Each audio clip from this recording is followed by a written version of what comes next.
Where are you from? I am from York, PA. Whoa! Yeah, Wow. Yoko. And you came here from York. I did, yes. All right, well, lay it on us. What film was the song Have Yourself a Merry Little Christmas written for? Meet me in St. Louis. You are correct. All right. We'll take care of you. Go back on the phone because you're on hold right now, but they're going to set you up with a 4-pack of tickets for the Yuletide Liberty Hill. Congratulations. Thank you so much. You got it. You know what? I'll give you a penis whistle for that win. Oh, wow. There you go. This is our little penis whistle. Not everyone gets those. Yep.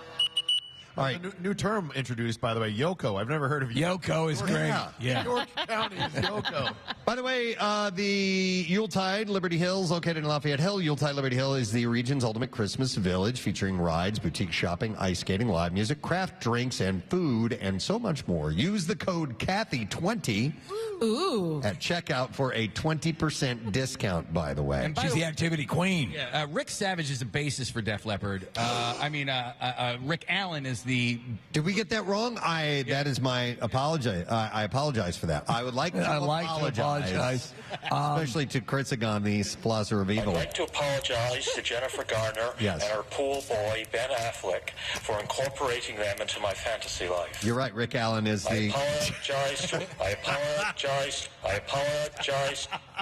How do we screw that up? Listen, I got the Mary Crosby, Denise Crosby thing all screwed up, so I'm going to give you a pass. Listen, we're doing what we can. Yeah, we're making magic and we're saving lives. So hell with you if you don't like it. No, I took a broad swing on that one, Nick. All right, so I'm going to mention a few things. We'll start with the box office this week. Moana 2 was huge. It took first place, obviously. It debuted there.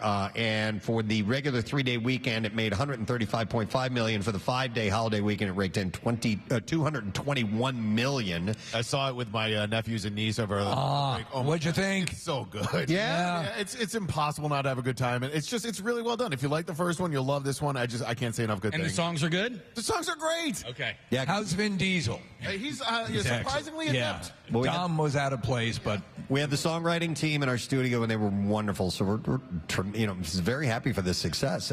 So also in second place was Wicked. Yeah. And that got $80 million in its second weekend and $117 million over the 5-day holiday weekend. Third place was Gladiator 2, followed by Red 1. Fourth was, Red 1 was in fourth, and then you had the best Christmas pageant ever for fifth place. So I was hearing numbers being thrown around, Preston, that said this might have been the most lucrative movie weekend in movie history. Wow. Yeah, which is pretty amazing considering everything was in very bad shape leading up to it. So I guess the movies are back. I wonder if that means in money or ticket sales, because like numbers of tickets. Yeah, because no, that's a it's good way point. more expensive It's way now. more But expensive. still, Yeah. people are going back to the movie theaters. It's a good thing. Former Modern Family co-stars Jesse Tyler Ferguson and Julie Bowen both found themselves spending Thanksgiving in emergency rooms with their kids. Bowen shared a foggy photo of her teenage son outside a hospital, writing, "It's not a holiday without a trip to the ER." And she wrote, "He's fine, by the way. Happy Thanksgiving." And she didn't specify which of her three sons, either Oliver or John and Gustav, needed medical attention. They're all teenagers, so who knows what happened. Meanwhile, Ferguson had posted a photo of himself in a hospital bed holding one of his sons, Beckett, who is 4, or Sully, who is 2, though he didn't reveal which child had the health scare. He said, "Seeing I wasn't the only one with a kid in the ER on Thanksgiving was comforting," and he gave a nod to Bowen in that. He said that his son was also fine. Ferguson also thanked the staff at Lennox Health, adding, "NYC really does have the best health care." Both stars received warm wishes from friends and fans, turning their unexpected holiday ER visits into a shared moment of solidarity. But you ever have a family member or a friend, you ever had an event during the holidays where someone had to go to the ER? Not that I remember. I did. My mother-in-law years ago, and she just tripped on the sidewalk, and it was hilarious. No, it's weird because there's sort of like this dichotomy of like there's a holiday going on, but there's this going on. I would think it's got to be common on both Thanksgiving and Christmas, because I have cut myself opening up Christmas gifts for the kids with the really difficult turtle shell packaging to get undone. And then Thanksgiving, obviously, people are moving around hot dishes and they're using, cutlery and You would cutting imagine. stuff up. So I would think it's fairly common, but I don't know why they went to the ER. Who knows? It's kind of a personal tradition. I'll go down to the ER and I'll offer up my tracheotomy skills. That's nice. But they never take me up on it. Okay, Yeah. but the fact that you offer is I'm trying. it's a nice thing. Yeah. Arnold Schwarzenegger keeps proving that working out is a healthy endeavor. The actor was out of the house, reportedly at the gym, when cops got a call about a bomb that was allegedly placed in his mailbox. When the cops showed up, they didn't find any explosive devices on the property. Police say it's virtually impossible to have planted a bomb, as Arnold has 24/7 security and monitored video surveillance, but they obviously are going to take every precaution. Did they check his donkey? I don't know. I don't know if he still has that thing in his house or not. The police are treating it as a swatting incident. By the way, we've mentioned many times, people can get killed Hell yes. in a swatting situation. Yeah. If police show up at a house and they don't know what's going on. Yep. No arrests have been made in that incident as of yet. Haley Steinfeld and Josh Allen are engaged. Yeah. In a joint post on Instagram, Steinfeld and Allen shared a photo of the Buffalo Bills quarterback down on one knee, proposing to the actor as the two shared a kiss under a flower-studded If archway. you look closely at the picture, he's taking an upskirt. And I think that's, I don't know, I'm not too cool with that. So some people reached out. Serena Williams, I guess, might be friends with both of them, but she wrote, "Oh my God, I love you." And model Hunter McGrady wrote, "So gorgeous, congratulations." The Bills also shared the couple's post on the team's official Facebook page, writing, "Congratulations to Josh Allen and Haley Steinfeld on their engagement," and added several red and blue heart emojis. I love her. So yeah. I'm wondering if they're going to have another series in the Hawkeye series there, because she was terrific. Well, she's gonna show up in the movies, is she not? She's going to be a young Avenger. Okay. Yeah, the next round of Avengers after this round of Avengers. After about a year of dating rumors, the couple went Instagram official in July. In a similarly subtle post, Allen shared a photo of them gazing at the Eiffel Tower in Paris. Look. And a shot of a woman walking from behind amid a photo slideshow, neglecting to tag Steinfeld in that one. And then she posted with Allen for the first time on Halloween, sharing a photo of the couple seemingly hosting a circus-themed event. And so that's where things kind of got started. Prior to the social media posts over the last several months, Steinfeld and Allen were slow to address their relationship publicly, but they be engaged. How does a quarterback and her, a quarterback Sneak out? Yeah. I don't know. mean, he's pretty prominent. Oh, yeah. He's pretty prominent in a small city. Confined, yeah. I mean, like, it's Buffalo. You know what I mean? So, yeah, I don't think you can go out in that area. It's not like Bill Weston is back in town. Oh, my God. The pride of Buffalo. So what else do we have here? All right, this is interesting. Nick Cannon, the actor, has spoken out about his recent diagnosis of narcissistic personality disorder, saying he needs help. He had to be rushed to the hospital with a case of self-involvement. The Masked Singer host revealed earlier this month that he had been clinically diagnosed with the mental health condition, and now he said that he is accepting of the label and using it to try to improve himself. He said, "I still don't understand it all the way, but I kind of always wanted to get tested for it," and said, "I feel like there's so many labels out there, but it's like, to be able to embrace it and say, look, I'm healing, I need help, show me. I just embrace mental health and therapy in such a strong way." So I read this article. I was trying to determine exactly how one treats this. Do they just stop thinking about themselves a lot? Maybe they do. Or even how you end up coming to a diagnosis. Right. You know what I mean? Like, what was so bad that he needed to go? Right. And, dude, you should get that checked out. Yeah, right. Well, maybe some people had said, enough times that you're really being conceited, and maybe stopped. Let me take your temperature. Allow a self-evaluation and go, well, maybe I'm an a-hole for a reason, and maybe I can fix it. You might be a clinical a-hole. Let's get that looked at. So by the way, he said, and this is, I think, a true narcissistic statement. He said, to be able to say I'm an example for others, but also be healing during the self-process works too. What an honor to be inspiring. And yet people make a big deal about Neil Armstrong. So there's criteria, and you have to meet 5 out of the 9 whatever's listed there in order to be diagnosed. Number one? So What? Go ahead. Well, I'll explain what. Oh, you have the breakdown? Yeah, well, please. I have what he was not tested, or what he did not test positive for. So, people with narcissistic personality disorder have, quote, an unreasonably high sense of their own importance, which leads them to seek excess attention.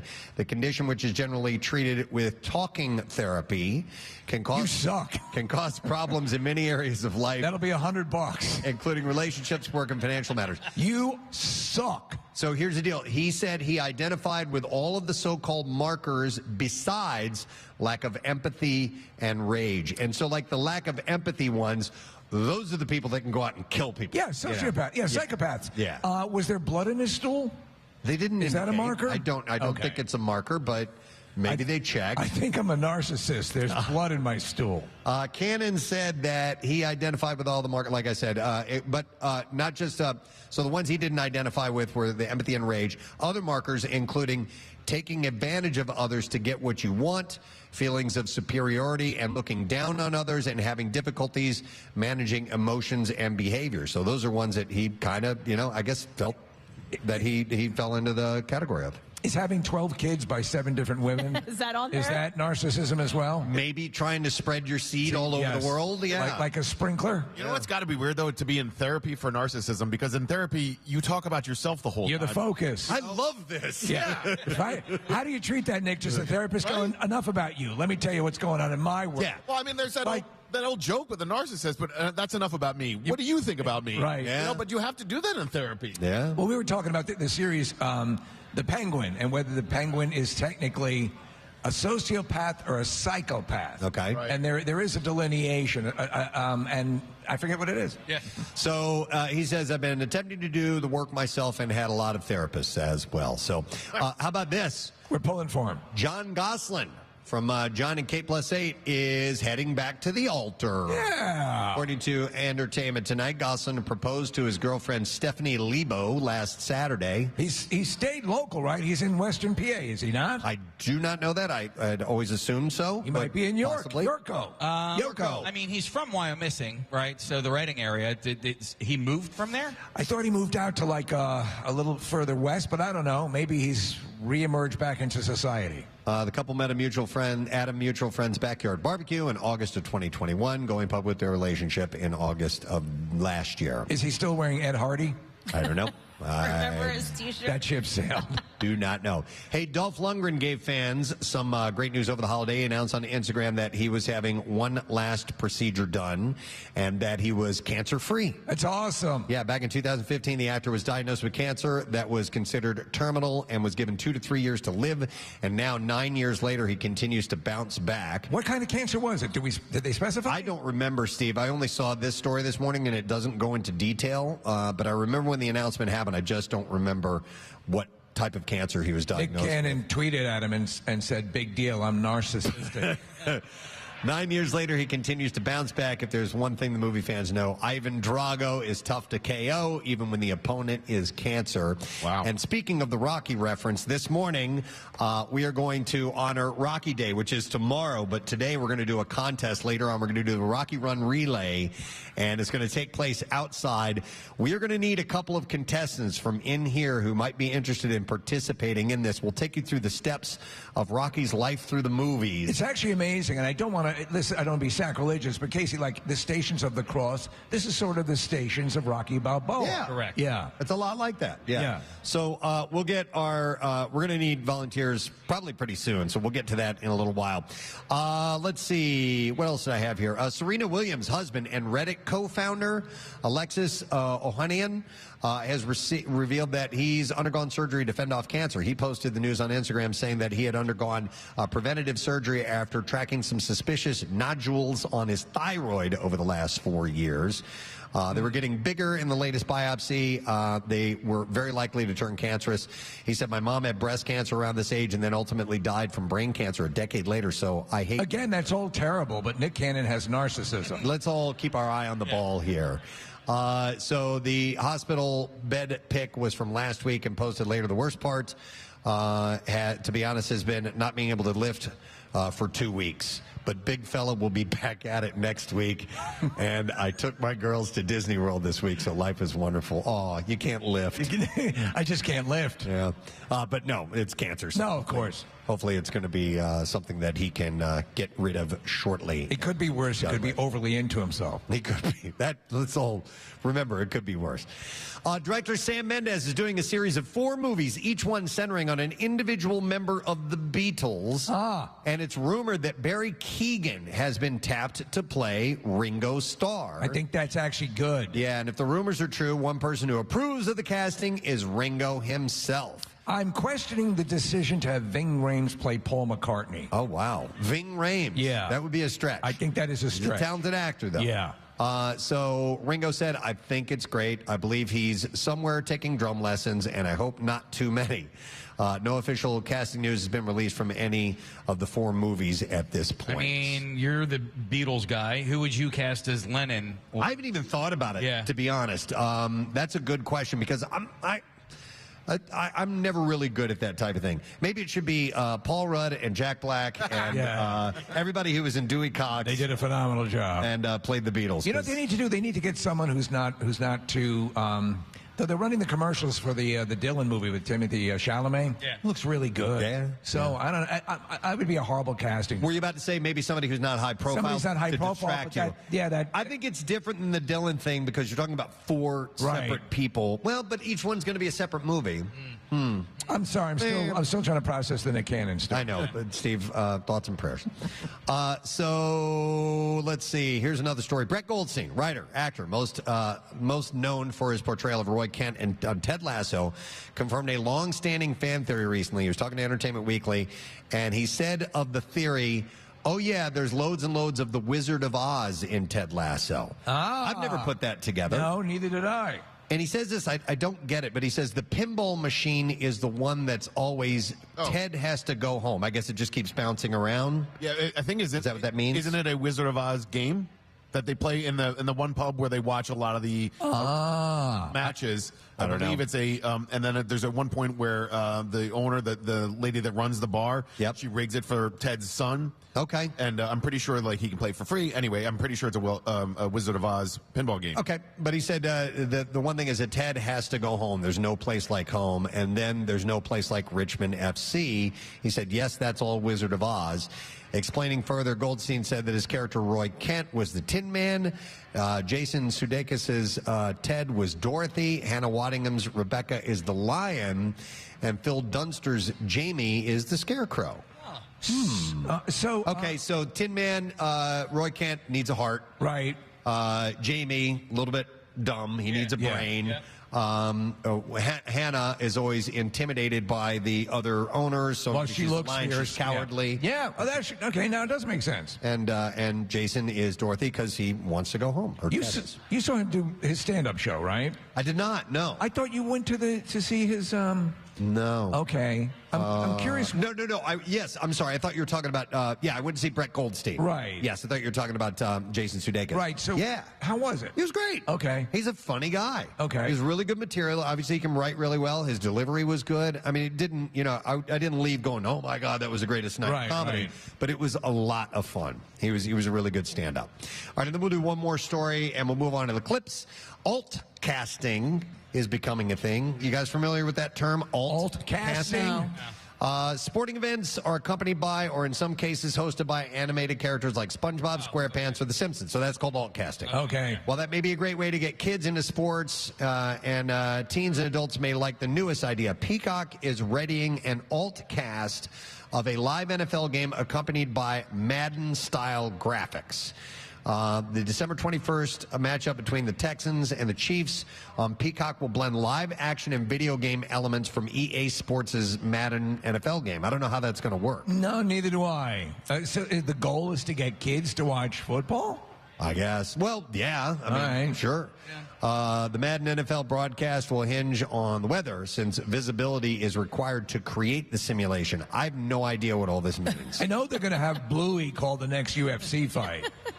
No, so they have so on Thursday nights, Prime Video does the Thursday Night Football night. Right. So now they have this thing where you can actually watch the broadcast with next-gen stats. Oh. So it's all right. It's an option that you can get, you got to go into the menu. Once you're already watching the game, you got to hit like the down button, and then you have these other alternative broadcasts. Did you watch it? Did Not you check yet. it out? No, All I right. just found out about it. I'd be curious to see what it's like. Yeah.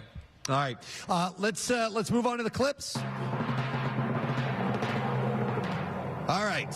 In flight, takes off with a trip to Paris, unexpectedly leading to no recollection of her travels, only the watching eye of a stranger. Lead actress Tiffany Smith reveals, she was a former journalist before she got this role. And in this clip, she speaks about her adaptation to the new career path. Hit it, please, Jason. When you're getting into hosting, for the longest time, that was all I wanted to do. And then there was another part of me that was like, I also want to be on that side. But I know how hard it is to kind of change people's perspectives and have them see you in a different light. Shut the up! In Flight is in theaters now. All right, here's our next clip. The highly anticipated Wicked contains a star-studded cast, including Jeff Goldblum playing the one and only Wizard of Oz. Having much experience in his career, he's learned a lot of lessons, and in this clip, he talks about the attitude he learned from the creation of Wicked. Here we go. It's whether it's a little commercial or a little appearance in a mall in, Boise, it can be a magnificent experience, all determined by you. And Wicked is in theaters now. And there you go. That's your entertainment report. Yes, Monday Preston morning. Elliott, entertainment report. Thank you. You literally have your finger on the pulse of everything entertainment. That's what I do. That's it. It's one of the jobs that I do. So interesting as things are developing on this first day. And when we go into commercial breaks, our band is playing, so I don't get a chance to talk to them because they're busy playing. So band members of Porch, look to your left. I rigged up a light over here, and when I hit this button, that means I want your attention. Yeah. Oh Okay? Yeah. So if you see that flashing, that means I look over here. Got it. Mr. Excellent. Ziegfeld likes you. By the way, I'm very happy. What'd you do with my... Thank you. I'm very happy. This is band information. Okay. With the performance of the band so far. Porch, by the way, includes. I'm going to tell you who they are. We have Carly on lead vocals over there. Tom is playing the rhythm guitar. Yeah. Then we have Steve on lead guitar. Will is your drummer, and Sam is the bass player, and they have a show this Thursday. They're going to be at Chickies and Pete's on Roosevelt Boulevard from 7 to 11. And then they've got a gig in Atlantic City at the Hard Rock on January 29th. And you can check them out on social media. We'll have all this information available, but their social accounts and so on. You can look for Porch the Band on Facebook, and on Instagram it's at Porch the Band _ and their website is porchtheband.com. So they are going to be our house band throughout the morning. It is officially 7 a.m., so this hour... Did you do that one yet? I already did that one. This hour, the 7 o'clock hour, is sponsored by College Ave, a better way to pay for college. And they are sponsoring our high school challenge. Don't forget, high schools, if you donate at least 500 pounds of food, you're in the running for a $5,000 prize from our friends at College Ave. Now, may I ask something now, Preston? Sure, man. Concerning the privilege section, do we do that out of the gate, or we do that when we return? I think we're going to do that when we get back. Okay. And we'll do our first person or persons to sit in our privilege section, which are the plush seats right down front. And we will have that and a couple of other things that we need to take care of when we return. So let's take a break and come back. The official Camp Out for Hunger Day #1 is underway. And you can come and join us, all right? Right next to Xfinity Live at the Wells Fargo Center Complex. We'll be back in a second on MMR. Stay with us. You could have the way you have a mug warmer where your butter could be on it, and with the pump so that you could dispense that way. Now it would need to be more like misty, like a fire hose. No, like a spray bottle. Like a spray bottle, like you would spray your indoor plants. Like a spritz. I disagree. I think that the butter, like the spray butter, you're lessening the quality of the butter product. And if you're going to have like actual butter, you're going to need to have like a vat of melted butter. This is your diner, so I'm not trying to tell you how to run your business. You open your own diner next door with your normal boring pats of butter. I kind of want to work with you, like almost like as if I was your therapist, and to make you okay with not having butter in every square. Like it's all right. No, I know. It's still going to taste good. You're going to get enough butter. Believe me, I've Touchstone Pictures. He had to have butter in every square until a concerned therapist came into his life. My name is Romano. I think I can help you. Then we need some good music, like yes, Peter inspiring. Gabriel, Salisbury Hill. Salisbury Hill. Yeah. See if you can pull that. So the serious part when he realizes he has a problem. Oh no, I can't even get it together anymore. Every time I go into the diner, I start trembling like crazy. I think I know someone you can talk to. And then she came into his life. My name's Romano, and today's the day we start making changes. From Touchstone Pictures, the story of a boy who learned now how to not have butter in every square of his waffle. Butter squareless waffle boy. Butter squareless waffle boy. Or something to that effect. It's a butter therapist. I feel like I already went through this with Jace. Like at breakfast time. It's okay, honey. Unbutterable. Is that the name of the movie? Yeah. I'm doing it! I heard recently that isn't even, I mean, just the old, sneaking the look at your next door neighbor's paper is not necessarily the chosen form of cheating these days, because so much stuff is done online now that students are using Google Docs quite a bit to cheat with. All the time. Yeah. And so now they're trying to make, in fact, they've said they've noticed a general increase in grades that they believe is artificially manipulated. Really? And so much so that Google itself has stepped up and has, like I'm looking at an article here, they're trying to set up ways to prevent Google Docs being used for cheating. So here's the way I understand that this works, and if I'm wrong, please tell me. Yeah. We've got students here, we've got strippers that know the answers as well, because Victoria was chiming in on this while we were off air. That if someone takes a test in a class before you, that you're going to have that same class, and they therefore can get that exact exam that you're about to take and send that to you before you take the exam. Is that kind of the way it works? Is that what I understand? You know who knows? Ben knows. Ben, come in here. Ben. Here. Intern Ben, we're going to get him on the mic. And by the way, Ben, are you currently a student? Yes, I go to Temple University right now. I've been there for 3 years now. Okay. All right. So what I was just saying, I know you guys were busy in the other room there. When someone is taking an exam, they can take that exam and give it to someone else who has that same test later on in the day. Is that how it works?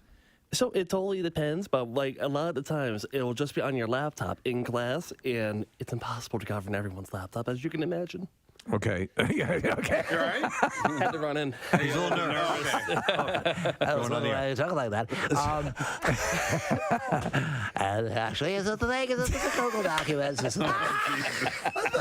I've talked to Ben many times. I've never heard his voice quite like that before. It's as we matriculate through the process of the Temple University. Of course, enriched by the learning that we have. So I guess. Poor kid, you poor kid. I guess no. Ben doesn't talk like that. to come on air with us. We just pulled him in hat by. It's not his fault. It's not his fault. All off guard, that's all. Okay. So Ben, I guess what Preston's asking is Let's start over. How does the document get disseminated to everyone who's looking to cheat off that original document? So you can have a Google Doc open on your laptop in like a separate tab, and then you can send it to anybody that has like a Google email. And of course, our school uses Google for everything. So you can have the Google Doc, I guess, open on a different browser. Right. And just sort of toggle between the two, the test and the Google Doc test, Google Doc. I don't know. Gabby's here as well. She's also a student. You know. What's your take on it?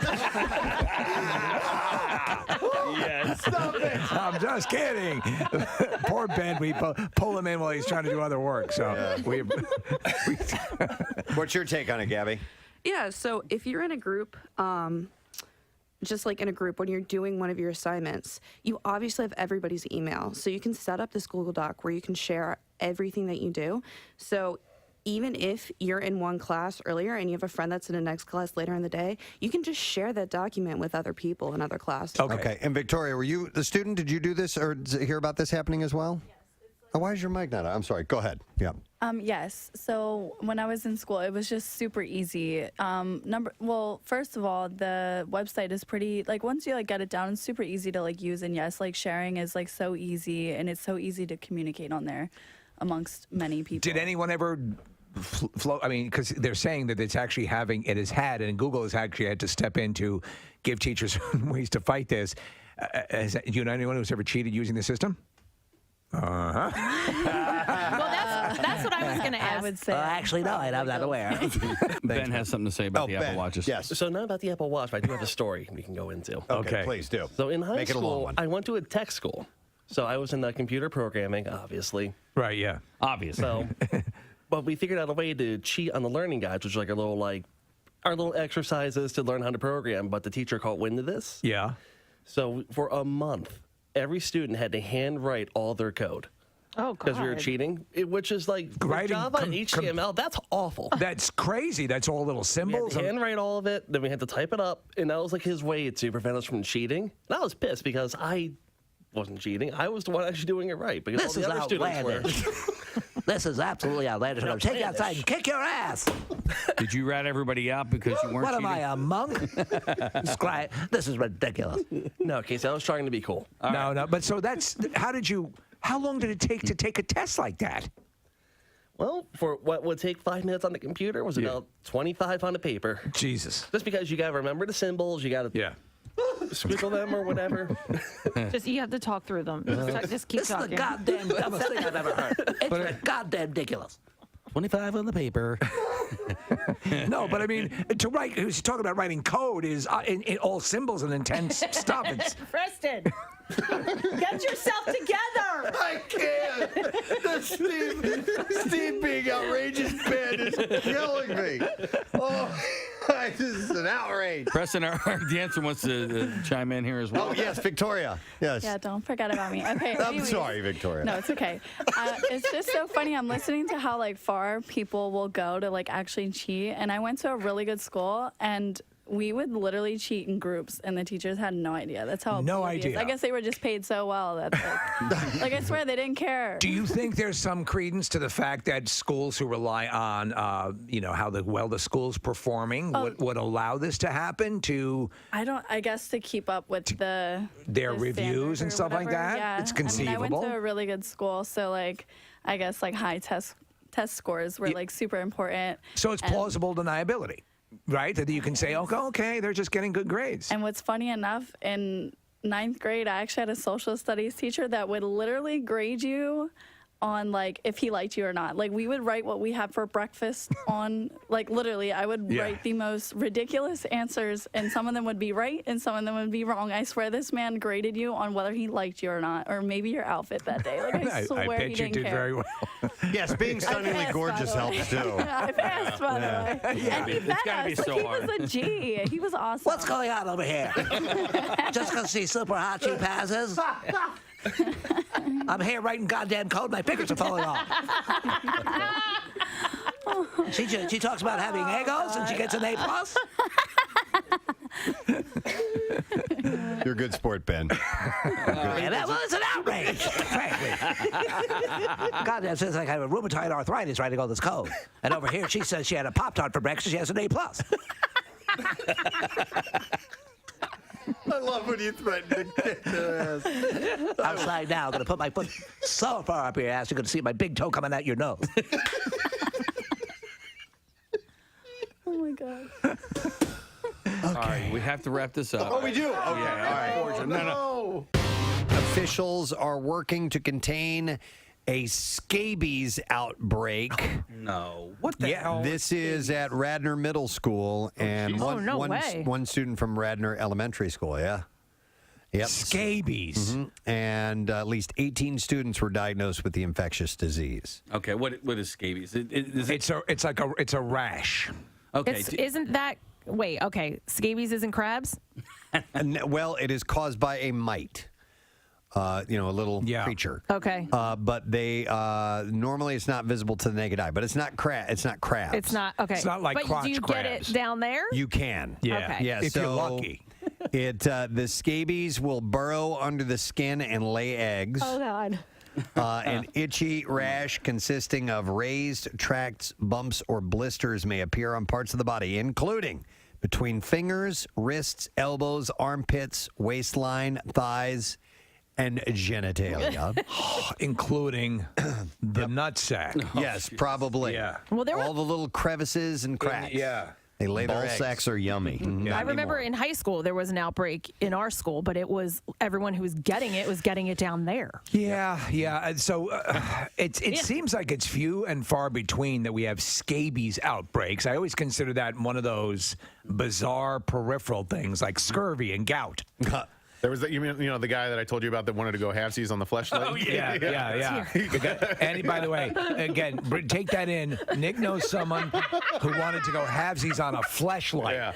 God, I hate him. Yeah, me too. I love him, but I hate him. But there was an outbreak of it in college. Is this guy an Elvis impersonator by any chance?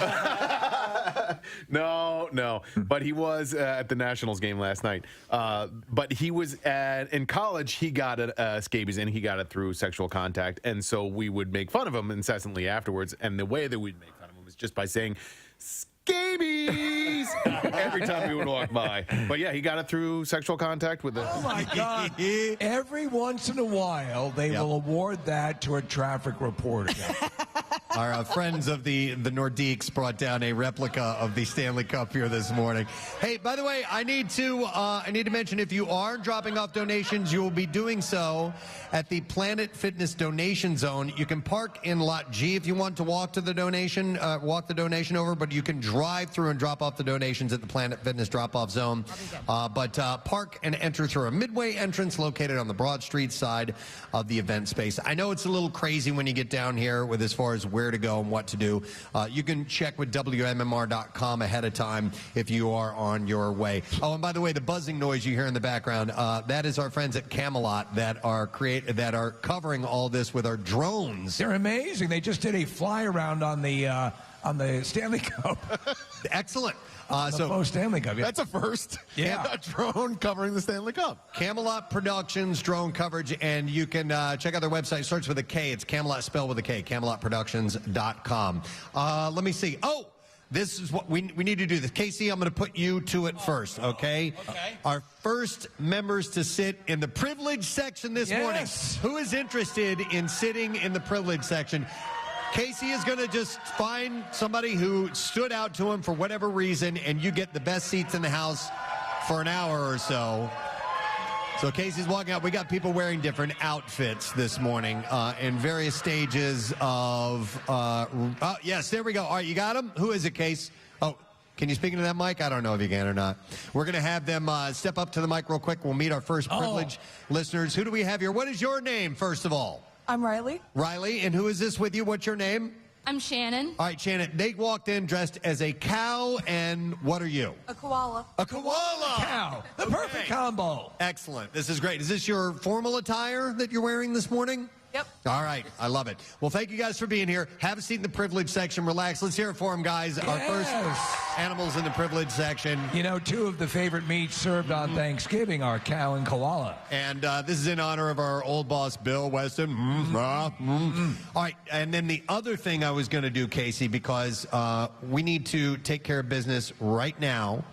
Before we get to this, in about an hour, we're going to do a tribute to the Rocky films, because tomorrow, officially in Philadelphia, is Rocky Day. Yeah. Rocky Week is being celebrated all week long, but tomorrow is Rocky Day. We're so glad they're doing this, finally celebrating this iconic fictional character from Philadelphia. We are going to have a foot race a little bit later on with special things for you to do, and the winner gets some special Rocky swag. Yes. Now, what we need are 2 volunteers who want to participate. Casey, who do you see out there who can volunteer? Can we have Marissa select this? Marissa. She's down in front right now. Over here, this group got all excited in the front right first off, but we just need to pick 2 people who will be contestants. All right, so we got, who's it going to be?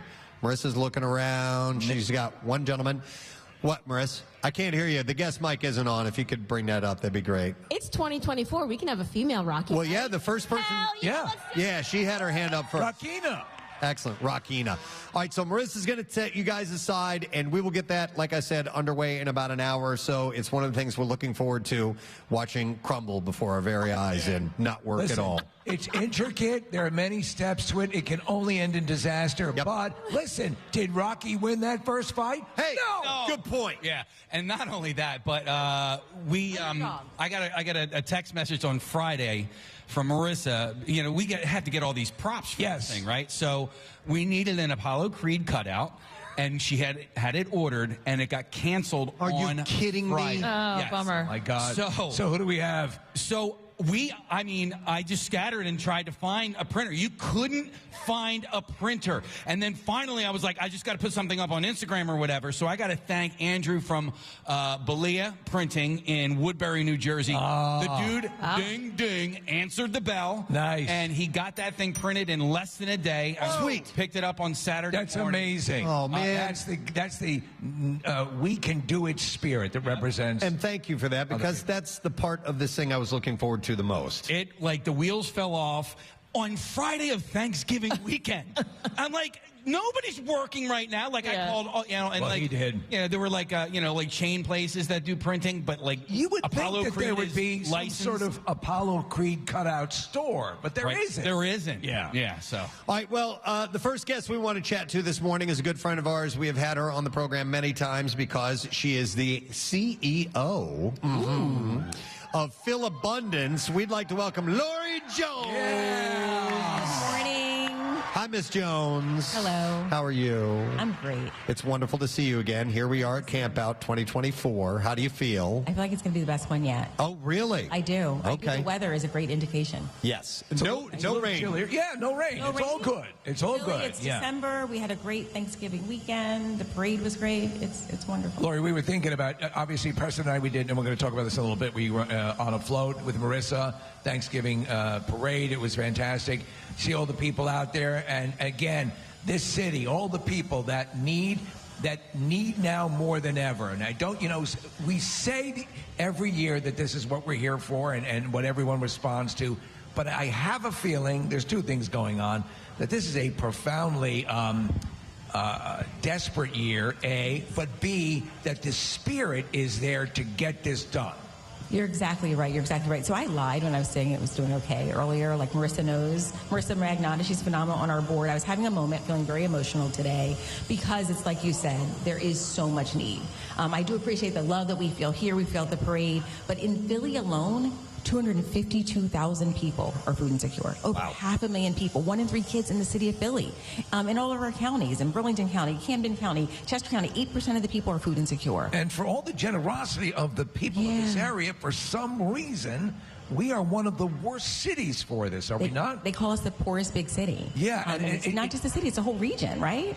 It need not be. It need not be. Listen, and there's a lot of reasons why people can end up in that predicament. I personally have a relative who is in that situation. I happen to help out, but a disability, something like that can unexpectedly happen in your family, in your life, can change things to where, oh my God, I can't work anymore. I have to rely on subsidies, which barely are able to allow me to live, and therefore you need shortcuts anywhere and any place that you can get them. And so far, I've got a personal connection to how easily this can happen in people's lives. So if that is you, for whatever reason, don't feel embarrassed by that. There are a lot of people that are in your predicament, and reach out to places like Phil Abundance. That's why you guys are there. You're exactly right. People are often in these situations due to no fault of their own. People are working, things are more expensive, they don't have that side job, or they now have a condition where they have to spend all this money on medicine. These are good people, right? And kind of bad things have happened to them. And so we're so grateful that we can provide food that is fresh and healthy and with dignity. And we're really able to do it because of your listeners. Well, we've met, and just recently I encountered a gentleman, and I won't say his name, but he had been one of the people in need of the service of Phil Abundance, and was able to get up on his feet. It's always a bridge to get everything going. But you cannot help but tear up when you hear the stories of people who are dealing with that that decision if they have kids. How do I feed my children? How do I keep the heat on as things get colder? How are you balancing all that? It never leaves your mind. It just consumes you. To be able to come down, and again, we're looking for the physical food donations as well as the monetary. We really want the physical food represented here this time around. To know that you can help someone sit down, have a meal with their family, and not be just twisted up and torn up, terrified, is such a wonderful gift to be able to give forward. It's a great feeling, right? We're celebrating the holidays. We celebrate the harvest at Thanksgiving. We get to get together with our families. So let's provide that love and experience for other people. So go to your local Acme store. Purchase what you would for your family. If you like pasta sauce, you like pasta, you like peanut butter, you like jelly, whatever that is, bring that down so that families, our neighbors, can have access to that food. Absolutely. And so you guys ready? You staffed? You all set to start receive the donations? My incredible staff is here. They're Excellent. here outside. Where's Phil Abundance? Yeah. Yes. Yep. We're everywhere, our volunteers, the pink shirts, everybody's been so wonderful. And I cannot thank all of you enough. Marissa, what you do, you're incredible listeners. Yes. The audience that's here, we're so grateful. And so, yeah, it's a tough time. It's emotional for me.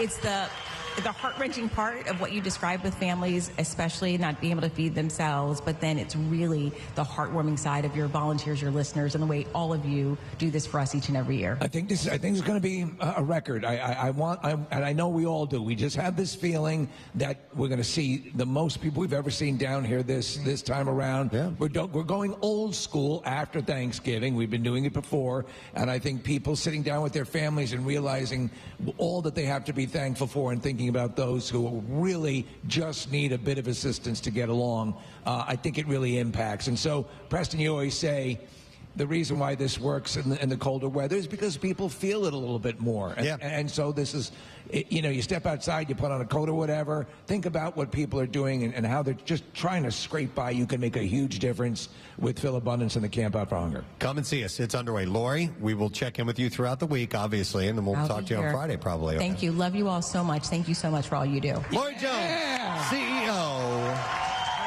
of Phil Abundance, the place, the one and only place. By the way, I want to point out that the Camp Out for Hunger is the only place that you can see a koala in a recliner chair. Yes.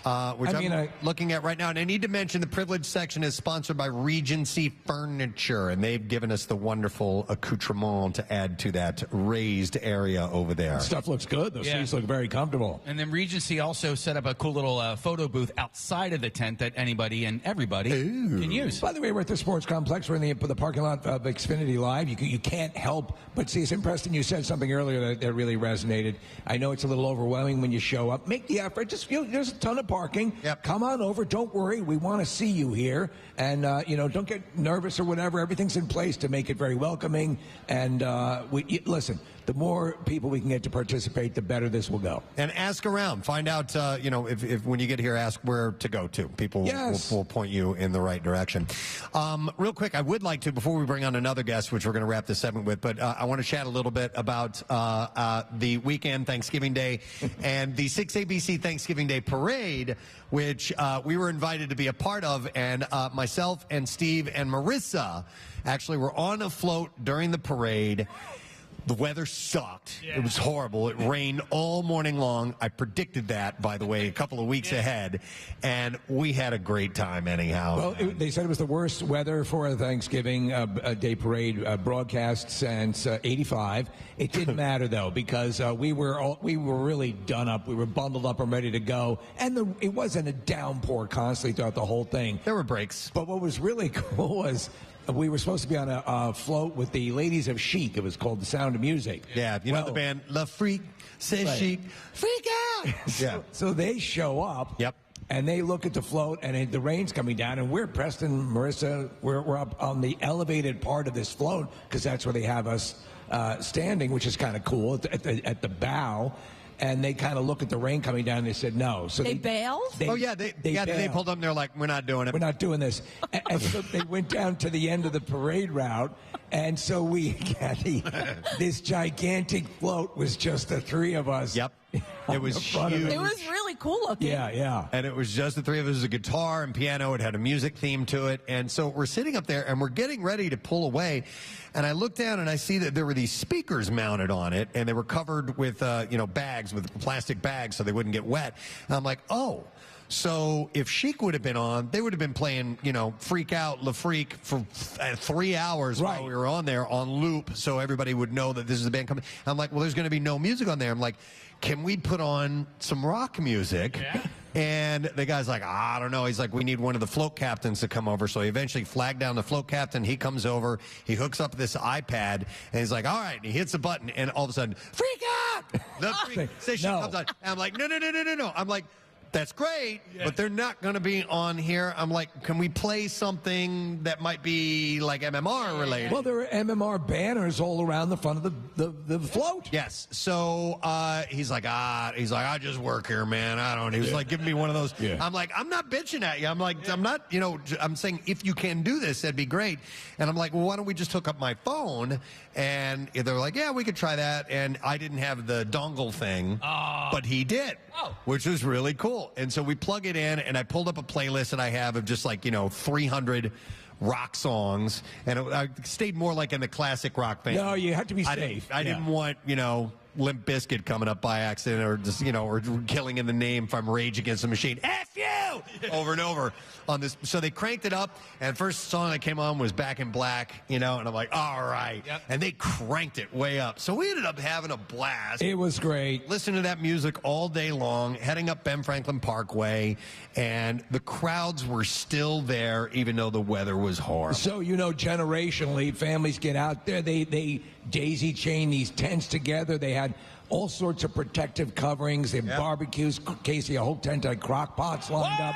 Yeah, so it was wild. And Preston, to just see all those faces, the people smiling who apparently listened to the show. We had a lot of great positive feedback. It was terrific. Lots of love. And then we pull up to the Art Museum steps, and this is the culmination of the parade. This is where the performances happen. Right. Okay, so we can see the broadcast booth. I can see Cecily and Rick, and they've got their back to us because the camera shoots this way so it can get the floats in the background. And I hear Cecily saying our name, and I hear her say Gadzooks, and I'm like, wow, that's really cool. And then the float pulls up. And it doesn't go through the middle just like so we could drive by and do a wave. It pulls up and it stops. And then we're like, what's going on? What's happening here? And then we see the ladies of Chic, who I just guess took a golf cart to the ending there. And they are standing out. And then all of a sudden these dancers run out. And we're like, oh, my God, they're going to do a routine. And we're standing here looking like idiots because we, I watched. And so Marissa goes, should we spread out a little bit? So we did. I guess so. And so I'm like, I started clapping. I'm like, yeah. You didn't rehearse a routine or anything like that? No. In hindsight, I wish we would have done something. But so we stand there and they go through a medley of 4 songs. It was only about an hour and a half. It was. Oh my God. It was only about an hour and a half. It felt like we're standing there. The lights, everything. Yeah. Hundreds of dancers in front of us. Confetti. Now listen, I was watching you guys because I was watching. You know what I mean? Like I don't know how many people were actually paying attention to what was going on the float because the dance was happening in front of the float. But I didn't think you guys looked awkward. Did you feel awkward? Oh my God! Yeah. Yeah. All right. Oh my God! Of course, the thing you perceive is that anything you do is going to pull away from because you're elevated above them. There's 75 dancers and confetti and all this stuff, and we are higher than anyone else on the tip top of this thing. And I'm wearing all black rain gear and yellow gloves. Yeah, by the way, you look like you just came out of the outback. I know. I look like some sort of Navy SEAL. Case, that's really nice of you to say that, but people pick us apart. They were looking. They were like, look at his yellow gloves. I would say for the most part, people weren't paying attention to the 3 randos up on top. the float that they were watching. Probably not, but we felt obligated to, I don't know, have some kind of presence. You didn't want to just stand there like. Yeah, I know, exactly. So I clapped, and I kind of swayed and did this whole thing, and Marissa was kind of moving like that, and Steve just stood there like... I did. Like I was like the bodyguard for the performers. I have nothing to do with the yellow gloves. It was weird but fun. It was fantastic. Yeah. I got up because, I had to prepare the bird and all that, but I was so dialed in, couldn't wait to start watching. I sat and watched for hours and hours and hours, and then eventually when I could, because I was watching your Instagram live, so I knew which float was in front of you, right? So when I saw that love statue, I'm like, oh, here they come. Right. Here we go. And then as soon as they're getting ready to announce you, my in-laws showed up, and my dog started going absolutely bonkers. And I'm like, shut up! Well, Case, so they I've been waiting for hours! You don't realize it, but they do all this sort of prep. Yeah. So that they took down the street lights, the traffic lights. They took down. Yeah. They had to negotiate all these different things. But Preston, as you're traveling through the canyons of the city with the buildings and everything, and we took that left onto the Parkway, where everyone's right there smiling. Happy Thanksgiving, police and everybody. It was just a wonderful feeling. So cool. I was worried that that you guys were going to get sick because of being out in the rain and all that. How you guys feel? It was fine. All right, It was good. fine. All right, Yeah. I mean, I was layered up like a mofo. Yep. Did you get to see Lisa Ann Walter at all? Yes. Okay. She didn't recognize Nope, us. not at all. Yep. I went over to her at the end of the whole thing. I'm like, Lisa, and she's like, ah! You have yellow gloves. Yes. Get away from me. You freak. She did talk about you guys. On She did. there. Yeah, she did. I just think we were so covered from head to toe in, like, I had a bucket hat on and all like a this rain sopping gear. mess. Yeah, and she was, so anyhow, it was kind of awkward for a moment, but it was a great time. And I'm hoping, I really hope, and I really appreciate that our friends at 6ABC had us out there for it, but I hope that we get invited back so that we can enjoy it in non-torrential downpour. Since we're clearly good luck. And maybe they'll let us have our own float Yes. as well as we did. And this time we performed. Yeah, so. But it was a great time. Yeah. No, and real quick, just before you wrap this up, on Friday, Adam Joseph from 6ABC and I will be hosting the Westchester Parade, which is also obviously it's not, as giant as that, but it is a really good parade. So it looks like it's a lot of fun. It is. It's a lot of fun. And we had a great time last year, and we're hosting again together this year, and the parade is on Friday. Tree lighting starts at 6:30, parade at 7. Very nice. All right, we want to welcome another guest to our microphones. He's been in our studio many times. He is no stranger to this area, as many years ago, he organized this really cool donation event. It ended up getting so big that it actually became counterproductive to the flow of the event down here, and he had to move it to other times and then eventually on the weekend. And we're talking about this huge Fill-A-Trunk car show that takes place. We want to welcome our friend who's organized it. Please give a round of applause to Mr. Jeff Walton, who is here. Thank you. Nice to see you, buddy. Nice to see you. We heard things went well for the Fill-A-Trunk event. Very well. It went smooth, smooth as butter, probably. Smooth as butter. Of things that are smooth. Yes. And the weather ended up cooperating. Oh, it was beautiful, 65 degrees. Just like today. No rain. Yeah, just like today. So it was a sight to be seen. You guys had food trucks, you had all kinds of We had everything. And so I just want to run through a couple sponsors to thank and stuff. Sure. Faulkner Automotive Group and Principal and Porsche of Conshohocken, they all gave us sponsorship money. I want to thank Capital Grill in King of Prussia. They supplied the parking lot for the Porsche Club. Even Lori came down with her friend's Porsche and drove with us from Philly, from King of Prussia to Philadelphia. I do want to thank Imperial Caterers and Valley Forge Fire Department. They led the way with the Porsches, probably about 200 Porsches coming down from King of Prussia. Upper Marion Township Police I want to thank. And it was great because over in A, B, and C lot, we had Brent Mesro, and he brought mainline cars and coffee. There was every type of exotic car there, Lambos, Ferraris. There's $1 million car I can't even pronounce. Wow. Oh, a McLaren? It was a McLaren? Yeah, McLaren. Right? There's you McLarens. have an insane amount. If you're, again, so make plans for next year because this has become the car event of the year. It has.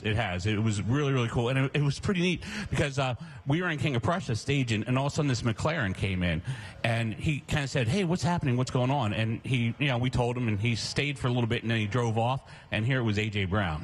Oh, really? I was like, wow, he could have came with us, but he just went off on his own way. But maybe next year we'll get him. Yeah. So and then we also had all the clubs that came as well. So we had the Porsche Club, Tesla Club. We had a bunch of vets out there. Let's see, we had Graveyard Diggers. They had these rat rides, really cool stuff. They're all rusted. Then we had Jaguar Club, Audi Club. So we had a bunch of them out there. Fantastic. So, yeah, it was a fun time, and we did pretty well this year. So do you want to hear the totals? Yeah, let's find out. Drum roll, please. Drum roll, please. Okay, this opens the coffers. We were the official kickoff event for you guys. So we start everything with 138,680 pounds of food. Wow! Yep. Nice. It's like 69 tons of food for you guys. 59 tons. That's 69, yep. God. That's how you get started. That's how you get started here, right? In one event. One event, about 5 hours, right? Yeah, we started at 7:30 and broke it at 12:30. Honestly, it was awesome. It's such an essential part of the deal now. Yeah. And you really handle it all, man. We can't. Well, we don't handle it all. I mean, we have Blake Malcolm at the Wells Fargo Center and their parking patrol help us, and then your CEO of WMMR, your coordinating effort operator, Eric Simon. Yes, he's awesome. He is the man. So he's the man. So I want to thank those guys. They were awesome. That's huge. And thank you. And it all goes for people who actually need the food. Right? Yeah. Wonderful. So, Jeff, you do amazing work. Thank you for everything. Appreciate you guys. Thank you. It's here for Jeff Walton, guys. Love it. Like Excellent. I said, he took this whole thing and ran with it and has turned it into this whole empire that we are really thankful for. Before the campout even starts, 69 tons of food. Yeah. That's amazing. That's a nice start. And while you hear these amounts, again, please realize every bit, your bag, your half a bag of food, it is essential. Yep. Bring it down. It all means something. And if you're coming down tonight, we have food trucks and fireworks. And what time does anybody know the times offhand? 5 o'clock is when food trucks starts, and then the fireworks and drone show will start at 8 o'clock. Perfect. Yep. And then tomorrow night we have Camp Out Unplugged. I want to remind you of that at Victory Beer Hall, and that's from 8 till 10.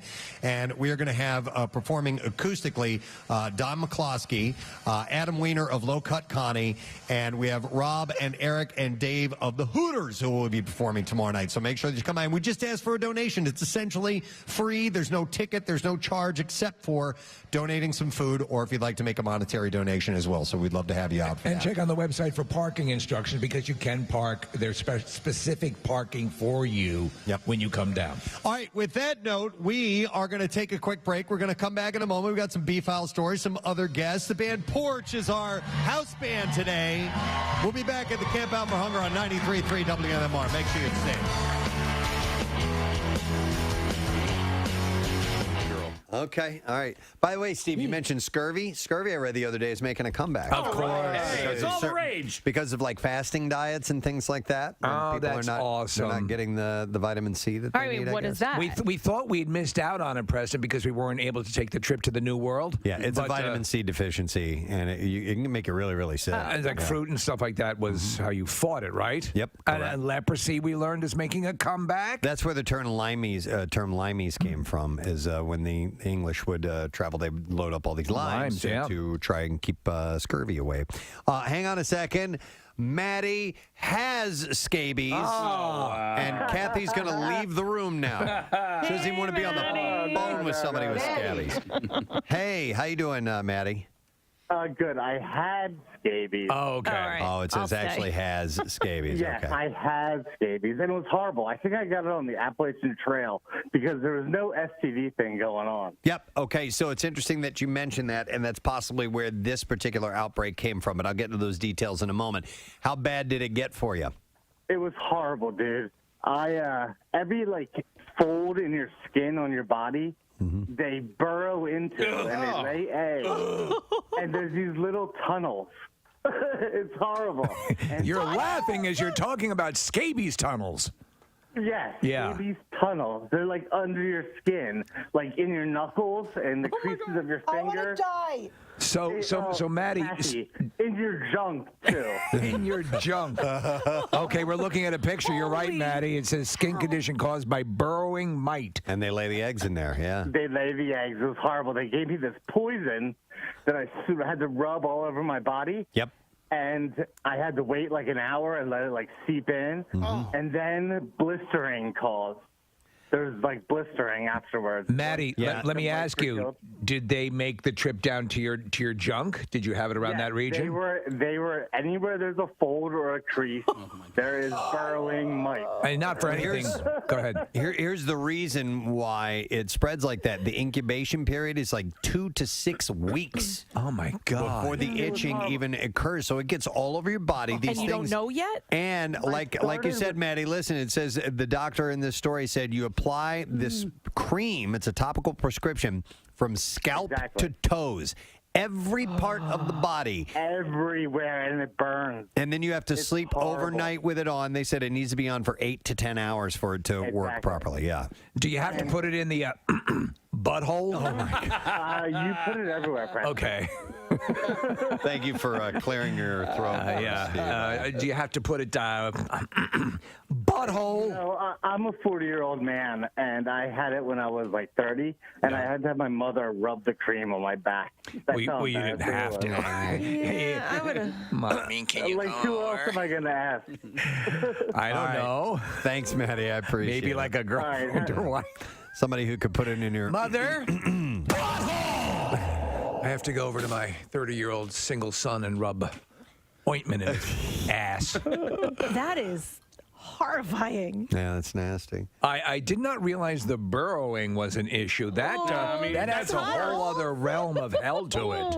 I always thought it was a slightly bit more benign, but it does sound very similar to genital crabs. So they said the outbreak was caused by a camping trip that some of the students attended. Oh, they went to Whore Island. The doctor said they all hung out together, which is the typical story for scabies. Some of the kids, we did see a few of them, and that, that most likely it was just because they were all in close contact with each other. They were camping. Oh, yeah. And that's when the whores come in. It's true. So sleeping bags and things of that nature and camping tents, it's a confined space. I've had a few texts come in, and also it looked like a call had been up as well. Were you guys familiar with chiggers? Yeah. Chiggers, yes. Yeah. Growing up I lived in the South for a little while, and we would always warn about, those look like chigger bites. Which were painful. I mean, because you could scratch them until they bled almost. I mean, as a kid, it was just it itched so much you wouldn't stop scratching. That's why that park went out of business at Chiggerland. Yeah, no, that's Digger World. Oh, I'm sorry. I'm thinking of. But anyhow, I don't know if they're the same. They're related, I guess. Are they? Yeah, they're also mites. They're just different kind of mites. Chiggers, I always assumed were a little bit bigger. I don't know. Mites, I guess, you can't really see them. No, these ones are called trombiculid mites. Okay. Which are different than the scabies mites. By the way, there are little creatures all over your body all the time, Kathy. I plan on it. Oh, stop it. Like in your hair follicles? Constantly. Crawling in and out of all sorts of orifices. No, not mine. And then, they of course, they have to defecate. Right. I mean, they are alive. I mean, and so all over your body, there's little recesses where they're crapping. Right. And then having sex.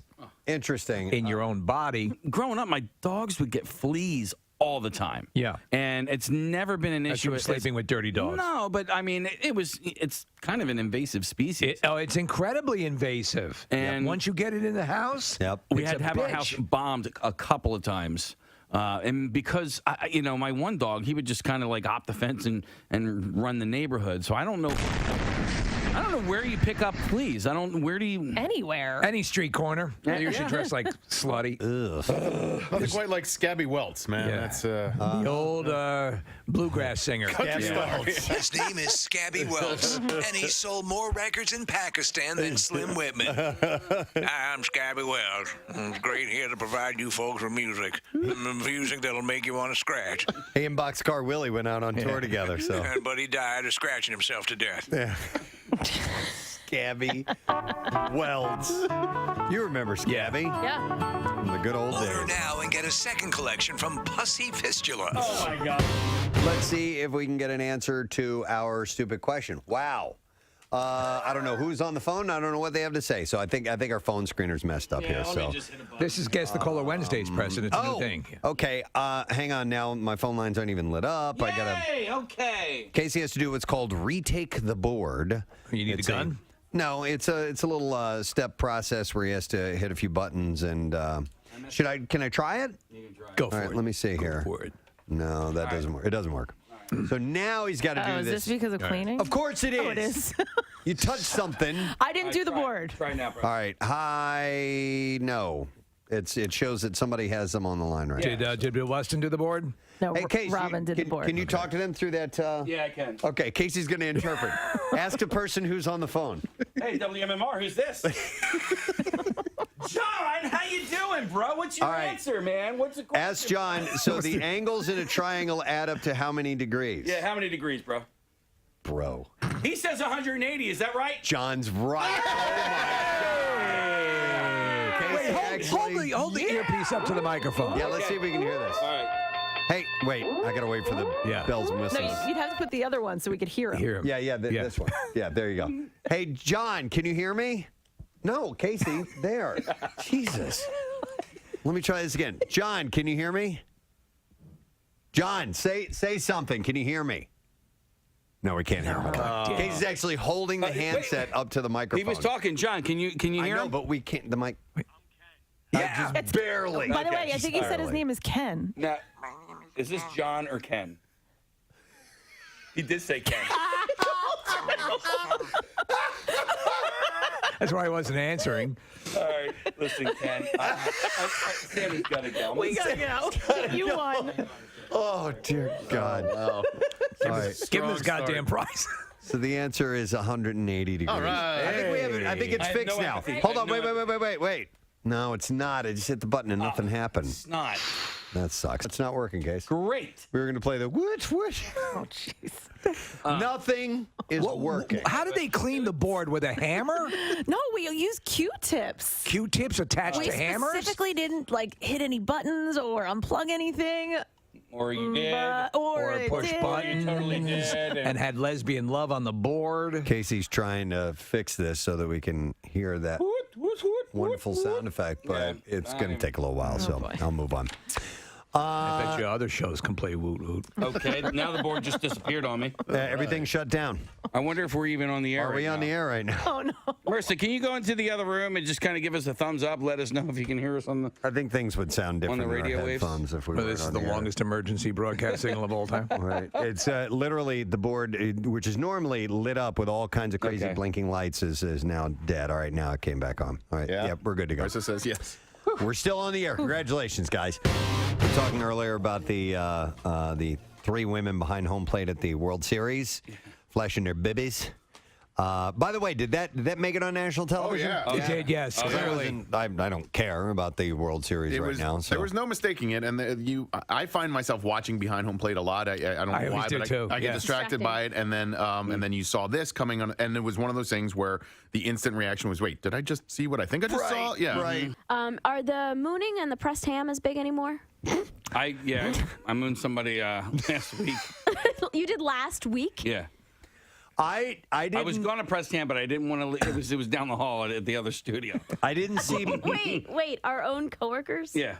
I didn't see bare ass yesterday, but I did see a man spread his butt cheeks on the streets of Philadelphia. What? Why? So we were at Steven Singer Jewelers, and we were walking over there, and somebody had pulled over to it was at right at 8th and Walnut, insanely busy there. Okay, so this person had parked his car in a non-parking spot too close to the corner. A city bus is making the turn.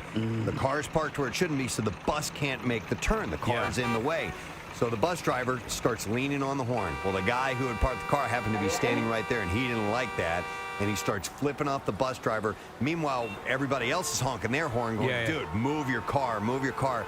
And the guy bends over, spreads his butt cheeks, I got video. I took video after it. Did he drop trow? No, he didn't. He didn't, but he wanted to. He was pointing to his ass and spreading his butt cheeks. Was he like, "Excuse me, may I ask you a few questions?" No, but he was spreading his butt cheeks and pointing to it. So it wasn't a full-on moon, and it wasn't pressed ham, but it was still very entertaining. Yeah. So this chick is winning. Yeah. Oh, yeah. Everybody's talking about Are you kidding me? Yeah, done deal. Totally. Yeah, of course. But she was winning when God gave her a DNA structure that ended up working out nicely. But this strategy has worked. Yeah. So the thing is what do you do next? What's how do you top that? I think you try to become a Supreme Court judge. Maybe you do that. All right, guys. When's the next game? Is it tonight? Yep. All right. You going to do it, Case? Preston and Steve butt plug. Behind home plate. What do you think? Do you think that'll get us some? What do you mean? If I put a butt plug in and I moon the camera, and it says Preston and Steve on it. I didn't know. I thought this was a charity thing. I thought it was a charity event. I didn't know you. I thought he was talking about promoting a charity. All right, I'll put a can of something up there instead. Well, It'll be the Camp Out for Hunger. We say butt plug all the time. How about inserting a mag light? Yeah. I didn't know you were going actual butt plug. No, is it Preston Steve butt? Yeah, I guess you're. No. There's a fan there putting a full police mag light into his butt. You know, the game sure has changed, Ralph. It's for breast cancer. Yeah. You got to get to Houston tonight, Case. It's not in D.C. Sorry. Yeah. Houston, maybe. Well, you see, D.C. would have been doable. Right. All right. How much for a D.C. was viable, but Houston seems extraordinarily difficult. Wait, what did you say? How much for a mag light? No. How much? I may have said that. How much? No. For behind the home plate. Oh, seats. I'm sorry. Yeah. Yes, do you carry full-size mag lights like the police use? It's for my butt. Do you check that, or you buy it when you get to Houston? Like You can buy that when you get to Houston. What's that? Yeah. Oh, it's for breast cancer month. Yeah. Wow. No, I would do it for Camp Out for Hunger. I mean, There you go. That is the Appreciate it. obvious. Still abundance. Yeah. Yeah. Wow. So that would the next time we're up at the award show in Washington. Right. They remember, they play little clips. I'm Kelly Ripa, and everyone was moved to tears when Casey put a mag light in his butt. And said, F hunger in the butt. Those inspiring words are now etched on marble.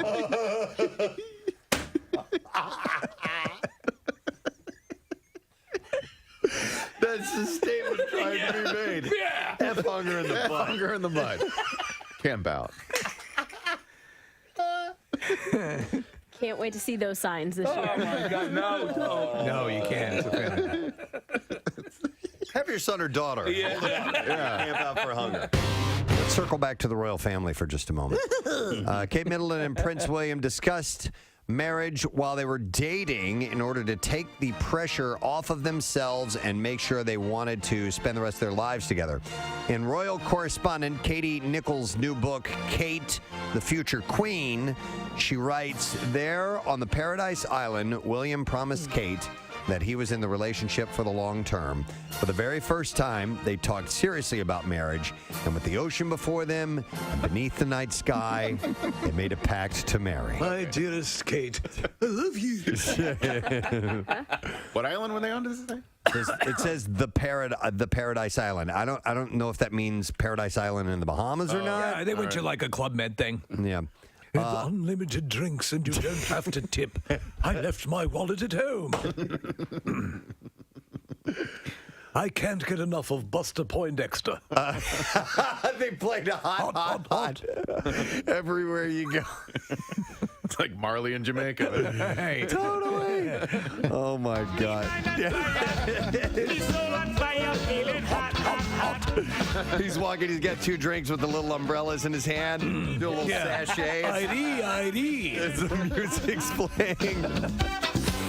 More jerk chicken, please. The pair did split. They call it oatmeal, but it tastes like tapioca. The pair did split temporarily after they made that pact, but all's well that ends well. Of course, they got married in 2011. They have 3 kids, and it's a wonderful, beautiful relationship. Yeah, I like her a lot. Speaking of beautiful relationships, Amy Schumer and Chris Fisher shocked many when they got married in a secret beach ceremony 2 years ago. But ever since, the pair have turned into couples goals for many. She posted a tribute to him, acknowledging what has changed and what hasn't since welcoming a baby together. She wrote, but before we had our little babe, it was just us. I love Chris so much. I hope whoever you are with is so kind to you and also drives you. Oh, I hope whoever you are with. Is there some of the shut up? Just improv that you have been known to, become to known as. I haven't heard that in a while. It's been a while. No, I hope whoever you are with. Is there some of the improv that you have been come to known as? From Touchstone Pictures, The King's Speech 2. Is there some of the improv that you have been come to known as?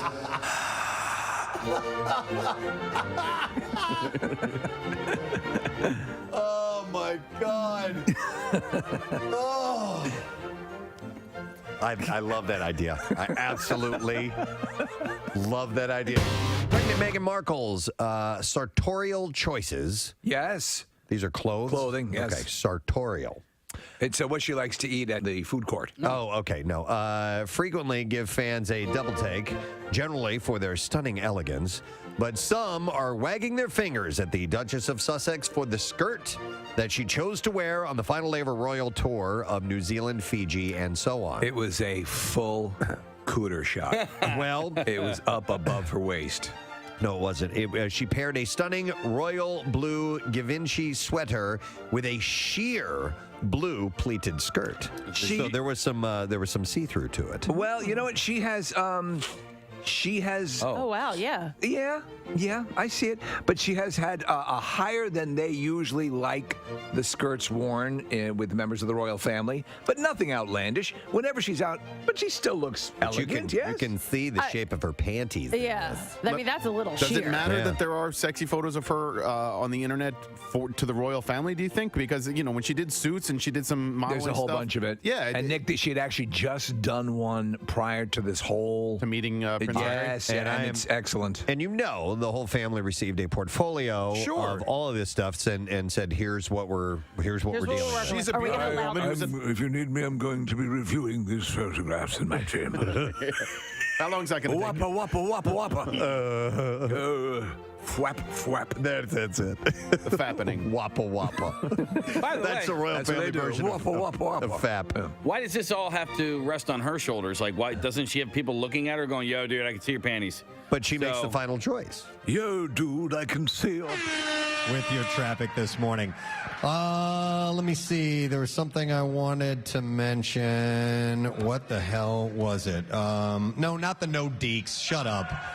I'll get to that. Okay, all right. You should. The hockey guys that came out here, I said they were wearing Nordiques jerseys. They're no deeks. No deeks. These guys play, and they won their championship. They play in Ben Salem, right? Is that where you said it was? Where? Bristol. Oh, Bristol. Not, sorry. Still Bucks County, right? Yes, still Bucks County. All right. Grundy, right? Congratulations, guys. And by the way, the Stanley Cup they have, it's made out of a keg, out of a beer keg. Isn't that It looks good. It's a good job, man. Well done. I remember what I was going to mention. It's after 8 now. That means technically the petting zoo should be open. Yeah. First time ever at Camp Out for Hunger, we have an actual petting zoo here. So it's the Fluffy En Route Petting Zoo. And I haven't even walked outside yet to take a look at everything, but I don't know where it is. We were setting up day one. We don't really get a chance to peruse the outside, but there's a beehive of activity and a petting zoo, which I have to check out at some point. Yes. And so you can take a look and go by and pet some animals. And I got to imagine Pierre's going to have a field day with that when he broadcast live later on today. And of course, he will be here, and Brent and Jackie, Bam Bam, and everyone throughout the course of the day. So make sure that you do come by. This hour, by the way, is brought to you by our friends at Acme, your home for the holidays. And speaking of that, we have a couple of people we're going to chat with before we get to the bizarre file, and they are here with a donation. We would like to welcome the president of Acme, Mr. Tom Laughlin. And joining Tom, we have the Community Affairs Manager, Bree Bear. Yeah. on board as well. Tom and Bree, good morning to you both. Good morning. Glad to be here. Welcome to Camp Out for Hunger, and thank you for your continued support. A number of years now, Acme has been our very close partner in this event. We started the Head Start program last month and continued on, and you guys have just been wonderful. It's been a game changer ever since our involvement with you guys. Yeah, very proud to be here. 10-plus years with the Preston and Steve program, and really excited about how we can continue to help the community. Well, you guys are it's a multi-tier thing that you provide, because obviously there's the pin pad program, which is such a huge thing. But again, this year, and you guys were as always, very helpful in getting the word out about the physical donations coming down and how essential they are. So you had us covered both ways, and it was so cool, so effortless. During my lead up to Thanksgiving, I know we all experience it. You go in, you buy, and I made a donation every time, and that's a wonderful thing. So thank you. And again, as we've said many times before, Preston, until the day you die, you're going to be doing this. So please, we have you forever. We're never going to let you go. Yes. Thank you. And Bree, how you doing over there? I'm doing great. What would you like to share from the world of Acme to us this morning? Yeah, like Tom said, we're just excited to be here to help with our partners to take the stigma out of hunger. It's something that we're passionate about, and we make it our mission every day to kind of put our money where our mouth is to really make an impact. So happy to be here. Now, with the donation that you're going to mention, is this from the Acme Pin Pad program that we're going to talk about, or what are we talking about? Because I never know. Okay. Yep, we are. Yep. So at the register, you see that little button. Do you want to round up or do you want to donate? This is all that money, so it really makes sense to just put a little extra when you shop at our stores. Wonderful. Are we going to get the total now? Is that what we're doing? We're ready. We are. All right, then let's find out. You ready? How much? Yeah, when you're ready, Tom. All right, $510,000. $510,000.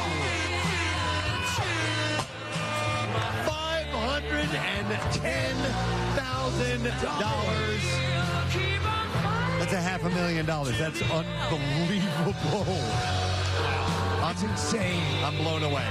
So this is, you guys obviously facilitated this, but it's the shoppers, it's the listeners, it's everybody that actually bucked up and made this whole thing happen. Absolutely. We couldn't do it without everybody's support, and we're very proud to help play a role in that, and as Bree said, really take the stigma out of hunger and security, which is our partners at Phil Abundance said is a big deal in this area. You guys do that, and a lot of the programs, and with what you do as far as allowing people when they come in to shop, it's you allow the dignity of going in and not, there are things that are subtle things that you may not be aware of, but that they put into place so that people can go in and shop for the food and do it in a way that is, that is dignified, and so they don't feel, because we can, as my mother always used to say, there but for the grace of God, we can all find ourselves in a situation like this. And so when good people like you and Acme step up and make it that much easier to do, then we can all get back up and running and everyone benefits. So kudos to everything you guys have in place. I feel like, Tom, your pacing on the number was a little too rushed. That was a huge number, and you just dropped it really quickly and really Can you say the number again? $510,000. Do it. Wow. So, Tom's a little worried because I told him that if he made any quick moves, the drones are armed with machine guns. Okay, fair enough. We have so he knows. All right, drones. The amount had to be impressive. But that's not it for Acme. I mean, we do have the Acme Donate and Go tent. So if you are coming down here and you don't have time to maybe stop at Acme to bring some non-perishable food items, you can actually purchase them while you are here. Right outside the tent, absolutely. Which is great. And again, we're looking to close that gap between the time that the financial donations come in, and so we can get a lot of food, physical food brought down here. We're going to have everything run seamlessly, so thank you for that. You guys are the best. Thank you, Tom and Bree. Thank you. Thank you for having us. Our partners here at Camp Out for Hunger. That's huge. Man, $500,000. It's insane. What? It says here since 2021 we were doing the pin pad promotions, and I mean that number's staggering. Yeah. And again, though, we always caution every time you hear that, don't think your donation doesn't matter. It does. It does. Let's do the bizarre file right now. Here we go, Jason. When you're ready, let's fire that thing up, please. WMMR presents Preston and Steve's Bizarre File. brought to you by Delco Trimlight. You can visit DelcoTrimlight.com to schedule an estimate on installation of the coolest permanent programmable holiday lighting system around. We'll start with this out of New Mexico. A jury just awarded a Rio Rancho man with what could be the largest medical malpractice verdict in history. The man ended up suing Neumann Medical Center because of what he's gone through and lasting medical consequences. According to the lawsuit, the physician assistant in the case is Stephen Chapman. The victim, a man named Michael, has told Chapman that he was interested in testosterone replacement therapy to improve his energy and medically managed weight loss plan. But according to the lawsuit, Chapman brought up erectile dysfunction. Even though Michael said he was not interested in ED treatment, come on. Chapman told him that it was designed to work with testosterone replacement therapy. Ultimately, Michael purchased a plan which included testosterone pellet implants in his butt and at-home penis injections. Oh, man. When Michael felt the medications weren't working, he went back to the office. Chapman said Michael wasn't doing it right and demonstrated the penis injection and sent him home with a medically induced erection. Now, Michael's attorney, Nicholas Rowley, said this physician assistant injected the chemical into his penis because he couldn't figure out how to do it, and he injected 75% more of the chemical and a stronger dose than he should have had, and sent the patient home and said, quote, "Go show all your friends." This is what he said to a 66-year-old man. This is a world-class boner. Make sure you show everyone at the gym. The lawsuit states Michael couldn't get rid of the erection over the weekend and went back to the clinic. Medical staff tried painful and embarrassing procedures to help Michael, but it didn't work. Chapman reportedly told Michael to drive himself to the emergency room where he had emergency surgery, but the damage was done. His lawyer, Rowley, said his penis is dead. Oh, man. He said it's actually what it is now is much smaller than it was. Where am I going to find a 6-inch coffin? And it's just a lump of scar tissue that doesn't work in any way, shape, or form. Oh, my balls! Rowley says the urologist who treated his client claimed that he'd seen cases like this before, but the close to $500 million verdict will keep it from happening again. So, yeah, it was like over $400 million, by the way. So you said that, and then there were pellets in his ass? Yeah, there were testosterone pellets of some sort.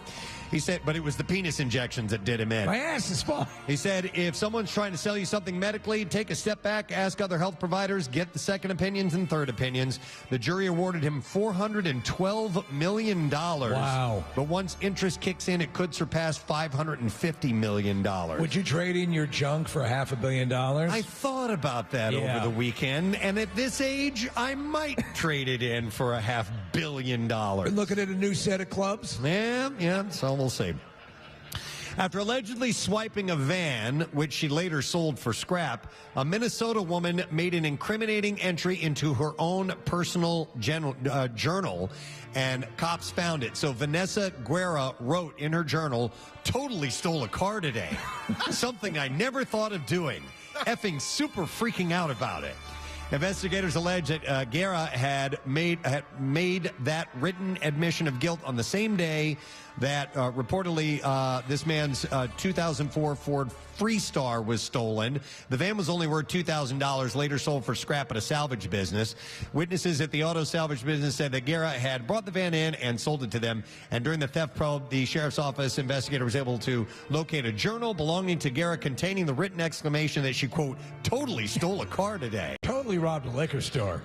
When contacted by the investigator, she denied knowing that it was stolen, and she recently was found to be indeed guilty of that, and she was sentenced to a brief stay in the county jail as of now.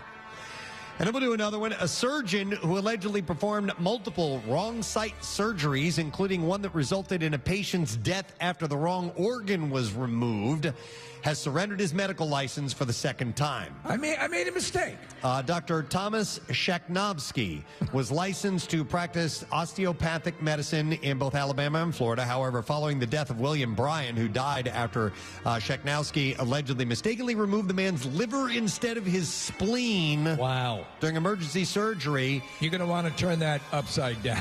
He has now been barred from practicing in both states. The doctor was ordered to surrender his license in September and is now listed as having retired. So do they, do they look that similar? I wouldn't think so. Yeah. But this guy thought they did. So they detailed the troubling circumstances surrounding 2 botched surgeries and his apparent attempts to cover up his own errors. Brian went to a hospital to assess an abnormal spleen while he was on vacation. Medical staff advised that he needed immediate surgery to prevent serious spleen-related complications. Despite serious reluctance to do so, he ultimately agreed to undergo emergency laparoscopic splenectomy. Wow. Although operating room staff was limited at the time, and although the hospital did not typically perform splenectomies, Sheknovsky conducted the operation. I'll do it, he said. You're in luck. We have a visiting boner doctor. Operating room staff was concerned at the time that Sheknovsky did not have the skill level to perform the procedure. During the surgery, for which the doctor arrived an hour late to, I'm sorry, I was drinking. He opted to convert a laparoscopic procedure to an open one to mitigate difficulties in visibility, and then they had major complications, and it proved to be fatal. After firing a stapling device blindly into Brian's abdomen, Sheknovsky removed the organ that he believed was Brian's spleen, but was actually his liver. Not only did operating room notice Sheknovsky's error during the procedure, but they said he tried to cover it up, too. What is this red thing that keeps on pumping? Sheknovsky directed a staffer to purposely and incorrectly label Brian's liver as a spleen as it was transported to the pathology lab. Oh, my They'll God. never notice. Yeah. God. And the guy died, man. Of course. So, yes, they demonstrated either a lack of clinical understanding or lack of integrity, and even predicted his reckless conduct is likely to continue, so he's not doing that anymore. Yeah. And that is all. That's amazing. Time for you in the bizarre file this morning. It was a quickie. Yes, it's a good one, though. It's a good one. And I love our graphics up here, our special segment graphics that are indicating what we're doing at the time. This is the most impressive thing I've ever seen. And also, Preston, there's a nice bit of warmth that is emanating from the screen. It's like a fireplace. It is kind of nice. Casey and I were warming our asses on it earlier. By the way, we are going to include a lot of thank yous as we go through the week, and we want to thank Bimbo Bakeries. They have sponsored our tent, and they do a daily donation, and they are going to do it from one of their brands. Today, it is 500 loaves of Arnold 100% whole wheat bread. Arnold whole wheat grain bread recipes are unique blends of grain, seeds, nuts that give each variety its delicious taste and nutrition you love. It's delicious, good nutrition for your balanced life. So thank you, Bimbo Bakeries USA, for donating that. I have it on good authority that Bimbo also handles Entenmann's, Preston, and they make chocolate chip cookies. Yes, they do. Oh, they do? I've heard. Are you hoping for a delivery? I'm praying. I'm praying for a delivery. All right, so before we take a break, how are we doing for the next segment, Case? Do we have any idea? I think we're looking good. Okay. Yeah, it's a little tight out there, so we've had to make some adjustments. But I think it's going to be great. Casey and I were talking in the last commercial break. The only thing I'm nervous about this entire week is the next hour. I know everything that we're about to do. By the way, you may be part of something you'll be seeing on the news later on. Yeah. With a helicopter coverage and fires and screaming and I don't know. There's a ton of moving parts in the next hour of programming, and I just want everybody to budget for some mistakes. Okay? Yeah. We have explosives here tonight. Yeah. I'm less worried about the explosives. No, that's absolutely fine. We've had drones flying inches from our face, not a problem. Yeah. Yep. It's this rocky run we're about to do that all hell can break loose. 100 kids with tubas, following them. Yeah, Kids, I forgot about that. Yeah, we have an extra 100 people that are going to be filling the tent here in a little bit with some instruments and things, so that'll be happening in a little while. But you know what you need to do, Case? We need to find a new couple for our privileged section. Time for the koala to pack it in. Yeah, we got to thank our koala and our cow who've been sitting there courtesy of our friends at Regency Furniture about a new privileged section. You know what, though, Preston? Yeah. They were able to avoid an utter catastrophe. How about that? All right, Casey is looking to gather a couple more people to sit in the privileged section. Did you find someone, Case? He did, yeah. All right. Yes. And we're going to have you come up to the microphone, please, if you could let that gentleman slip through in that very impressive outfit he's wearing. By the way, signs and outfits are much appreciated and therefore sometimes get you sitting into the privileged section. Let's go over here and meet this person. Excuse me, sir. What is your name? Stop gesturing to that person and hi. What is your name? Joseph. Joseph. Where are you from, buddy? New Jersey, Palmyra. From Palmyra, is that what you said? Excellent. And tell us about this sparkly outfit you're wearing. I bought it online from a website called Prime Jackets. And does it say Korn on it? Yes, I wore it to the Korn concert. Oh, nice. Did Korn pull you up into a special seating area? No, I wish, but I got like lots of compliments from just everybody. All right, for those who can't see it on the radio, he is wearing a sequin, sparkly, purple Adidas jacket, and it looks fantastic. And who's your friend who's going to be in the privilege section with you here? My dad. Oh, your dad. Hey, Dad, how you doing, man? I am wonderful. You proud of that son of yours? Every day. I love that. And my 2 girls. All right, well, you guys get to sit in the best seat in the house. So get over there now. Enjoy the privilege section. Jonathan Davis from Korn, he is famous for wearing Adidas tracksuits. Excellent. Yeah. That looks like something that little Richard would work out in. I love that. I know. I kind of want one. I know, me too. All right, so we are going to break. We're going to try to do our Rocky Run relay when we return. So everybody stay in here. We'll tell you when to go outside, and we have a few other surprises that are going to take place. So Porch the Band is going to take us in our next break. We will return in just a moment with more of the Camp Out for Hunger, day number 1 on 93.3 WMMR. So the Kardashians won big as well last night, and they had a weird speech. They were trying to thank firefighters and stuff, and they they actually made their win a tribute to the firefighters. And listen, see if you can hash this out. Yeah. Okay, here we go. It's been a really rough week in our home in Calabasas, Hidden Hills, and our neighbors in Thousand Oaks and Malibu.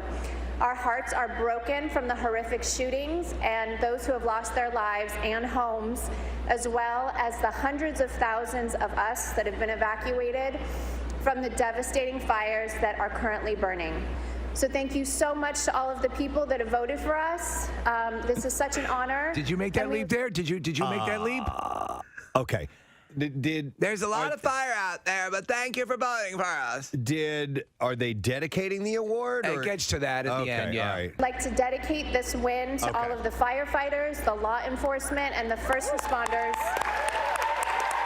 Okay, that makes more sense. Okay. I'd like to thank the people what put out the fires. Like, it just doesn't seem very genuine It doesn't. ever when it comes from them. You can see the guys who are really, eating smoke and battling flames up. I got great news, guys! Kardashian win was dedicated to us! Like, I get to see them sitting around, like, when we win, we should, like, dedicate to somebody, so it makes us look good. Listen, I want to tell everyone up there on the mountain, you guys are doing a great job. The Kardashians just donated their win to you on a field source floor. I just want to carry that into the fire with you. That's the chief going on the radio to tell all the guys. Attention everyone, Kardashians just donated their win on the People's Choice Awards to you. So I hope that inspires you to go marching into those flames and that superheat and that whipped up win. No word on Little Women LA yet. Yeah. No. So the only reason that I might consider something like that is after grooming in my intimate areas, is that the stubble sucks. Prespo, I'm waiting. One second, honey. You get a little itchiness for a day or two. So what do you use? When it freshly grows use back an in. electric shaver? Yeah, That's what I use for electric safety. razor. Yeah. And I like to be shorn tightly for that porn look. You know, I just don't find it hygienic. I don't want to have a knotted. I don't want to look like the Legend of Boggy Creek down there. I only do it like every couple months. Just like, oh yeah, it's getting a little long. So I mean, I do 100 brushes every night. Oh, gross. 1 second, I'm like Marsha Brady with her hair pressed. and the stubble's a bitch, but in the mirror. That's the only thing I might consider. So why I would consider something. Press, you get your dogs groomed? Yeah, we do. All right, so do you have boy dogs? Do you let them do your crotch? Well, because I have 2 male dogs, and they have to like shave their peens and their heinies. Yeah. Which I've like. Did you ask if I avoid the dogs? No. I'm sorry. Okay. No, I was going to say. You get thrown off by the peens and heinies. Do you have a boy or a girl? We or did both? the teeth and the peens and heinies. That's the name of the place, Peens and Heinies. Peens and Heinies. If you guys been us on the 202, it's called Peens and Heinies. Come on in. By the way, I heard Casey on the phone with his groomer the other day, and he was like, so I've been told when I bring my dog back that he's not too calm and that we need some extra help. I had to get a big dog. I had to go and get sedatives for him. I had to go to the vet. Poor thing. Dude. And what's crazy about this, and Steve, you can probably attest to this, is that dog is the dog that I want to introduce to strangers because he's so lovely and nice and all that stuff. And the other one, check out that Peen. But the other dog, who will like literally tear a stranger to shreds, is fine at the groomer, right? Like. It's like they change personalities when they get. And my cats were the same way at the vet. I use the service that comes to the house. Yeah, I should probably have that. The same lady? It's Avery. Yeah, I used her. She was good. Avery's is great, and they show up, and so the whole deal is they get used to going out of the house, right up, step up into the van, which is parked right by your house, right there, and they get it done because otherwise I don't want to have them have a full-blown seizure. And, man, the Peen and Heine is great. My dog is peenless, so it's just Heine. Yeah. My female. Yeah, but so somebody was also telling me that a way to sort of combat that, because it's the hairdryer, is to, like, when he's eating, run a hairdryer next to him while he's eating so he doesn't. I know. He's going to never eat again. Is this the big dog? This is the big dog. Yeah. What's the big dog's name? Reggie. Reggie. Yeah. The dog's huge. Dog is huge and thinks it's a lap dog. That's the black and white one? Yeah. Okay. He's actually not that big. I mean, he's only 74 pounds. Like, he looks bigger because of his fur. Preston, you have Yorkies. That's a huge difference. They're the doodle variety, so they get really hairy. So you have to groom them. Doodle Peen. Yeah. Doodle Peen. That was a kid show, wasn't it? Doodle Peen? Hi, I'm Doodle Peen. On today's adventure, we teach you how to shave your ass. Shave it real good. Doodle Peen. Showing you how to groom your genitals. Doodle Peen, I have an issue right behind my testicles. Well, it's easy. Use fly strips. And now another adventure with Doodle Peen. Man, it can get awful smelly down there. Oh, my God. Like a filthy whore. Hey, we're going to wrap this up. We got to start wrap it up. We got Hey, to start on kids, the road. tune in next week for another episode of Doodle Peen. All right. With that, we're going to take a break. Kylie Jenner has been hanging out with Drake. Oh, great. A month after her split from Travis This Scott. story keeps coming back. Do you think there's something going on between them, or do you care? I'll give you both questions. Well, I don't care, but most of these stories or most of the comments from quote-unquote sources say that they're just friends. They've known each other for a long time. I'll tell you what, we talk about the surgical enhancements, and we talk about, the people who overdo it. Whoever, I mean, if you look at Kylie, she's an attractive woman. Yeah. And besides the lips, there's she's had a ton of other work done, but nothing where you see all the lines and zippers and all that stuff. Yeah.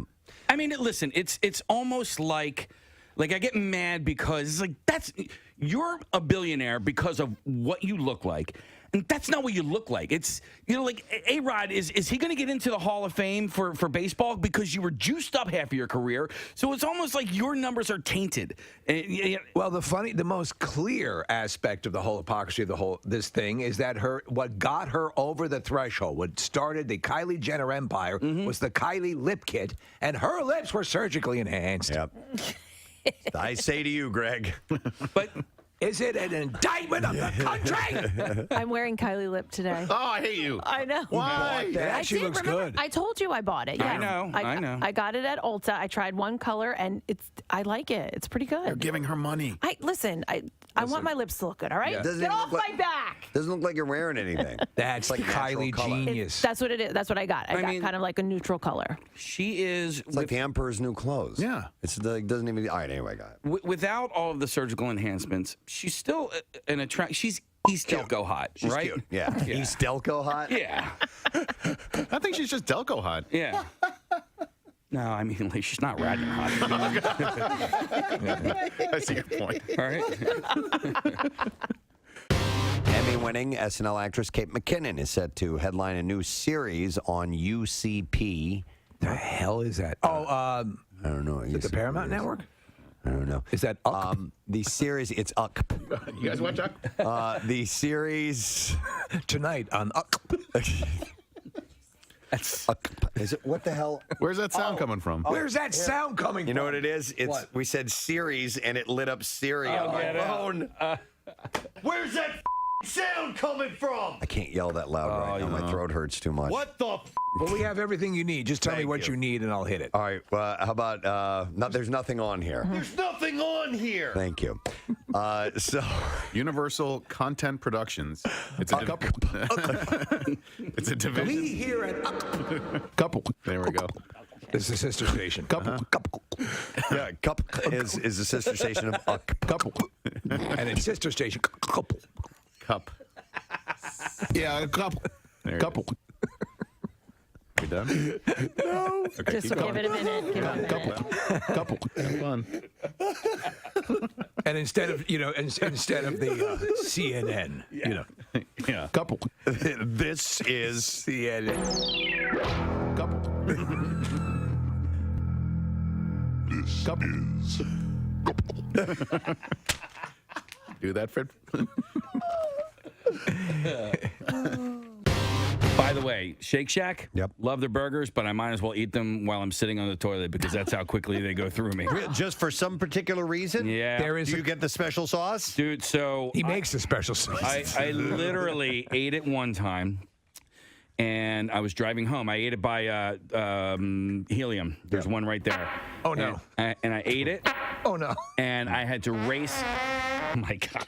I'm trying to get home. I was trying to get home. Yeah. And it was late. It was probably like 10, 11 o'clock at night. I can make it. And by the time I got to about Route 1 on 76, I was like, there's no way I'm going to make it. So let me get to the radio station. Quick. Oh. Stat, right? Yeah. Got to the radio station. Couldn't make it to the fourth floor. I had to dump by it outside next to the... Dude, wait a minute. Yeah. Did you take a dump? You crapped outside of the building? I had to. How long ago was this? This morning. God. Kathy, I it was either that or in my pants. What do I do? Sometimes I don't know. Right? So I had to do it next to the. So couldn't you at least pick a competing station? Yeah. Well, no. I mean, Because and also just so open to tell the story. It's amazing. Oh, not right away. I had to wait a couple of years before the security footage was deleted. You know? Hey, Gap. More FM's right over there. Right. Well, Q102 is right down the street. Q102 is down the street. He crapped there. Oh my God. The story does get a little bit better. Funny. How? How could it? How?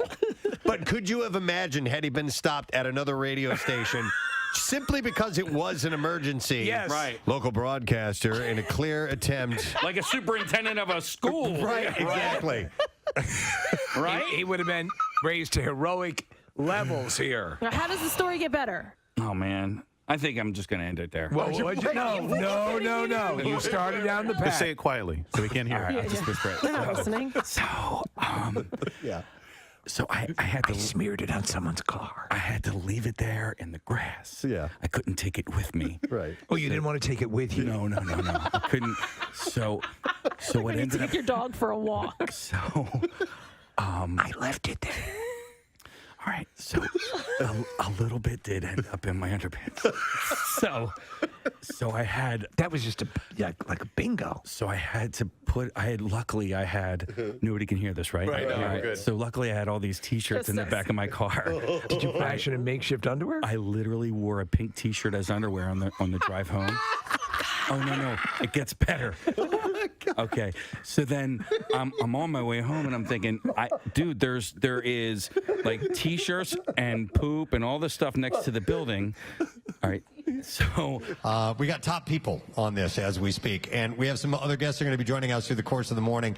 So we'll get to that in a little bit. But in the meantime, we would like to welcome someone. What we are going to do outside is in conjunction with our next guest and what is happening this week. We would like to welcome the CEO of the Philadelphia Visitor Center this morning. Catherine Ott Lovell is with us this morning. And Catherine is here to speak about the Rocky Fest, which is taking place. Nice to see you this morning, by the way. Nice to see you guys. Nice to see everybody. Yeah, Rocky Fest is here. Yeah. So last year, you guys kind of you had a special day at the Art Museum. Yeah. It wasn't enough. And that's what we were so happy to find out was that people were eating it up, and Steve and I we're diehard fans of the films, of the character, of the mythos, and all this stuff. And clearly, there's a lot of other people, too. Mm-hmm. Yeah, it's crazy. People love it. Well, it just seemed dumb to not embrace this character, this iconic character, and people say, well, he wasn't real. Well, they celebrate Merlin in England. I mean, so this is part of our legend, and it's something that needs to be embraced. I'm just amazed it took so long to do this, but I'm glad we finally have it. That's what everyone says, like it took, how have you not done this before? But I totally agree with you. I think there's a little bit of Rocky in all of us. And I think, what Sylvester Stallone wrote those almost 50 years ago, I think he wrote, a myth. It's not really a film. It's such an incredible story that resonates with people all over the world, not just Philly, not just the surrounding areas. All over the world, people are traveling to Philadelphia to experience this film. It's the ultimate underdog story. And it still resonates. And I have to thank Catherine because there's a lot of great swag that you can get for Rocky Fest. And I'm wearing one of them. I'm wearing the awesome tiger satin jacket that he wears in Rocky 2. And then Steve is wearing the robe from the first movie. Yes. The Rocky robe. And then look at this, the Italian stallion. I want that yellow one. That's terrific. Oh, Catherine, that is awesome.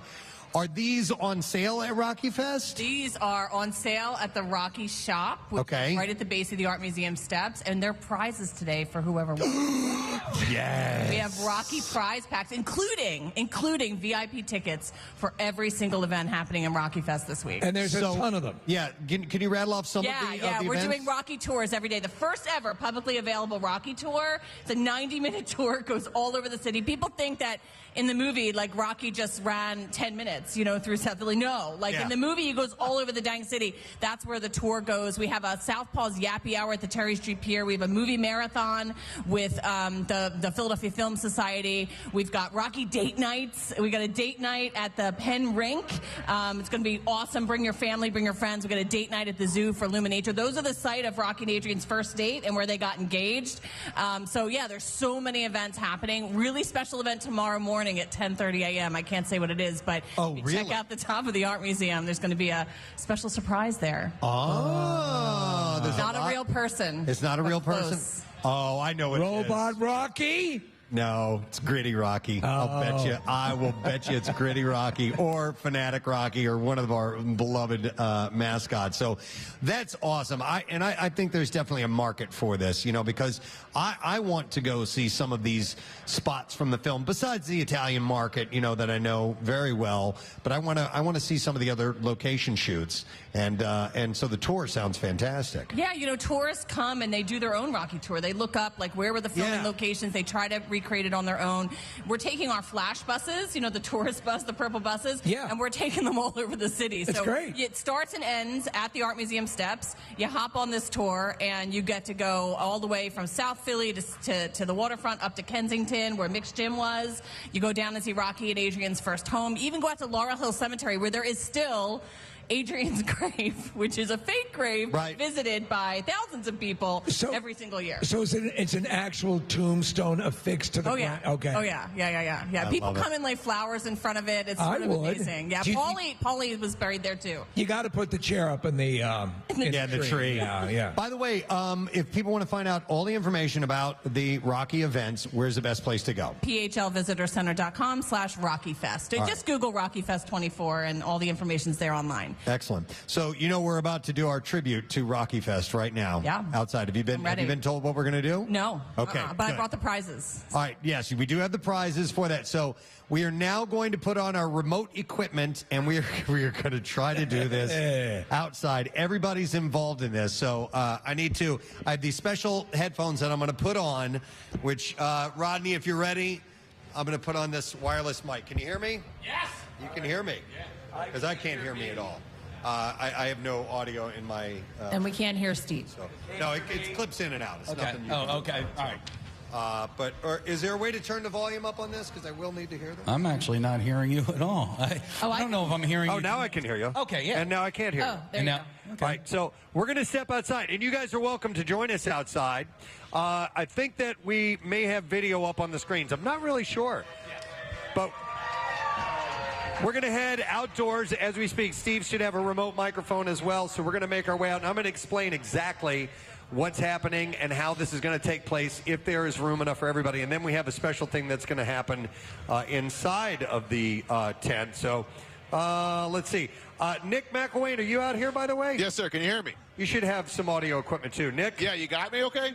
I'm right over here. Look to your left. Hey, hi, Nick. How you doing? Can you hear me okay I can now? hear you. There we go. All right, yeah. So I have a broadcast pack as well, and Marissa's been working her butt off to get everything set up, but we should be good to go momentarily as far as the Rocky Run itself is going. So this is what we're going to do. The idea is to take our contestants through the path of Rocky throughout the movies. We've kind of tried to pull something from most of the films. We didn't get absolutely everything, but we did it as close to it as we possibly can. So we're going to have two contestants that are going to be participating this morning. Why don't we meet them first of all? Why don't you two come over here? And Steve, you're going to have to hold the mic because I don't have a handheld. Oh, this mic's not working either. That's okay. Let's see here. Rodney, we need help on the handheld because it doesn't seem to be working. It says it's locked. And I can't. We're basically going to have to give mouth to mouth for you guys to go on my microphone. You want me to come over? You don't have a handheld mic though. Nope, but I got this. I know. I have this too. I'll go over to this guy. All right, so we're going to get up close and personal. Hi. And this is Chris, who's right next to Nick's mouth. How you doing, Chris? I'm doing great. I feel very close to Nick right now. And so you should. His head is huge, isn't it? I mean, it's crazy. Mine's not much better. All right, where are you from, by the way, Chris? Thank you, Nick. I'm from Doylestown. All right, excellent. Well, thank you for volunteering for the Rocky Run. Are you indeed a fan of Rocky? I am indeed. Then perfect. We're set up. Now, you're going to love this. Our next contestant over here, Nick, you're going to have to get up close and personal to this person. Her name is Rocky, by the way. Actually, her name is Raquel. But do you go by Rocky? I do. It's my nickname. That's fantastic. This couldn't be more perfect. Ding, ding. I love this. All right, so we're going to have Rocky versus Chris. Where are you from? Somerdale, New Jersey. All right, and are you a big fan? You've got to be. Huge with fan. a name like Rocky. Love it. Okay. Love the movies. So we're going to take you guys through the steps of Rocky Balboa throughout the movies. I know you've already been walked through. Marissa has told you. So I'm going to take everybody else through exactly how this procedure is going to work. It is indeed a race, and we're going to time them one at a time. Best time wins. We don't want anybody to get hurt, so don't kill yourself. There's some Rocky swag you're going to win. It's not $5,000, okay? So what we're going to do is first, we're going to stop off at the side of beef. Of course, Rocky famously would train on a side of beef. We don't have a side of beef. We have an inflatable cow. So they're going to need to throw 20 punches on the inflatable cow. After that, on to our second spot, which, of course, you remember Rocky famously as a training regimen from Mickey chases a chicken around a pen and tries to catch it. It's a training aid. So this morning, we're going to have them chase. We have a rubber chicken that is attached to a fishing line, which Nick is going to drag across the way. They're going to have to chase and grab and catch the chicken. After that, we move on to a little bit of Rocky's personal life. All the way down this way, you will see in a bowl two of our favorite members of the Rocky lore, and that's the turtles, Cuff and Link.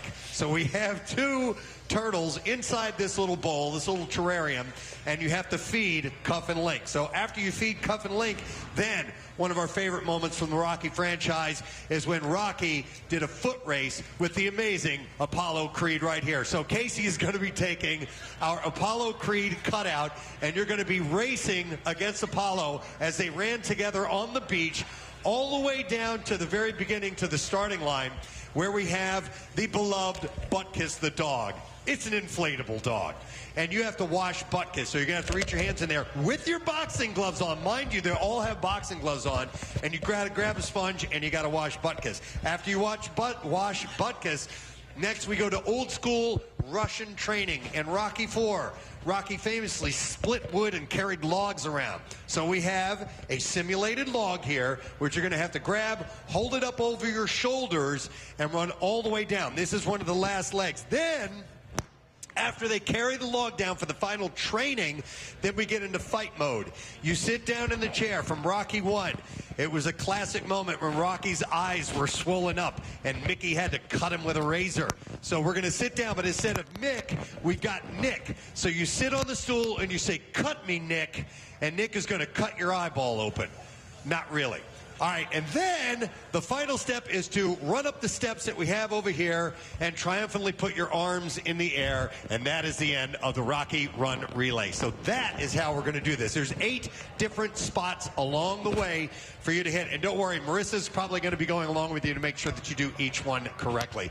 So I think we're all clear on that. You guys understand how this is going to work? No. All right, that's great. That's good to know. All right, we'll just make it happen anyway. All right, so Nick, are you in your spot yet? Oh, wait. All right. Yes, I am. Nick's getting set up. Steve, where are you? Can you hear me, Preston? I can. Where are you? I am by Cuff and Link. You're what? By Cuff and Link. Oh, by Cuff and Link. Excellent. All right, so Steve is going to be down the way. I'll handle play-by-play from here. When they get down that way, you take over. Sound good? All right. Glad we got this all worked out. It's seamless. And we will set our first one in motion. Who's going first, by the way? Who's going first? All right, they're going to do rock, paper, scissors. Oh, looks like Chris is going to be first. All right, they're wearing boxing gloves. They're wearing the, of course, the classic gray sweats that Rocky wore when he would train. All right, Chris, you ready to get this going? All right. And who's going to keep our time, by the way? Marissa? Can somebody keep time? I'll do it. All right, Nick is doing everything. God bless you. We got this all worked out. All right, so it's going to go back and forth. All right, Chris, Nick, let me know when you're ready, and we will begin. Okay, Preston. Not yet. Here we go. All right, and we're off. 20 punches. 1, 2, 3, 4, 5, 6, 7, 8, 9, 10, 11, 12, 13, 14, 15, 16, 17, 18, 19, 20, go. All right, he's on to the next stage. He's got to chase the chicken. Right now, he's running down. He has caught the chicken. And coming to Cuff and Link, going to try to feed Cuff and Link, trying to open up the food, the turtle food, and he's in. He's filled the entire thing. He's killed them both, and now he's moving on. He's running alongside Apollo Creed for the race, heading back. And now he's got to wash Butkus. He's throwing Butkus into the tub. He's taking the sponge with the boxing gloves on. Wash it. That's good. He's clean. Get out of here, Chris. Move on to the next one. He's on his way to the log run. He has got the log. He has put it up over his shoulders. He can't quite get it. He's doing it now. Now he's got it. He's doing the lunges. Yes. We didn't even ask him to do it. He's doing the right. lunges. Yes. All right. Get going. All right, now he's got to get cut. That didn't work. It didn't work, but he got it. It's okay. It's okay. Go up the steps. And time. Yeah. Wow. Wow. Preston, it was like traveling through the history of Rocky in whatever the time was. I don't know. Hold on. Casey was keeping time. 1 minute flat. Yeah. Unbelievable. Now, 1 minute flat. Wow. The meticulous nature. By the way, the turtles were deluged with what I believe are actually Jimmy's, not turtle food, but it's okay. Yes. Yes. So feel free to kill Cuff and Link. Cuff and Link were murdered. Right. I think Rocky would have been upset. Right. The most impressive thing, Preston, from a spectator's point of view, watching a rigor mortis Apollo Creed run alongside Chris, it was very impressive. I love it. And Nick is working on getting the fake blood for our next contestant. It's quite possible the fake blood will freeze. I think you're absolutely correct about that. It is freaking cold out here, man. It's perfect weather for a Rocky robe. I got more blood on my hand than I did on Chris's head, but whatever. All right, we're getting reset, and we're going to try to beat 1 minute flat. Rocky, how do you feel? I feel good. All right, she feels good, and I think you can do this, and you saw how it goes. So, Rocky, when I say go, we will begin. Casey, you ready to start the timer? I don't know where he is. He said, yes, sir. All right, on your mark, get set, and go. Rocky, run. Here we go. 1, 2, 3, 4, 5, 6, 7, 8, 9, 10, 11, 12, 13, 14, 15, 16, 17, 18, 19, 20 punches. On to chase the chicken. She's running after the chicken. Yeah. Bobble the chicken. You got to get it. She got it. Got the chicken. All right, over to Cuff and Link. Feeding Cuff and Link, trying to get the top off of the food. A little longer than Chris took, but she did it. Moving on now, Preston, running alongside Apollo Creed. Rocky 3, racing back to clean Butkus. All right, Butkus is in the tub. She's washing. Butkus is clean. Here we go. On to our next one. It's the log run. Butkus got a horse back there, but it's okay. All right, she's got it over her shoulders. Here she comes. She's doing the squats. Yes. Or the lunges. Oh, my God. Rocky's kicking ass. cut me, Nick. She's got cut. Now she's running up to the stairs. Will she make it? Oh, careful. Little stumble and time. Wow. Preston, from just a completely arbitrary way, I have to say, she might have halved his time. It felt faster. All right, we're going to find out with the official. Casey has got our time over here, and we will find out who our winner is. All right, let's get Chris and Rocky together. We'll go back down to the starting line. Right, where all the magic began. And we will reveal the time and our champion for the first ever Rocky Run Relay. You know, it's uncanny how each step completely and meticulously recreated every moment from Rocky's life. You know, all those watershed moments for Rocky we tried to represent You realize what kind of Hollywood trickery went into it all. We bought it. All right, so we had Chris, who scored 1 minute flat. Actually, it was 60.2 seconds. Okay. And that is an admirable time. First ever run. Nobody had ever done it. He showed us how to do it. And then we had Raquel. Rocky, she stepped up, and she did it in 50 seconds. Oh! And she's our champion! Oh, my God. Preston, she doesn't know this, but we're also going to throw in the Stanley Cup for her. Oh, it's a beautiful thing. So we've got some freebies for you.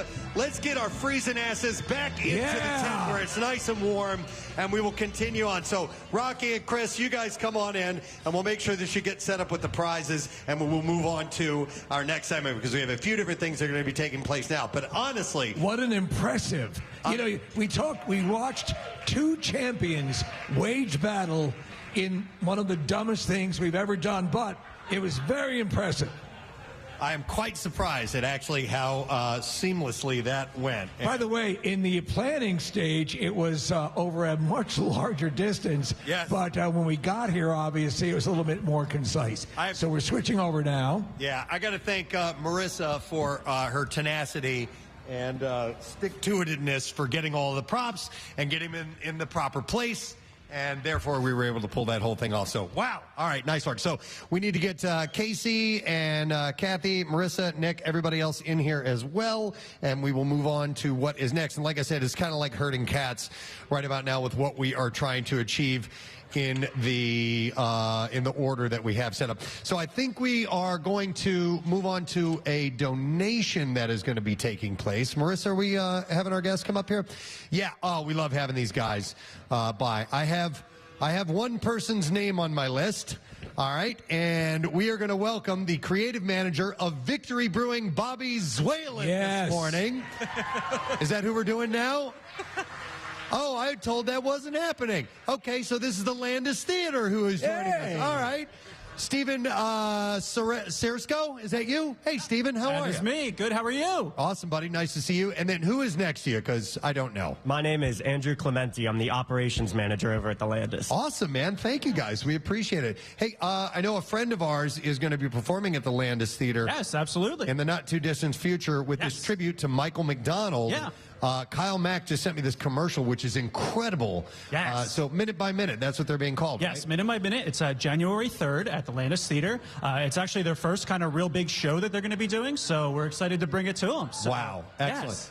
Yes. The Landis Theater, how many seat venue is that, by the way? It's a 650-seat venue. Wow. Built in 1937. We're actually the only state and national historically registered theater in the country. So. Wow. And where exactly are you located for those who haven't been there? Good old Vineland, New Jersey. Okay. About 45 minutes south of here, 45 minutes from Atlantic City. We're kind of right in the middle of everything. So. Before you guys give us your donation, any other shows or events you want to mention real quick? Yes. So actually at the culmination of this, Vineland City, who is actually doing this donation with us, we want to thank them too. They are doing their Christmas on the Ave special. So that it runs the 6th and the 7th. And then this weekend we have Wishbone Ash coming back with Andy Powell, the original Fanning member. So we are super excited to have them back. They played a show last year, and we're ready to go for it. Wow. Yes, that's fantastic. Absolutely. How do people reach out and find out information about the Landis Theater? You can go to www.thelandis.com. That's easy. I Yes, love it. We try to make it easy for everyone. And so you guys wanted to announce a donation? Yes, absolutely. Let's do it. So we have our $5,000 donation here from the Landis Theater. You buried the lead there. So this is from the Landis and the City of Vineland. and we would like to thank them. You know, the Landis is a veteran-owned business. We like to give back. You know, somebody that kind of gave everything to us. We do everything we can to give back to everyone else. So that's excellent, man. Yes. Thank you guys so much. Yes, of course. Thank you guys. And one more time, how do people reach out to you? www.thelandis.com. All right, you guys are the best. Thank you so much. Thank you guys. Thanks, guys. All right. So we have a few other things that are going to be happening, but wait a minute. I'm hearing... Oh, boy. Do I hear noises outside? Do I see people walking into the studio or into the tent? I keep saying studio. Into our tent. Oh, my God. There are a series of people in uniforms carrying flags, carrying instruments, and they are filling out our area, which there's not a whole lot of room in this tent as it is. Oh, I know who this is. It's the Upper Darby High School Marching Band. Yeah! State champs! They are the state champs, and they are going to do their best to squeeze into the tent, and they're just barely able to make it happen. Oh, yeah, I'm digging this.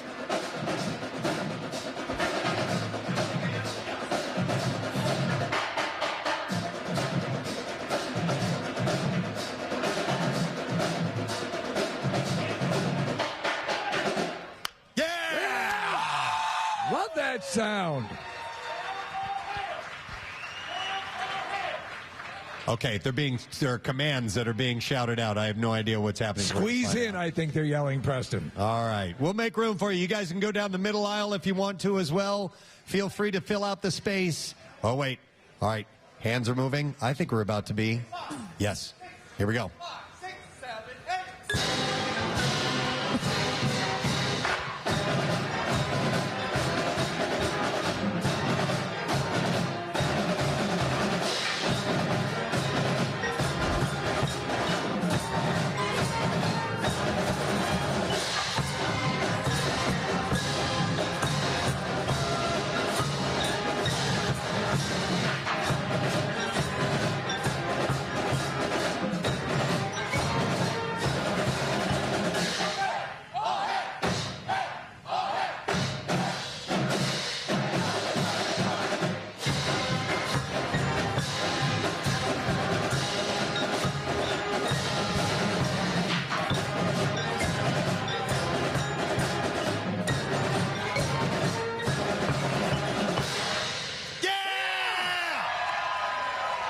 Phenomenal.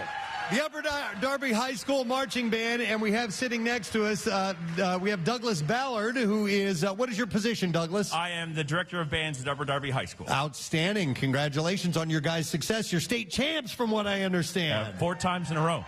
Wow. 4 times in a row. Yeah. Wow. So Doug, yes, planned for the crew to come by here, and we have crammed in a whole lot of people into our area. How many kids are in the band? 95. 95 band members. That includes color guard as well, right? Yes, color guard, front ensemble, battery percussion, woodwinds, and brass. Wow. And you guys didn't come just bringing your instruments. You guys also brought food, right? Yes, we brought 966 pounds of food. Yeah! Oh. We love it. Excellent. That means they can enter into the high school challenge for a $5,000 cash prize from our friends at College Ave. Yep. Dear God, I have a lot of information in front of me. So here's what we're going to do. You guys are going to get a couple of performances for us this morning in the tent, right? Yeah, that's what I've been told, yes. All right, so here's what we're going to do. In the interest of time, we are going to take a break, and we will come back, and we have a couple of guests besides the Upper Darby High School Marching Band, but they are going to perform live, so you got time to get here. We will take a break. We'll come back in just a moment. Camp Out for Hunger on MMR.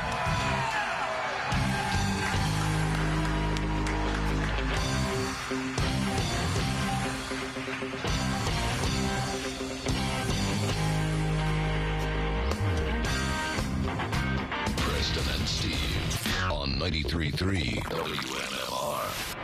Preston and Steve's Camp Out for Hunger.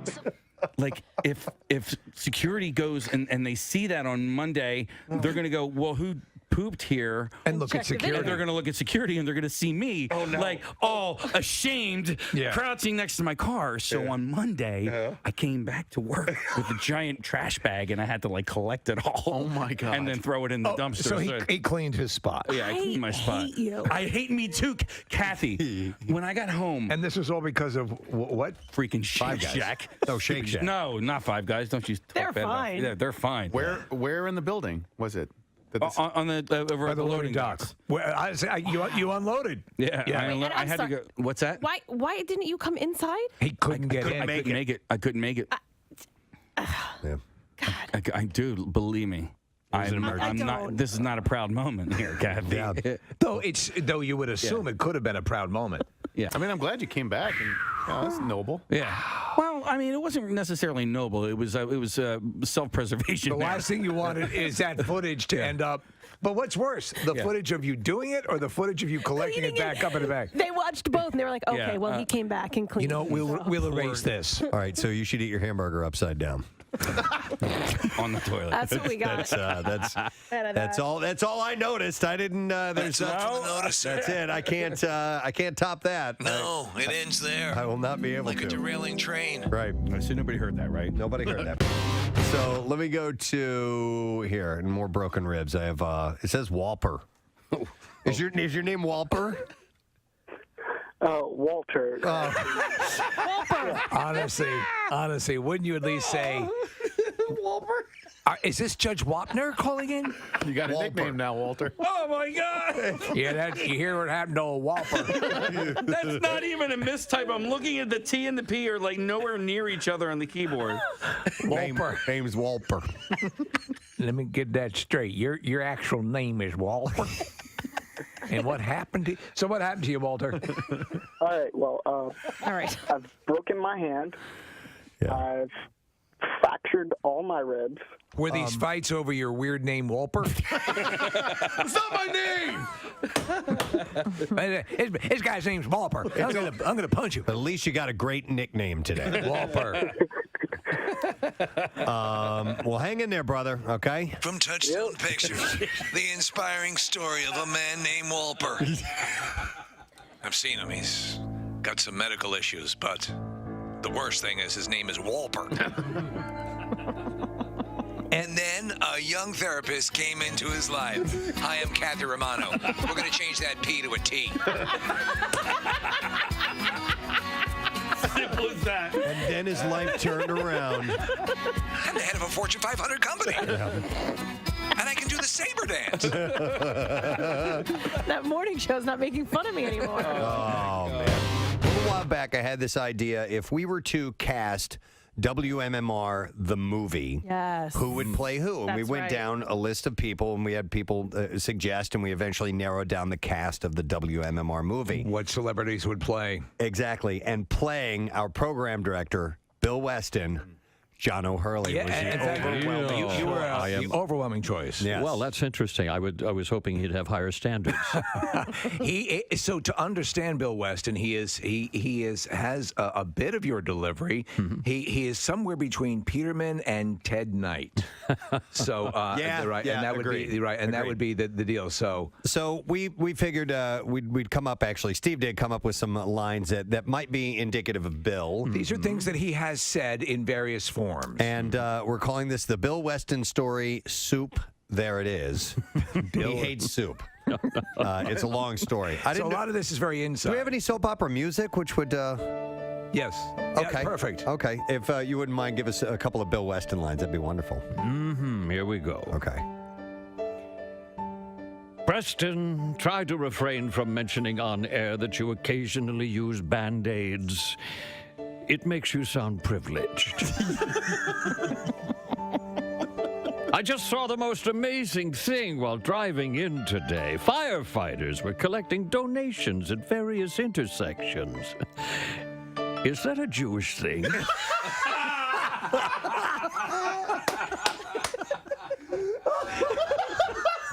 So last night, I was jarred awake from my slumber by a horrible nightmare. Both Preston and Steve were there in the studio, sitting on horses and eating soup. What say we file that one under who gives a crap? Oh, that recently widowed quadruple amputee was a terrible guest. She didn't bring the ha-ha. Perfect. And last one.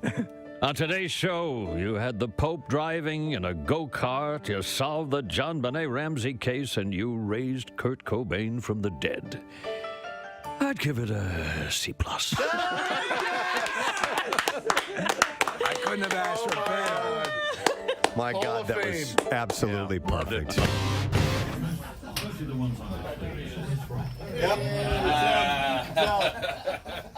I am nothing like that. All of that stuff is taken out of context.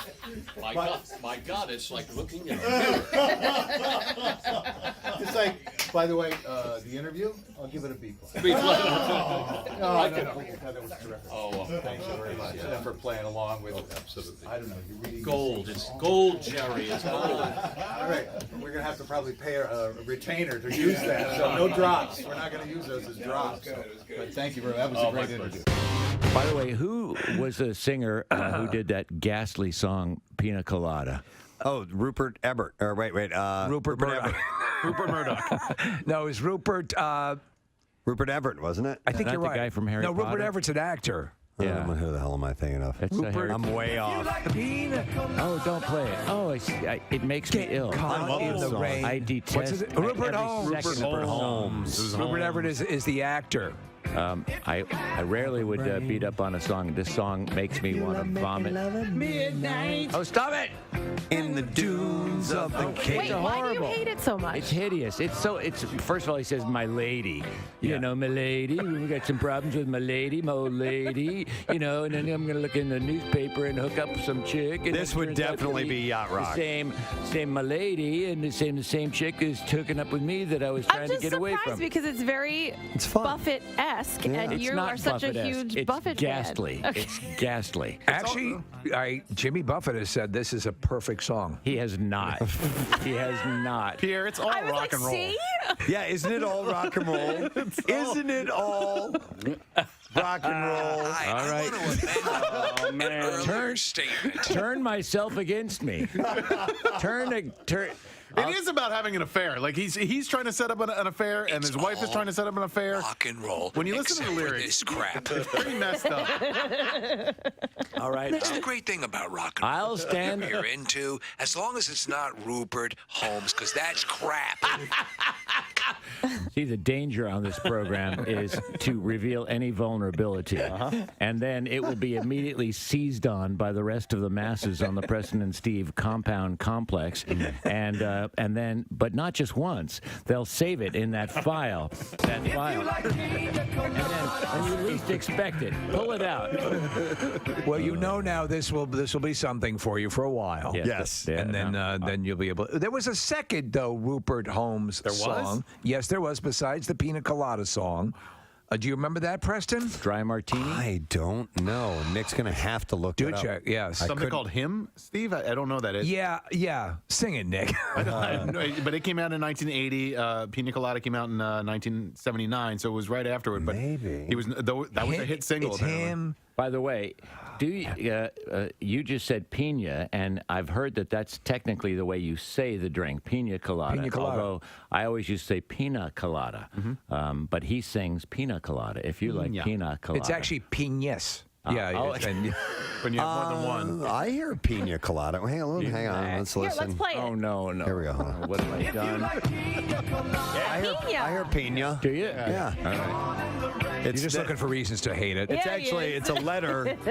It's a letter in the Latino alphabet, an enya. Yeah. Is that actual And letter. also, she was an old like rock Enya. She darling. was, yes. She Orinoco Flow. That's right. That was Enya. I forgot about that. Oh my God.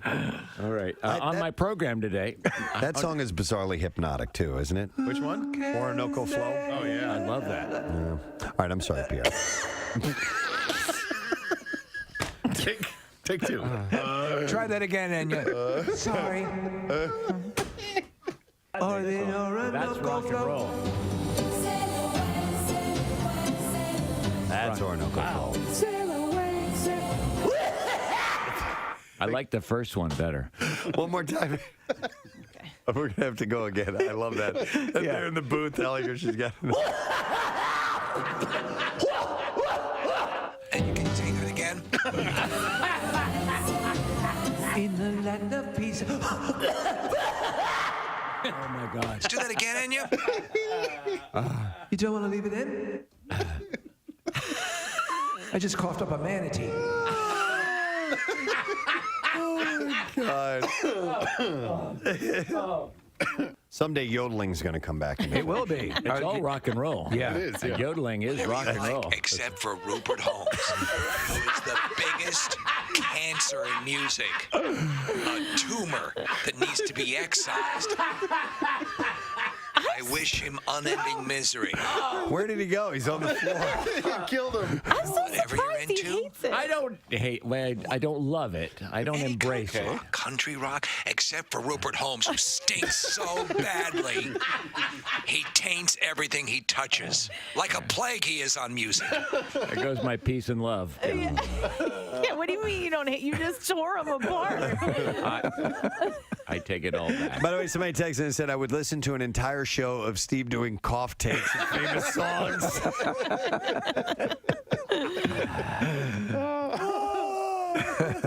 Okay. I'll leave you with one more thing. If you like pina colada, Rage on and have a great day, gang. We'll see you tomorrow. Bye-bye. Please welcome the one and only Mr. Mickey Hart. Yay! All right. Okay. Wow, I love the way you did that. Well, thank you. I love the way you're that was really great. You had rhythm. You had rhythm. See? Thank you. You know, Who could ask for anything more? let's get right into that. I love that you love rhythm so much. It's a huge part of your life. It's everything. Yeah, yeah. It's not melody and it's not harmony, but it certainly is rhythm. You were exposed to percussive instruments and rhythm early on. Your dad was well known and well respected. And I wouldn't go that far. He was a musician? He was a musician? Okay. I wouldn't go that far. Oh, really?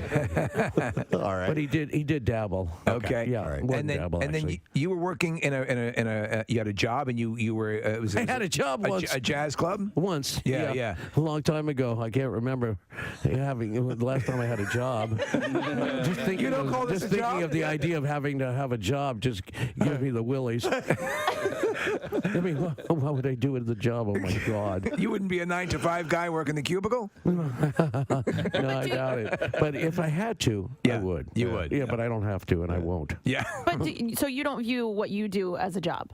Oh no, it's a service. It's a service industry. I mean, that's what music is all about. You know, you provide a place where people can come and have an emotional moment, right? And ritualize. So, yeah, I know, and I think it's very profound, and I'm very, what should I say, honored or. Yeah, blessed sure. or whatever you want to call it, to happen to fall into this universe as a percussionist or a drummer, to be able to do that is, But maybe even people. it's a good thing. But people who are maybe in the same situation as you, viewing it as a job, the fact that you don't view it as you view it the way you do. It's not easy, but it's not like a job. It's like when I get up in the morning, the first thing I do is think of, the new day and what kind of new rhythms there are in it and how I can interpret that. And that's what musicians do. They interpret, society and whatever, Mm-hmm.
Nottingham.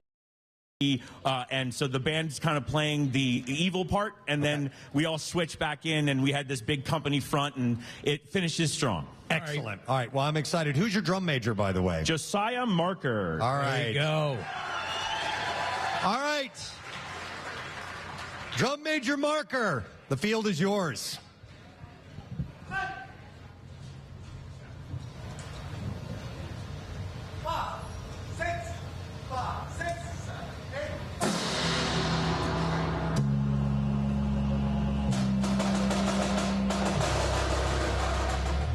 Without warning, the Sheriff of Nottingham and his men swarmed out of the forest. It was a trap. Marion and her band were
The sheriff and his men fled.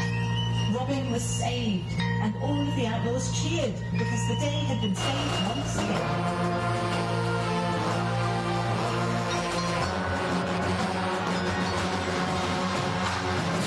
By Marion, the Lady Hood of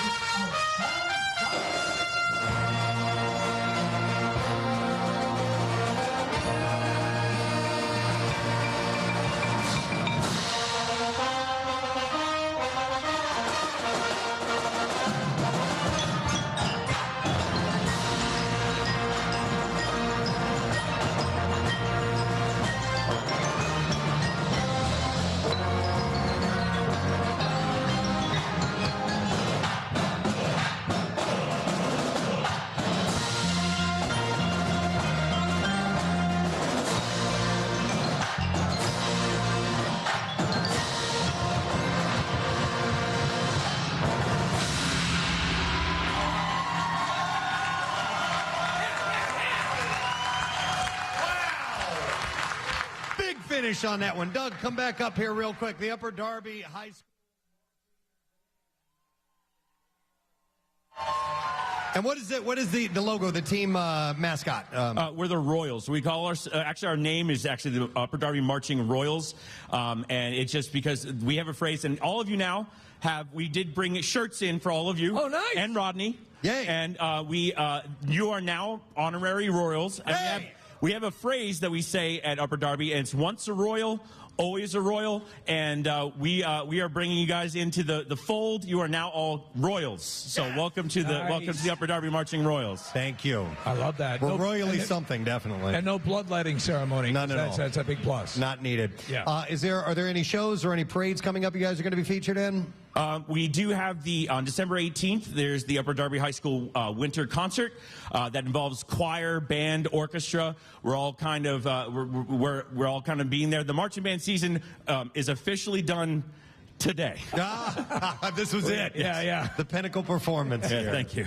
We love it. Excellent. Well, thank you guys. You kids are wonderful. Congratulations on all your success. You certainly deserve it, and we are so glad that you were here this morning. Upper Darby High School Marching Royals, and thank you, Doug Ballard and company, for being here. It was really cool of you to be here. All right, with that, I think we can take a break, right? Yeah. All right, we'll do that. We have more to come up here on the Camp Out for Hunger live broadcast. We're hoping you'll come and join us. And don't forget about Camp Out After Dark tonight. Food trucks and fireworks. The band Porch is going to take us into commercials. We'll be back in a second on MMR. Stay with us.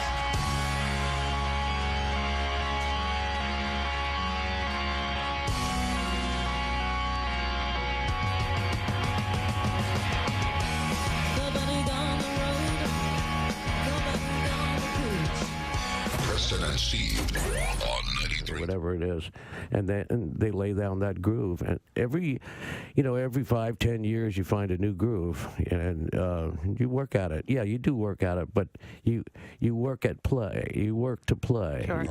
You have to keep your skill up. I play every day 2 to 3 hours. Do you? Absolutely. Yeah. Are you kidding? Absolutely. In order to get up there and do what I do. Yeah. I mean, it's an athletic event. It's not like lounge drumming and stuff. This is the power stuff. Well, speaking of reinventing and finding new grooves, I want to ask you about John Mayer, because he's been with the band and touring with you guys for a stretch now. And I think a lot of people initially dismissed him as poppy and not the really great, incredible guitarist that he is. And from my perspective, he seems like the perfect fit for the Dead, because he holds you guys in reverence, but he can also hold his own. What are your impressions on John? John's a sharpshooter. Yeah. He's a gunslinger, as it were. And his guitar, he's beautiful. He plays great. He fits perfectly in the band, and he's a nice guy. I mean, I know he has this reputation and all that stuff, but I've never had a moment of weirdness with him. He's just a very pleasant person to be around, and he plays his ass off. Before he was a star, he played in the conference room down the hall in these offices.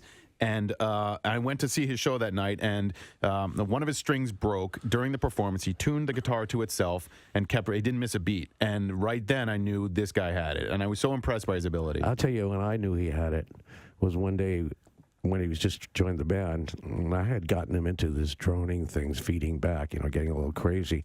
And so during the drums and bass part, he got down on his knee and he put the guitar into the speaker and he started feeding back. And I was looking at him and I was saying, oh, okay. So I walked around to the front of the speakers, sat down right next, and I had on one hand I had what do you call it, lighter fluid, and the other hand I had a Bic. And so he looked at me, I looked at him, and I went like that, and for a minute I thought he was going to do it. And then so he did take it while he was feeding back, and he put the he put the Bic on his amplifier, and he took the lighter fluid and used it as a slide. And so he played slides down with lighter fluid. Full Hendrix on and I said, John, you were going to do it, weren't you? And he said, I was really thinking about it, but the guy who makes my guitar is in the audience. So I couldn't do it. He almost lit his guitar on fire, so I knew right then he was okay. Wow. I was wondering if you had watched the Grateful Dead documentary that was on Amazon, and what your thoughts are. No. It was very in depth. Oh God, it was just awful. I just did not like it. You didn't care for it. It was just a one-sided affair. It was not for me, and it really didn't show the Grateful Dead in its totality. It was more like a Jerry, whatever that is, memorial thing or whatever. He was trying to do, but it wasn't really. It didn't have the heart of the Grateful Dead. That's for sure. There's been a lot done about it. They made me watch. Oh, I watched it once. Yeah. Okay. Just to say I didn't like it. But that's it. I didn't see it at the premiere. Me and Bob and Bill, we went out and had dinner. Yeah. While they showed the movie.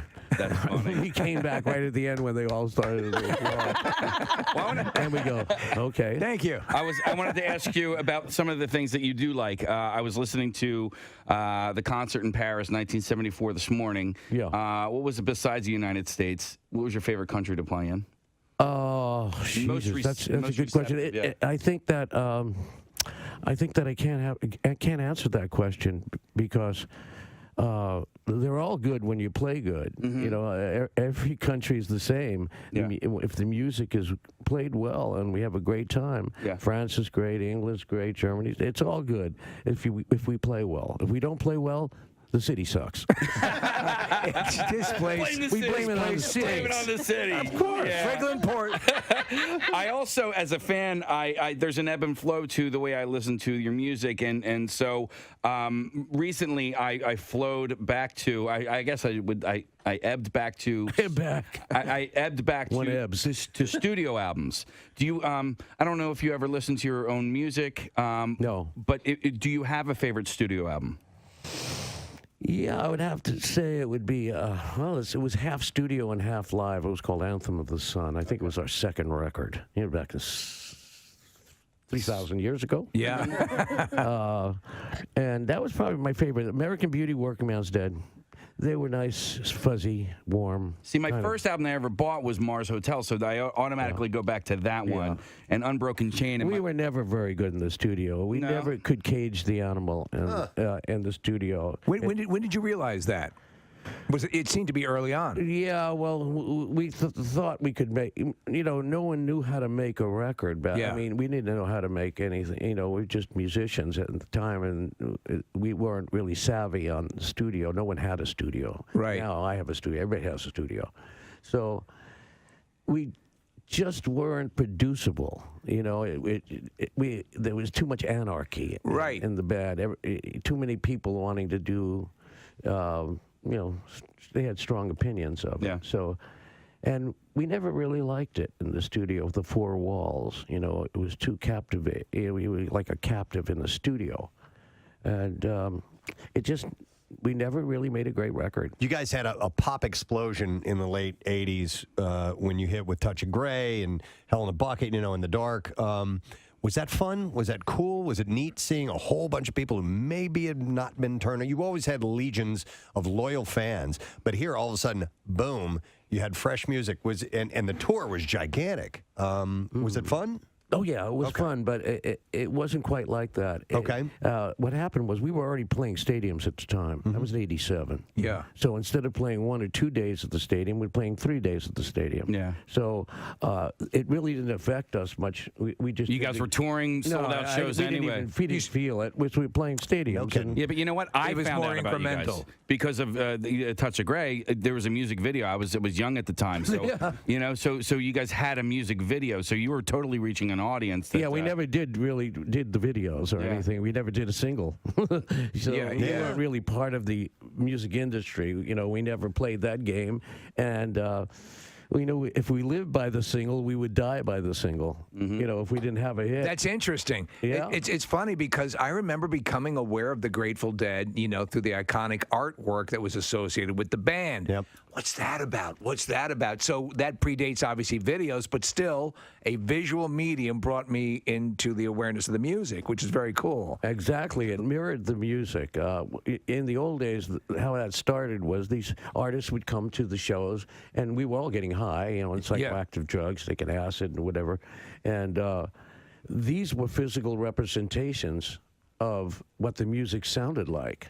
They would go home and they would start painting, and they're still high, and that's what these things were representing. They were representing the music. How were you vetting that, or was it just sort of if you want to do it, or would you guys kind of consciously say, I don't like that, doesn't represent our band right, or was it just an open source? Well, luckily in our case, the people would come up with these incredible,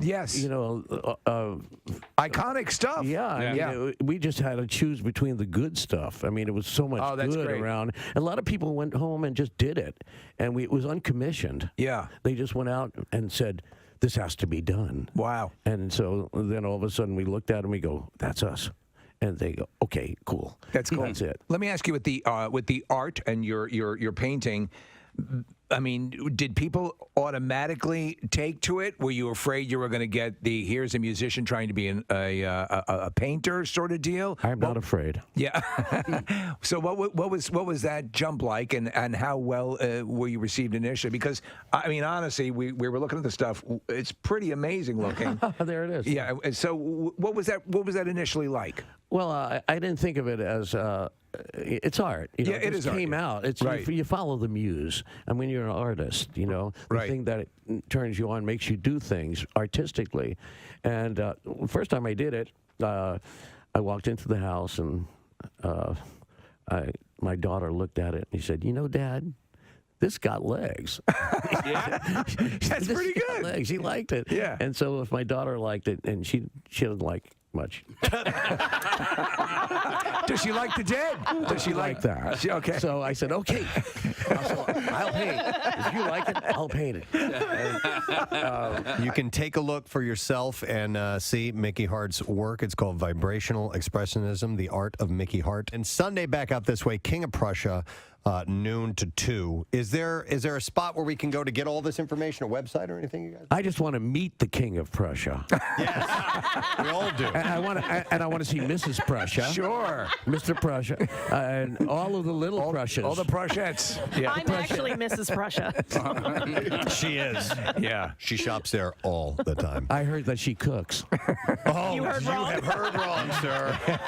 Wrong, Mrs. Prussia. She makes reservations. Yeah. I can make a mean reservation. She makes a mean reservation. She makes a mean Romanoff.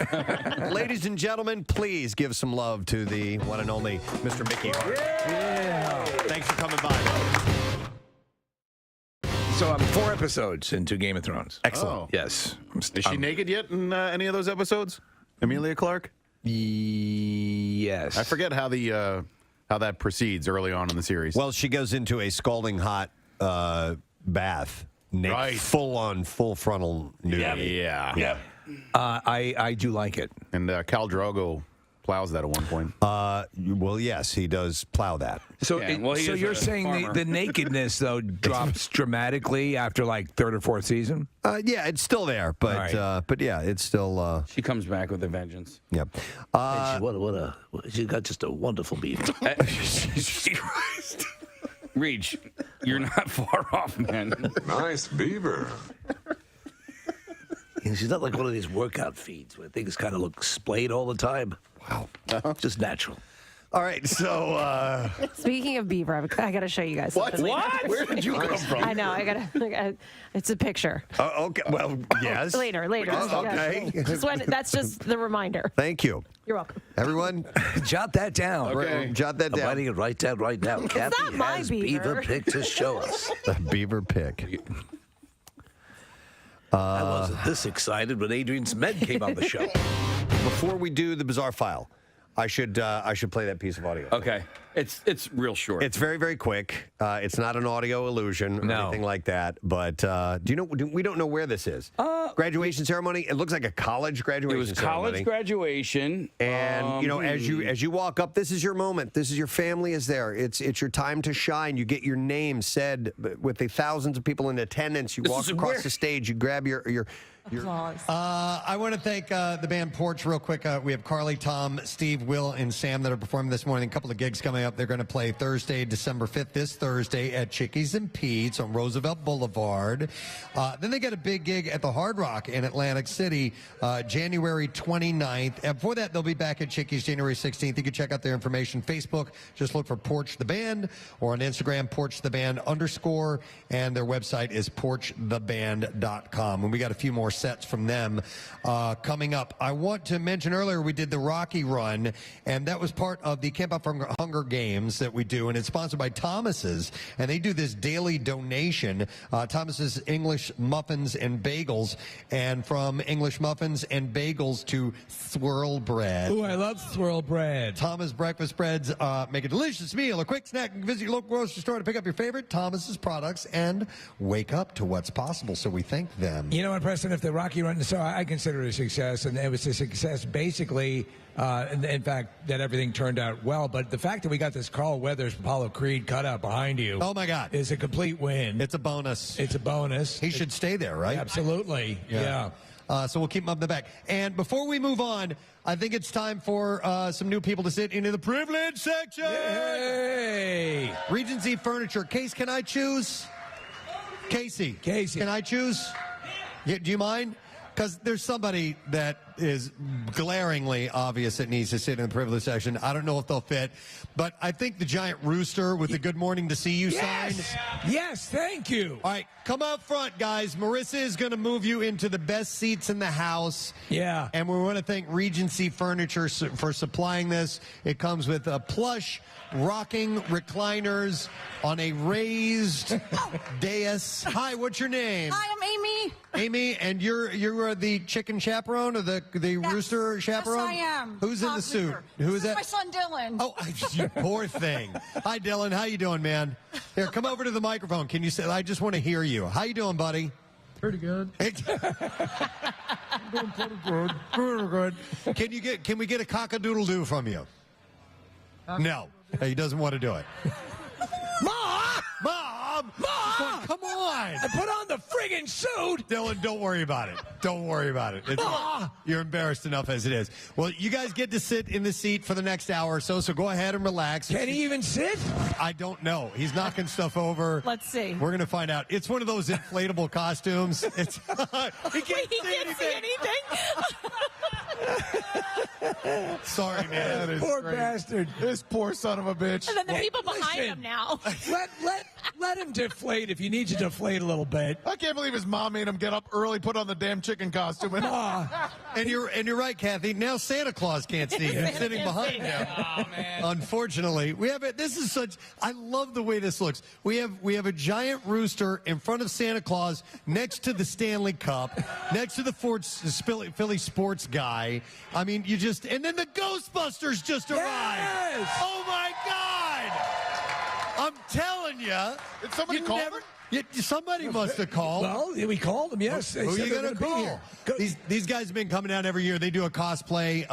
They're a charity group, and they raise all kinds of charity donations for a variety of different charities. And they show up and meet with kids and stuff, but they're dressed in the full cosplay. I love this thing. For a Monday, this really has a later in the week vibe. So if we're off to a start like this, this Camp Out for Hunger is going to be great. So make sure you make time to come on down here. And, of course, the ultimate thing is to make a donation. We'd really, really appreciate it. Speaking of donations, we have a longtime friend who is here to join us today. He's standing at the microphone as we speak, and he is with the Families Behind the Badge Children's Foundation. In fact, he is the executive director, and we've had him on for ages and love his contributions to Camp Out because, I mean, he already does everything for another charity. Yes. And then wants to give to our charity. Yeah. It's just an amazing thing. Please welcome Mr. Mark O'Connor, ladies and gentlemen. Good to see you, bud. How you doing? Good morning. Good to see you. Yeah. So I gave you a pretty big, beefy build up there at the top, but you really do. You guys at Families Behind the Badge, for people who aren't aware, let's bring them up to speed. So Families Behind the Badge has three main tenets. Number one, we support the families of fallen and critically injured first responders with financial support right after the tragedy. We have a program called Police Youth Alliance where we connect cops and kids in non-enforcement positive actions to change the perception the kids have of police. And our third and newest pillar is we're getting involved in the emotional and mental health of first responders to proactively find ways to deal with the stress of the job before they have problems. So, all right. Yeah. So preemptively, that's fantastic. I mean, listen, the things that first responders have to see, it's just, it's all the things that we try and stay as far away from. And Preston and I both have, we have friends that are detectives in different departments. And what I come to find out like a couple of years ago is that they actually are friends because they're almost like therapists for one another, right? Because only they really truly understand, what they have to deal with on a daily basis. And so they help each other out with their mental health. Yeah, agreed 100% on that. Mm-hmm. Yeah. And, of course, the Bend to the Shore bike tour, that's a big charity that you guys are a part of, or that you are, I should say. Yeah, we're able to do all these things mostly through the Bend to the Shore bike tour. This was the 37th annual Bend to the Shore. We had 2,300 riders. Our fifth highest team this year was the team, Casey's team, the MMR Rock and Rollers. It raised over $50,000 this year. Wow. And that was fifth? damn, we got to get better. And I do, I've been talking to, Lauren Henwood, who I work closely with and you work closely with in our sales department about, the ride is in July, but like the campaign starts like now, you know what I mean? So we're going to have some really, really cool things that we're going to do to fundraise and have some fun leading up to the ride. Do we have a date for the ride just yet? July 20th. Okay. Sunday, July 20th is the date. That's somebody's 50th birthday. I'm not going to celebrate with you guys. But happy birthday to me and good luck. Well, on top of all this that Mark and company, Families Behind the Badge do, and saving, and raising money for those efforts, they also put a little aside for the Camp Out for Hunger, and you're here to make a donation. Yeah, this is the 11th year that we're donating to Camp Out for Hunger to Phil Abundance. We're almost at $80,000 given to Phil Abundance, and this year we have a check for $10,000. $10,000. We love it so much. That's confetti worthy. Another 10,000. Super big check. That can lead to 30,000 pounds of food. It's amazing, and obviously Phil Abundance needs it. So, Mark, thank you so much for your continued support. And every year you make this better. I don't know how you top it each year, but congratulations! Another great effort here for Preston and Steve's team. We love you. Thank you, Mark O'Connor, guys. From you guys, that's quite a compliment. Wonderful person. Love it. All right. So we've done a couple of those things, and now it's almost 10 o'clock. So what the hell? I think it's Bizarre File time. It is. I know it's zipping right by. All right, Jason, let's do the B-File. WMMR presents Preston and Steve's Bizarre File. All right. Brought to you by Pro Team Collision. If you find yourself in an accident, trust the pros at Pro Team Collision. Your trusted auto body repair shop located in King of Prussia. Go to theproteamcollision.com. All right, the reason I'm laughing is because this first story, there's a line in it that I absolutely love. All right. Steve, you're going to love it too. All right, so bear with me. This is in Milwaukee. Inside the El Cielo bar, Wednesday afternoon, the open sign had been extinguished for the final time. After closing Tuesday night, owner Robert Coyolt's tavern license was permanently revoked. He operated the bar for 9 years, and he explained that he's still concerned about an ongoing investigation stemming from a shots fired incident there in October. So at a Milwaukee Common Council meeting earlier this month, police discussed the incident. So officers, is according to the officer reading from a police report, officers recovering cocaine, drug paraphernalia, and suspected drug sales ledger and 9mm cartridges. Also, chickens were located in the basement of the tavern. Chickens? Yes, up to 4 chickens can be kept on residential property in Milwaukee, but a permit is required, and the chickens must be in an outdoor coop. Now, Coyolt is accused of shooting a gun out the window. He denied that it was him, saying that a random person on the sidewalk out front did it. He said a bowl of cocaine that police said they found inside the building was not his. Okay. But he did admit that he was raising a couple of chickens. The chickens are mine. In the basement near the beer storage. And he explained to the committee he planned to eat them. So alderperson Jocasta Zampira said the chickens that were located in the basement of the tavern, why were they there? And then here's my favorite quote. He said, for eat. Wait, what? For eat. For eat. Chicken for eat. Why do you have the chickens there? For eat. For eat. Yeah. Why you not have chicken? He said, for eat. In my house, I live upstairs. That's bowl of cocaine for chicken. That's the chicken like cocaine. He actually said, I live in the upstairs. He said, for eat, I live, or in my house, I live in the upstairs. Yeah, there you go. So Zampira said, you keep them in the basement and then brought them up to kill them? Yeah. And he said, in my house, yes. Yeah. In the end, between the cocaine, the shots fired, the noise complaints, and the chickens, the older people had heard enough. The full Common Council voted to revoke the license. Ooh, it's complicated. Coyolt's attorney said that he could appeal the revocation in the circuit court, but they decided against it. So the chickens were taken to the Milwaukee area domestic animal control. One was euthanized because of its condition. Aww. The other was returned to Coyolt, by the way. He's getting that one back. To eat. For eat. So he had a whole bowl of cocaine. A whole bowl of cocaine. Why? How do you snort it? Yes. That was for snort. I love that story. All right, here is an amazing story of survival. A hiker who was lost in the backwoods of British Columbia for more than 5 weeks has been found alive. Luckily, I had chicken for eat. Sam Benestick, 20 years old, was reported missing on October 19th after he failed to return from a 10-day fishing and hiking trip. Authorities had called off a search rescue effort for the avid hiker in late October. Temperatures in the region at times had dropped to -4 degrees Fahrenheit. Wow. Mr. Benestick was found Tuesday by 2 people headed to the Red Fern Lake Trail for work, and they recognized him as the missing person. Given all of the time that he was missing, a different outcome had been feared. Police Corporal Madonna Saunderson said, "We are very grateful. The family is thrilled." And apparently he had just simply gotten lost. Mr. Benestick told police that he stayed in his car for a couple of days, and then he walked to a creek where he camped for 10 to 15 days. At that time, he went missing. He was equipped with a tarp, a backpack, and some camping supplies. He then moved down the valley and built camp and shelter out of a dried-out creek bed. Winter conditions ramped up with some snowfall. Eventually, he made his way to the area where he flagged down his rescuers. Why didn't he go into his RV? Multiple rescue teams and family and friends had all conducted ground and air searches over a pretty huge terrain. This is in the Rocky Mountains, so this is it's amazing that he was able to survive. It's very tough to survive out there in the Rockies.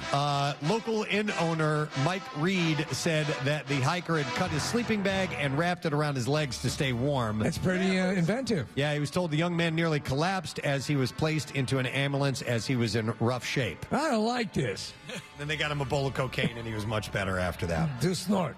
All right, this is pretty ironic. A contractor hanging up holiday lights suffered life-threatening electric shock and was revived by a defibrillator. Essentially, they shocked him again. Shocked him back after being shocked. Yeah, police said first responders received a 911 call around 10 a.m. reporting that a man had been electrocuted. Police said the man had been hired by a resident to install holiday lights on a large tree using a pole. It appeared the pole being used came into close proximity or contact with a primary electrical line on a utility pole. He sustained a life-threatening shock, rendered him unconscious. 911 caller reported he appeared to be having a seizure and stopped breathing. First responders gave him CPR, and they gave him multiple shocks from the AED in between providing the CPR, and the last shock administered to him appeared to revive him, and he regained a pulse. I know it seems weird, but in a lot of times with electrocution cases, they use a defibrillator to bring him back. Yep. So the man is taken to Mass General for evaluation. They wouldn't do the same thing if you were shot, though. I don't know what his condition is at this point. All right, and then we'll do one more, and you guys probably saw this. A man who paid $6.2 million for a banana duct taped to a wall ended up eating it. Justin Sun, the founder of cryptocurrency platform Tron, posted a video showing himself removing the banana from the wall and then proceeding to eat it. After taking his first bite, he'd be seen smiling and nodding his head during a news conference in Hong Kong on Friday. Had the banana been swapped out since its original debut? They swap it every week. All right. So it's part of that. But he said he bought it for eat. For eat. Sun said, many friends have asked me about the taste of the banana. To be honest, for a banana with such a backstory, the taste is naturally different from an ordinary one. Sun ended up winning the bid for the banana at a Sotheby's art auction in New York last week.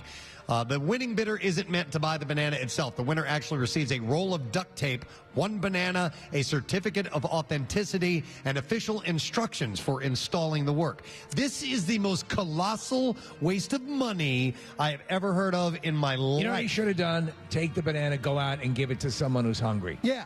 Or if you want to do the ultimate transfer, give it to someone who wants or at least is hungry for a banana. Or how about donating $6.2 million to the Camp Out for Frickin' Hunger down here?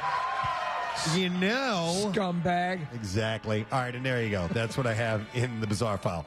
We're here to help people for eat. That's what we do. Eat. Yes. All right, let me see. We're doing pretty good on time, aren't we? Yeah, we are. We should be getting a phone call in a little bit. Oh, yeah.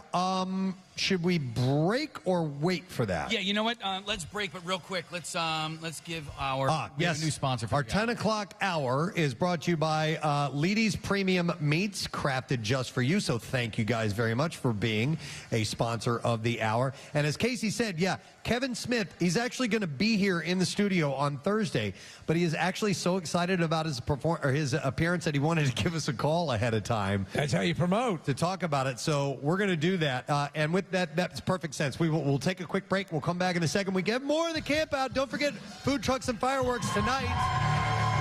In the meantime, Porch is playing us into commercials. We'll be back in a second on MMR. Stay with us.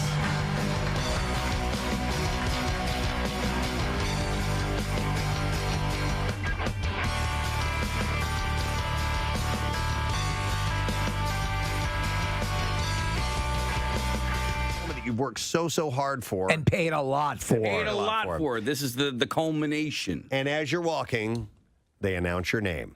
Julie Jerkoff. Forgive me, Kirkhoff. What?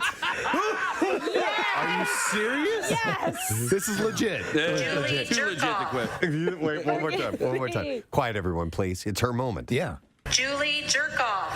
Forgive me, Kirkhoff. Oh, my God. Forgive me. Julie Jerkoff, forgive me. Julie Handjob, forgive me.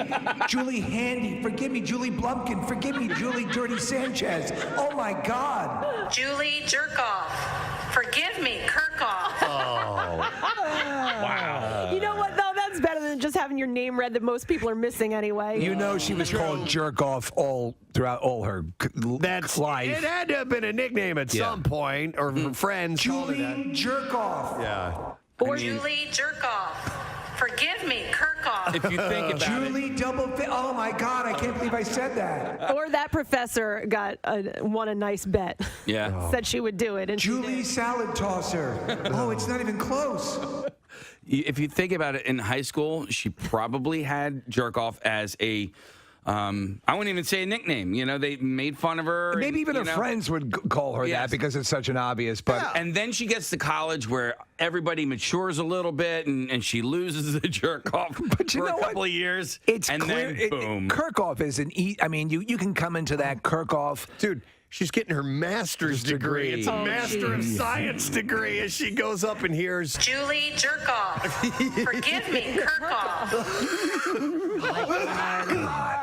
Well, and she doesn't. If this is the actual video that we're watching, she doesn't even flinch. The girl, Julie. You know what? When they're doing it, you couldn't even hear. You're so excited, and your focus is walk forward, shake hand, take diploma, walk off. Jerk off. Jerk off. Julie Jerkoff. Forgive me, Kirkhoff. Well, you did very well, Miss Jerkoff. And she sounds so sweet. The woman reading the names. Please come up to the microphone, Julie Jerkoff, and tell everyone how you achieved your success. Forgive me. It's the jerk-off way, I think, that we can all emulate. Oh my God! But there's countless names like that are being butchered in similar ceremonies going on. In fact, this very weekend, I'm sure. Absolutely. There'll be mangled names. Yep, loads of them. You realize, anytime we have a caller named Julie, we will have to play Julie Jerkoff.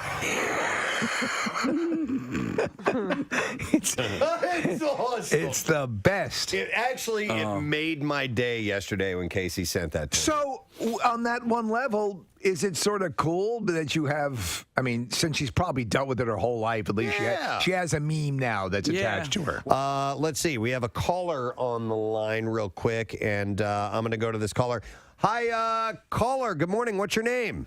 My name is Julie. Julie Jerkoff. Thank you, Julie. Our first Julie Jerkoff. You're our first to be given the Julie Jerkoff Award. Following explosive fights on social media, Jersey Shore star Ronnie Margot Ortiz, he and his girlfriend apparently are done. He wrote on Instagram, on an Instagram story to Jen Harley. Yeah, he's a real silver-tongued devil. Listen to this. Yeah. Note to self, can't turn a natural-born hoe into a housewife. Damn. If you find them in the gutter, then leave them in the gutter. Note to self. Yeah. Ronnie later apologized, writing, I want to apologize. I love you. Earlier to my fans and especially to Tater Tot Kitty. Really? Tater Tot Kitty? That's somebody's handle. Like, I don't know if that's her handle or whatever, but I want to apologize to Tater Tot Kitty. Dear Tater Tot Kitty, I'm so sorry for those terrible things I wrote. I writ. He said, I acted out of my gut and not rationally. I was not rational. I should have never. Apologies to you too, Ravioli Ramon. He said, I should have never acted in such a manner, spelled M-A-N-O-R. Really? Yeah. Okay. Come on, man. It's where he lives. It's the name of the place. I should never have acted in such a manner. That's what he says. You pull up Preston, it says, I never should have acted in a manner. And then he writes, my deepest apologizes. Wait, seriously? My deepest apologizes. A-P-O-L-O-G-I-Z-E-S. All right. My deepest apologizes. My deepest apologizes to Tater Kitty. The pair welcomed a baby girl named Ariana Sky together less than a month ago. It was wild to be there in the delivery room. I mean, the baby fell out of her butthole.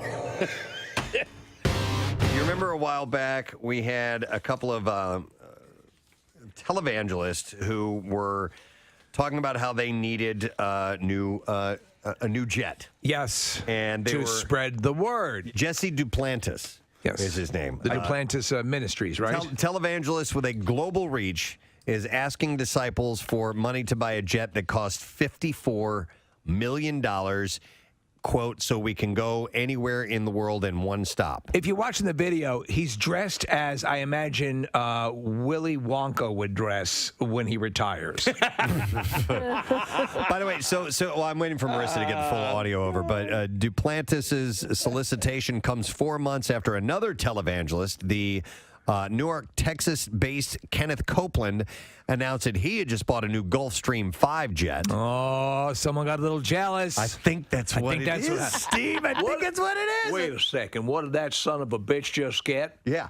Well, this will not fly in the eyes of the Lord. I think it's keeping up with the Joneses. The aircraft. Listen, you insufferable prick, I saw what you just bought, and I'm going to get an even bigger jet. Hallelujah. The aircraft, when first sold in 1998, carried a $36 million price tag. That's what this other guy bought. $54 million. You need to understand. You just cannot.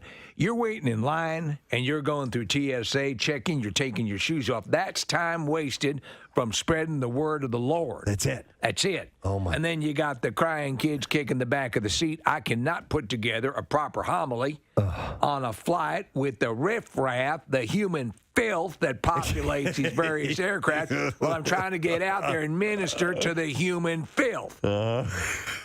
That we got part funds one my over. lust for high-end aircraft. All right, here we go. This is the audio of him pitching this. He made a video of this. Yeah. So.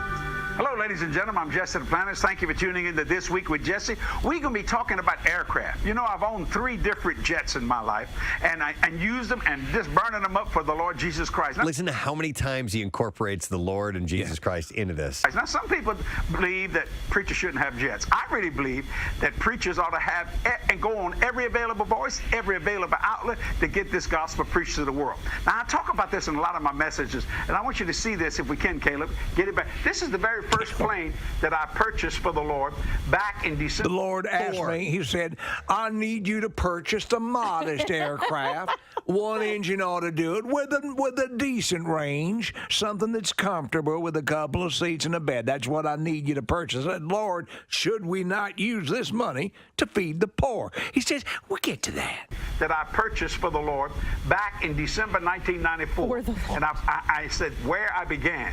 And then the second one I purchased was in January 2004, where I used to be. The one I'm flying right now, and it's been with me 12 years. I purchased it in January 2006, where I am. Now, I want you to get a shot of this one, Caleb. Now, this is the Star Trek. It's going to crack you up, because this one is just insanely expensive. And the amount of people who could have benefited greatly from the money wasted on this is just off the charts crazy. And they're showing pictures of him with the camera as they go by. Now, this is the Star Trek Enterprise. This is where I'm going. Praise God, but I believe It's got a transporter and everything. In fact, my next purchase is going to be a spacecraft. Praise God, but I believe in God for. Let me just say. Wait, this is what I believe in God for? Yeah. Is that what he said? This is what I believe, yeah. I think he says, praise God, but I believe in gospel. Oh, okay. Where I'm going. Okay. Praise God, what I believe in God for. Yeah. Let me just say This is what I believe. Don't worry. This is what I believe in God for, so I can fly this way around the world. believe in God for a brand new Falcon 7X so we can go anywhere in the world one stop. Now, people say, my Lord, can't you go with this one? Yes, but I can't go at one stop. Oh! That's it. That's the dilemma. Wait a second. You mean you're going to have to stop? There's the kicker. I'm backing that up. Hang on. Now, people say, my Lord, can't you go with this one? Yes, but I can't go at one stop. And you see, if I can do it with one stop, I can fly it for a lot cheaper because I have my own fuel farm. And that's what's You just said, by the way, on this $54 million jet that it has a 5,000-mile range. Yeah. That's not flying around the world with one stop.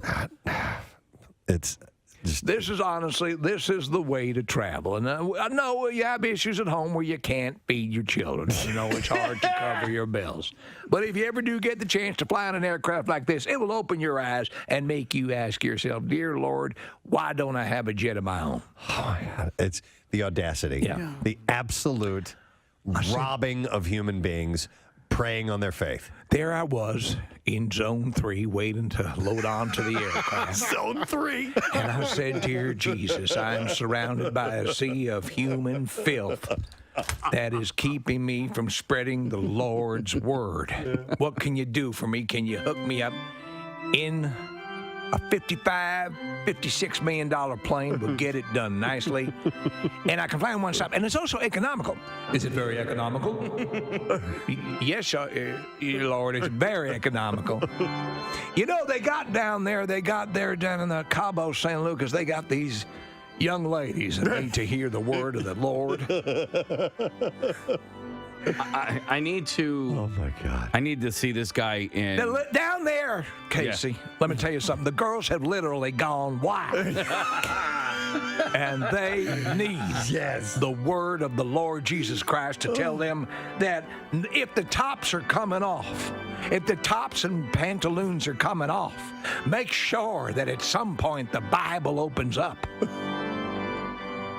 This is Cabo. Girls Gone Wild Girls in Cabo. Gone Wild in Cabo. Yeah. You've seen video. I have seen video, and I'm distressed. I could get there in one flight. I mean, you just want to punch this guy in the face. Absolutely. Oh, you might. I don't know. I kind of want to join him on his jet.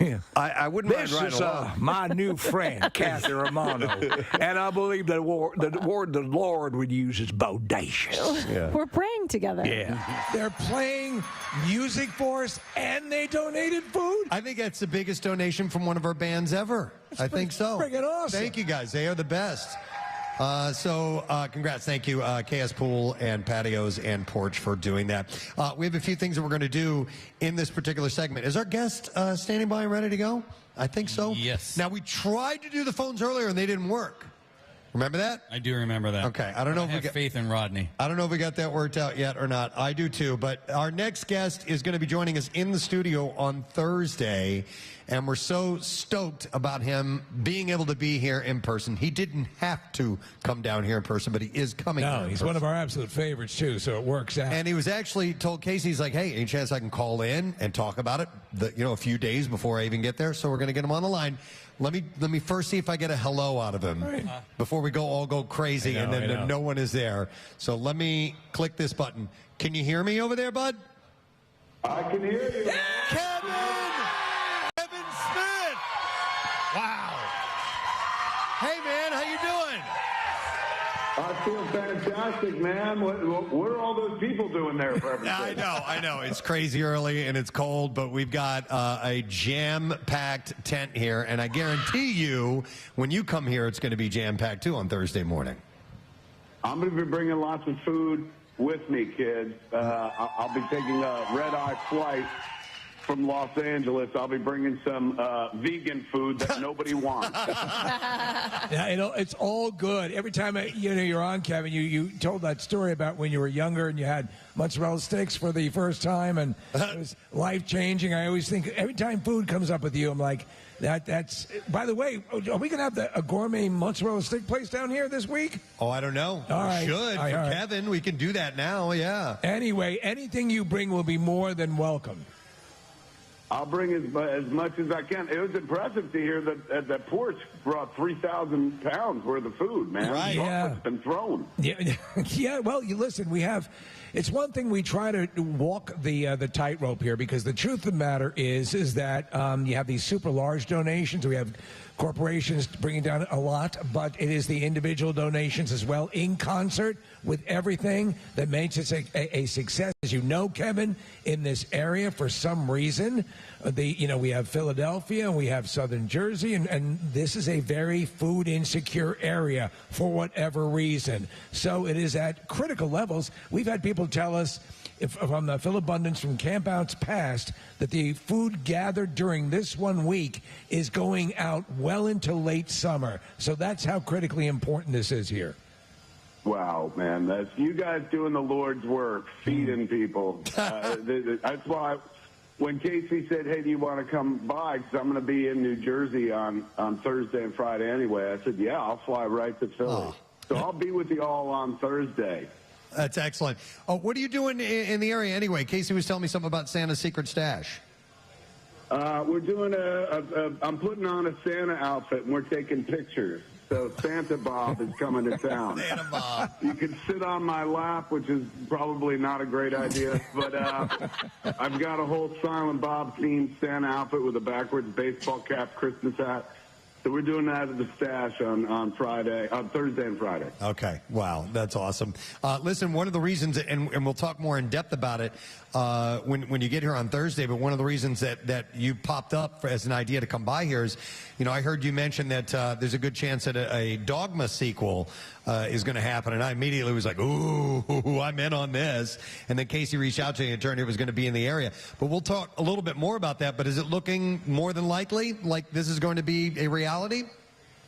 Yeah, let's see. Yeah, you know what? 2025 is going to be the year of Dogma, even though 1999 was also the year of Dogma. Got some excited people here. We're all huge fans, and it's so good. It's coming back. Yeah. I'm going to take it on tour, and then we're talking about keeping the story going. So I'm excited. Wow. When it came up, Kevin, of course, the thing that we all said, the one sad thing is no Alan Rickman, but or Carlin. Yeah, sure, yeah. Right, yeah. Yeah, we'll have to. Unfortunately, we're going to have to make the trip without both Carlin and Rickman, but everybody else still around, still viable. Ben and Matt still working. Salma still working. Chris Rock still slaps. Yeah, when we were playing some clips or some quotes of yours about how much of a favor you can call in with Ben Affleck and Matt Damon, and it was very funny and very sincere because you used leverage early on to get Goodwill Hunting, produced and out there. So I assume that's an eternal debt that can never be repaid, correct? Yes, correct. And I can't wait to share with you the details on Thursday of where we're going to go with it. All right. Well, we're definitely looking forward to it. Any other teases for Thursday? That part I didn't hear. Now you're sounding like the Peanuts teacher. He was wondering if there are any other teases for your appearance on Thursday. That part I couldn't hear again. But you know what? Let me just wish everyone a happy Thanksgiving in case you can still hear me. We'll see you on Thursday. And I'll see you Thursday. Absolutely. You got it. Thank you, Kevin Smith. You're the best. We love you. We'll see you on Thursday. That is a very cool person right there who is willing to do that. I mean, he also, let's not forget that he put Froggy in his last first three. Yeah, that's right. That's right. It's a great scene, by the way. They're closing up the mart. and the song just blows out of the soundtrack. It's awesome. I was reading an article about Dogma 2, and it said God works in mysterious ways, but instead of God, they crossed it off and said Alanis Morissette works in mysterious ways. That's great. That's great. I wonder if Kevin actually met Froggy or not. And if not, we should have them come down here and say hi to him, meet him in person. Do that in person. All right, well, let's see what we need to do. Oh, my God, it's almost 10:30. What the hell? We need to do lesson question, trash, and music news. Before we do lesson question, I do want to remind you our Word of the Week prize is awesome. It's from one of our great donators here at Camp Out for Hunger, and it is a beer for a year, 12 cases of Brotherly Love Hazy IPA from Victory Brewing Company. So that's our Word of the Week prize. But the lesson question, we have a pair of tickets for the Toyota Men's Big 5 Classic. It is this Saturday at the Wells Fargo Center. And the question that we will ask, let me see, I just had this pulled up here now. And this was from not that long ago. Victory Beer, I just mentioned them, chose the brand's name over which other option? So instead of Brotherly Love, or before Victory, what were they going to be called? Steve said it. 215-263-WMMR. If you heard that and you know the answer, call right now, 215-263-WMMR, and we'll see if you can end up winning. While you're calling, we will do the trash. So here we go. The trash business is a gold mine. 93.3 WMMR with Preston and Steve's Hollywood Trash. Brought to you this morning by the American Red Cross, proud supporter of Camp Out for Hunger. Make a difference in the lives of others, whether donating food or giving blood through the American Red Cross to help hospital patients. Visit redcross.org or call 1-800-RED-CROSS. What's up this morning, Steve? Well, Lizzo wowing fans this Thanksgiving with her dramatic weight loss by posting pictures of her new trimmed-down body in a very skin-tight dress. In one pic, Lizzo is seen stuffing a huge butterball turkey with Ozempic. Just a few weeks after leaving the U.S. for England, Ellen DeGeneres and Portia de Rossi's new home of Cotswolds was devastated by massive flooding and 80-mile-an-hour winds. The couple were forced to leave the area and temporarily move to Queefsplat on the Dingleberry. Oh, my God. And finally, Mark Longo. You know, they all have names like that. Mark Longo and Daniela Bittner are suing the state of New York for the death of their beloved pet squirrel, Peanut. The lawsuit claims that because of the overly zealous actions of the police, Peanut was assaulted. That's your Hollywood Trash. Get it. Peanut assaulted Peanut joke. By the way, before we go to our phones for our lesson question, I didn't even notice this just now. What was that? Okay. That was the drone. Is there something on the map? Is there something sitting on something? There must be. Okay. All right. Casey found something and fell on the button. What I was going to say is I just looked over and I noticed how pathetic the rooster costume looks sitting in that chair. Oh, my God. Yeah. Oh, my God. It doesn't look like a rooster. It looks like a foreskin. He's shaking his head, yes. It looks like a scrotum. His name's Dylan, right? You poor son of a bitch. Oh, my God. We'll get you something. I don't know, a donut or I don't know. We got stuff from Duncan in the back, but you sir, deserve better. You know what he is right now? He's for eat. He's for eat. All right. Anyhow, we're going to see if we can get an answer to the lesson question. And Victory Beer chose their brand's name over which other name? 215-263-WMMR. I see people on hold, but I don't see what their names are or what their guesses are. How about Jimmy? Yeah, we can go to Jimmy. I know they have maybe they don't have the ability to type on here. So I'm just going to Bo. Okay, we're going to go to Bo on line one. Hi, Bo. Good morning. Hey, good morning. How are you? Awesome. Bo, so I have a question for you. Victory Beer chose their brand's name over which other name, please? Was it Pud Juice? Pud Juice, yes! Bo, I want you to hang on. You are... I think there's another drone. You are our winner. And we're going to give you a pair of tickets to the Toyota Men's Big 5 Classic this Saturday, December 7th at Wells Fargo Center.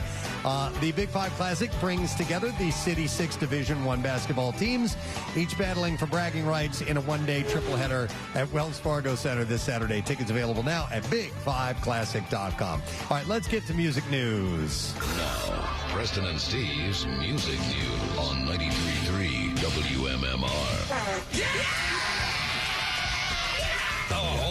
Brought to you by Horizon Services. Clogs, leaks, busted pipes. Well, trust the experts at Horizon Services to handle it all. Right now, you can get $50 off any plumbing repair.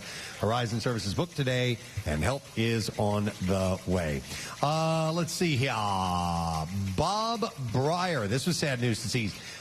He was the drummer for My Chemical Romance between 2004 and 2010, and he passed away. The hell? Over the weekend. He died. Actually, his body was found at his home in Tennessee on November 27th, and he was last seen alive on November 4th. So there's a lot of time in between those two dates. Any indication as to what caused it? I don't see any cause of death or any details as of yet, but there may be some information I've missed. So Breyer joined the band in 2004 following the release of 3 Cheers for Sweet Revenge.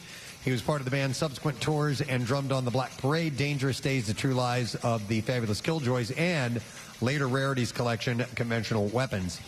He worked in the music business as a tour manager following his departure from My Chemical Romance. Now, he had, in years past, posted some cryptic things online that seemed like maybe he was depressed or so on, but this was years ago. And he since addressed those and said, nah, he's like, I was just going through a phase type of thing. So, any history of drug dependency? I don't know. I really don't know that much about him, so I'm sure more information is going to be forthcoming in the next few days. If you have plans to join the Sick New World Festival in Vegas in April, you now have something in common with Linkin Park and more rock bands. A free day on your calendar. The festival has announced that it has been canceled due to unforeseen circumstances.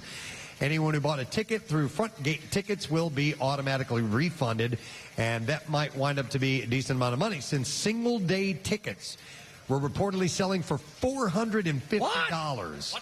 What? No official word on if the festival will move forward with another event. But the announcement did end by saying, please stay tuned for further and future information regarding Sick New World. So there seems to be some hope. And then one last thing, Sammy Hagar knows that he'll never be in a band with Alex Van Halen ever again, but he does want to make peace with his former Van Halen bandmate. In a recent Rolling Stone interview, Sammy addressed his relationship or lack thereof. He acknowledged that in Van Halen's new book, Brothers, he barely even mentions Hagar's era as lead singer, never mentioned Sammy by name. So you read the book, is that the case? Oh, yeah. They totally blow him off? Stays away from it completely. Oh, man. And the essence of the band, he said the essence of the band ended when David Lee Roth quit the group. Hagar seemed puzzled by all of that, which, by the way, they were more successful with Sammy than they were with Dave. They had their biggest hits. He said, why he left me out, I would like to hear him explain that someday because I don't get it completely. But he was speculating maybe Van Halen's planning a second volume covering the Van Hagar era. Who knows? So upon finishing the book, and the word is always that he was an insufferable prick. Does he come across that way? Well, I mean, insufferable prick might be going a bit too far. A sufferable prick. But he's not an easy guy to get along with. Okay. Let's put it that way. Very opinionated and very much doesn't have the capacity to... I guess, kind of compromise. He wants to be left alone with his bowl of cocaine and chickens. Please, for eat. For eat.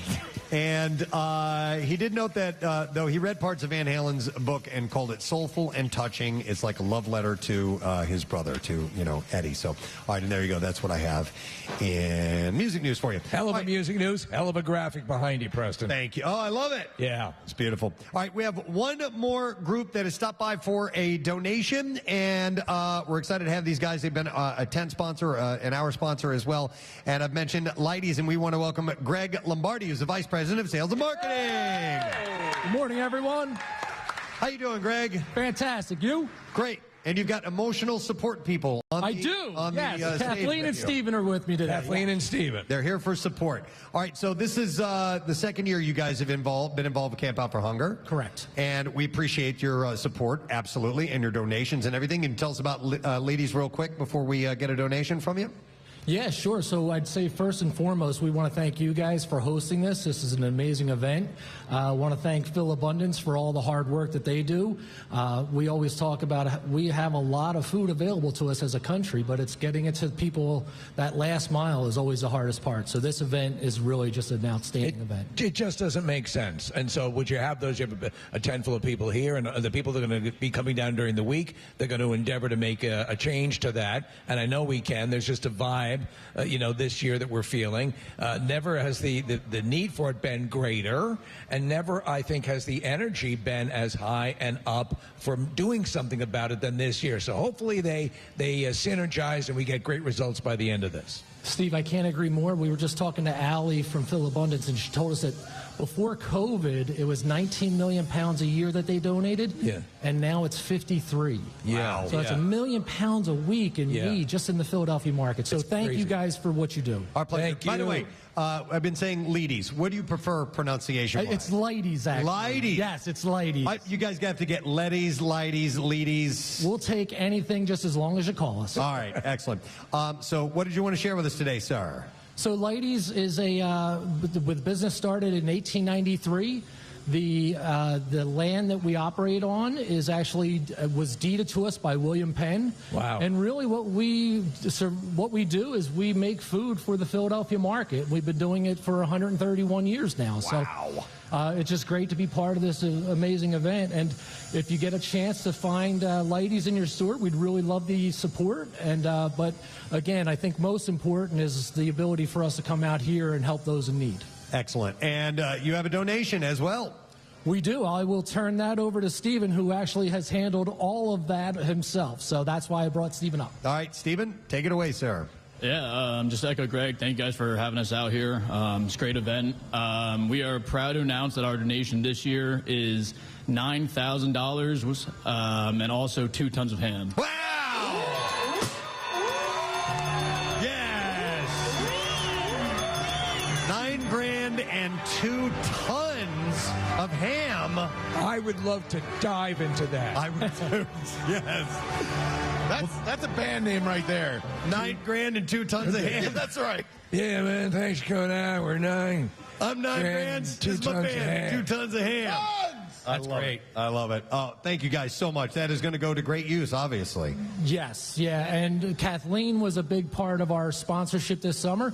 Last year was our first year taking part in this, and our president and CEO, Chris Mulder, promised that we would do more, and we did. We had our first golf outing this year, and we were able to raise $20,000 at the golf outing. Excellent. Fantastic. All right. You guys are terrific. We love you. Thank you, ladies. Thank you guys so much. We appreciate it. Thank you. It's here for Greg and Kathleen and Stephen up on our stage, and more to throw on the pile.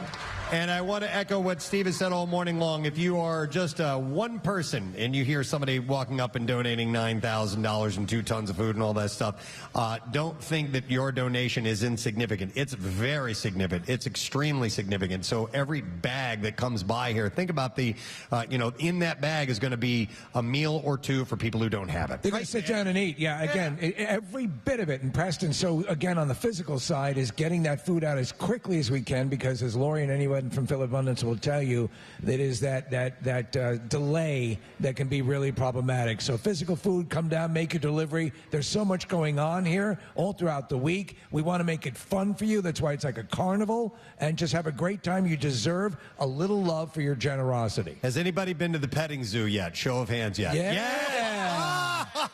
Isn't it funny that the foreskin has not been to the petting zoo? Yeah. The rooster has not been to the petting zoo yet. We got to get out to the petting zoo. We haven't done that.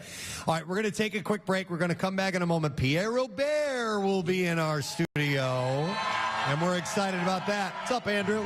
We'll have it all happen right here next to Xfinity Live. We'll be back in a moment. Stay with us.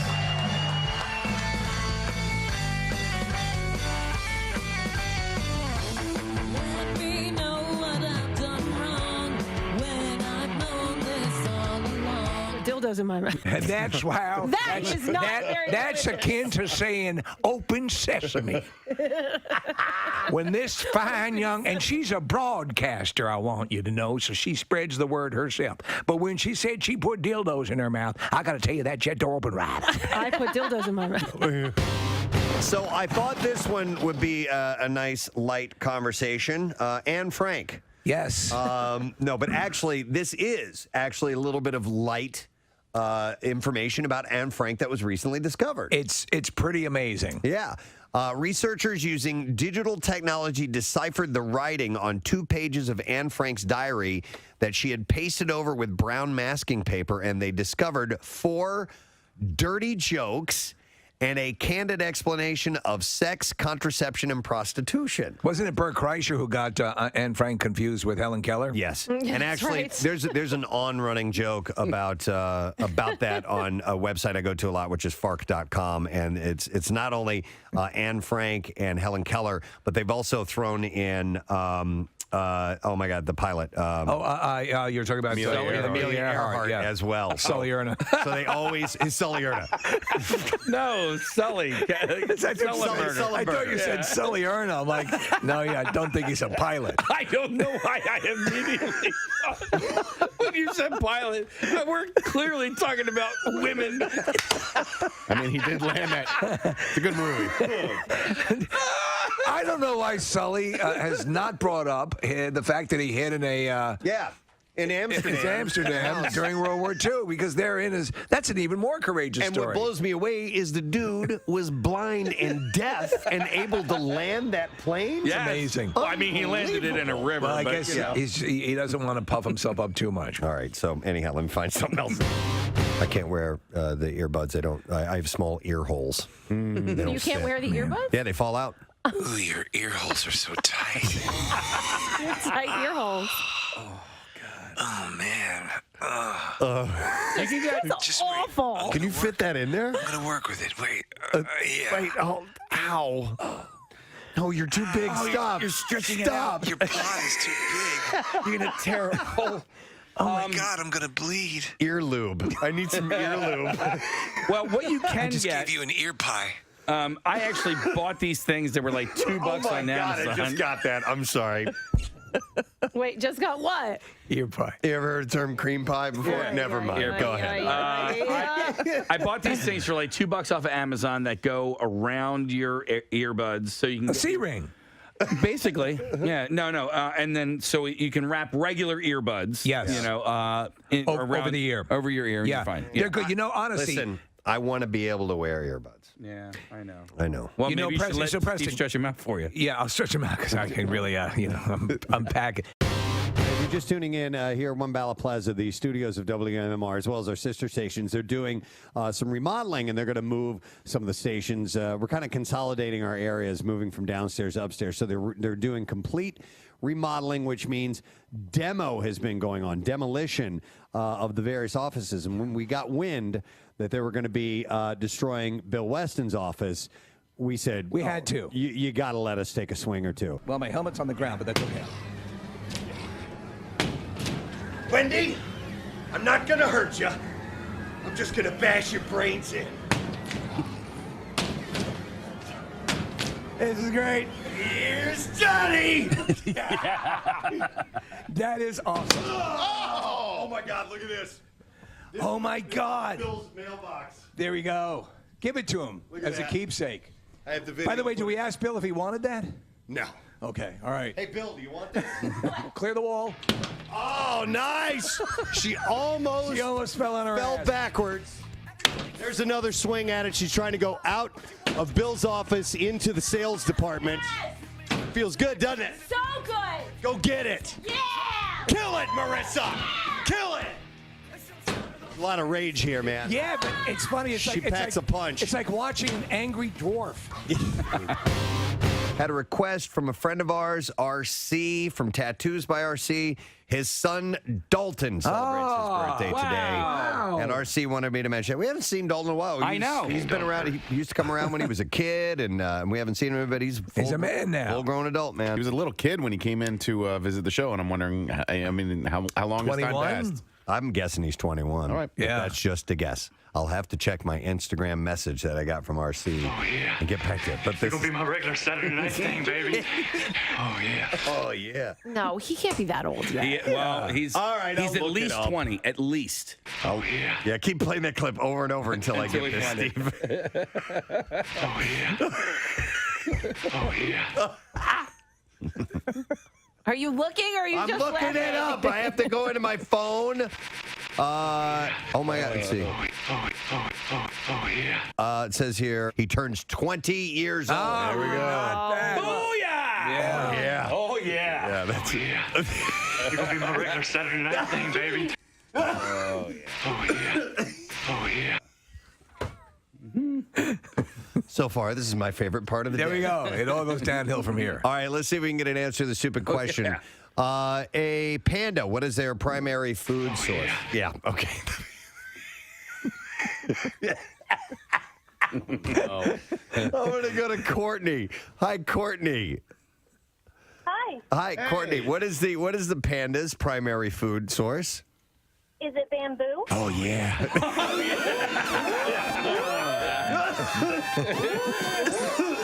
Yeah, hang on. Hang on, Courtney. We're going to... Caitlyn Jenner. Yes. Has 6 kids, but... Oh, yeah. Yeah, she's... You're going to be my regular Saturday night thing. Oh, yeah. I might not make it through the show today. Caitlyn, huh? Thought you'd be bigger. I mean, no cooler. But she... Roadhouse with Caitlyn Jenner. Oh, my God. Pain don't hurt. No. Except when they cut your balls off. That was pretty uncomfortable. I'll have to say that did sting. That pain hurt? Yeah, that pain sort of hurt. The knife attack at the bar, no, not so much. Cutting my balls off, yeah, that actually pinged a bit. Can you stick to the script there? It pinged a bit. That pain hurt. Okay, sorry. Oh, yeah. Oh, yeah. So the royal wedding was over the weekend. I'm going to touch a little bit on this stuff, and we'll expand a little bit further on it later on. But, of course, it took place on Saturday, and they are officially husband and wife, Prince Harry and Meghan Markle. They became the Duke and Duchess of Sussex at London's Windsor Castle. The ceremony took place at the Gothic St. George's Chapel at noon, but was no ordinary wedding, even by royal standards. So there's an Instagram thing that I follow. It's called Fish Dance Party, and what they do is they'll dub Fish concert music over people dancing. How did I miss this? No, listen. At one point over the weekend, there was a Fish Dance Party Instagram posting of people coming out, and it looked like they were coming out of the royal wedding. And I was like, this can't be. But I think it was legit. I'm fairly certain what I saw. Fish music was playing when they were coming out? No, but like ridiculous. A selection from Fish. I just need to know if I did indeed see Prince Charles and Camilla Parker Bowles come out dancing out of the chapel or whatever. No, I don't think they were dancing when they walked out. That is not. Dude, wait till Prince Charles and Camilla. They're Casey. I know. Casey. What is it? We're watching this right now. There's no way in hell the royal family would do something like this. But look at this. They're great lookalikes right there. They are not even remotely looking. That guy looks nothing like Prince Charles. I was looking at her. Oh. You thought this was real? I couldn't tell. It was on my tiny little... I couldn't tell. What is this from, though? It's a spoof. It's a spoof. Oh my God. People. Yeah, we're watching this right now. This it is absolutely absurd that Casey would think that this was legit at the actual royal wedding. I'm telling you, when Prince Charles and Camilla, the Camilla lookalike, I was like, well, that kind of looks like her. But Prince Charles, you know what, Casey? It was. I knew it. I knew it. It was real. Let him have this. Thank you, guys. They really are big Fish fans. We are so happy he is back in town. It's been a while since he's been here in this studio, and we know him as Gay Robot. We love him for that. Ladies and gentlemen, Nick Swartzen. Everybody is with us. Good morning, sir. I'm glad you got my name right and didn't call me Blink 182. You nailed it. It's that kind of day, Nick. It is. Flooding in the streets and in Preston's home. Dear Lord. When did your friendship with Adam Sandler begin? We met on J-Date. It was J-Date. Yeah. So a mistake ended in a lifelong it was just friendship. a lovely turn of events. That's perfect. Actually, this goes with answering this question. A lot of people don't even know I do stand up. So this generation now, it's funny because that's why I wanted to. They'll come to my preface. show and they're like, "Oh my gosh, you're really good at stand up." Yeah. And I was like, "Yeah, I've been doing it like 22 years, which is insane." And a lot of people just know me from movies, so it's kind of a bonus when they're like, "Oh my gosh." Yeah. You know, it's like Michael Jordan when they're like, Their parking lot, man, oh man, what a first day. First and foremost, thank you to the band Porch. Yes. Porch! Their debut. First time ever at the Camp Out for Hunger. They did an amazing job. It's actually a real pain in the ass to be to band and have me directing them, saying, "We got another minute left on this song. I know you're almost done with it, but keep going and then stop right now." So they did a great job. So I want to thank Carly and Tom and Steve, Will and Sam from the band. Yeah. Their website is porchtheband.com. So let me ask you, as the maiden voyage for your flashing light to alert the band. Oh, it didn't work at all. You guys, I was doing this through like half the set, and not one of you turned over here and looked at me. It's okay, no big deal. But you guys are pros, so thank you so much. And they've got a gig coming up on Thursday. They're going to be playing at Chickies and Pizza on Roosevelt Boulevard, and then they are playing Hard Rock Casino in Atlantic City, January 29th. And Carly and Tom do their own two-person thing. Oh, yeah, they've got a few gigs. You can check their website and find out the information. But they're playing a bunch of things. But there's a full band and then a breakdown of the. Are they the only members of $9,000 and 2 tons of ham? No. That's a different band. But those guys are good though. Yeah, it was good. $9,000 and 2 tons of ham. That's a beautiful name. Thank you to everybody who was a part of the program today. All of our guests who stopped by and for sitting through the Rocky Run. Listen, all the other things that we did. It's already an Olympic sport. The Olympic Committee called up and they said they wanted to add that to the decathlon. I had no idea. Yeah, What a treat. What a special surprise. And for the half that I heard, it sounded pretty good out there. I know. Mine was blanking out too, but whatever, man. Listen, it's hard on day one, but I have to say, overall, I'm really thrilled with the fact that we have a huge Apollo Creed cutout behind you. That's impressive too, and also the fact that Acme brought by a $500,000 donation. It's amazing. Was incredible. $500,000. Now you know what would make that even sweeter? 10,000 pounds of ham. 10,000 pounds of ham. All right, and a reminder of a couple of the incentives. We have a trip to join us, the Preston and Steve Show, with spring training through PhillySportsTrips.com. It's for anybody who donates. You can register for that. Just show up and tell the volunteers you want to get signed up for it. The high school challenge, $5,000 put towards your whatever you want to do with it at the school. Every high school drops off at least 500 pounds to be in the running for that, thanks to College Ave. And the business challenge, obviously, that's the one we hit throughout the year. We broadcast from the Preston and Steve Show if you're the most. Pierre Robert, second place in this advertising schedule if you come in third. And then for every single donation, stop by. We got something for you out here. We always have things that are going on. Thank you to Camelot Productions, our drone coverage today. Oh, they were terrific. They're surgeons. And they're going to be covering the food trucks and fireworks event tonight, too. That starts at 5 o'clock. And so we're hoping for a big crowd. They're so adroit with what they do. While the show was going on, they used one of the drones to perform a colonoscopy on it. Wow. Yeah. That's impressive. That's amazing. They've done fireworks displays before, and I love drone coverage of a fireworks display. Like, they get in the fireworks as they're exploding. It's a really cool thing to see. So next week, we're going to get a reveal from the guys at Camelot. They're going to be in studio, and they're going to show us live when they debut the video next week. It's pretty awesome. Excellent. Here comes our little friend. Oh, there he is. And this is perfect timing because, ladies and gentlemen, welcome to the stage, the one and only Pierre Robert.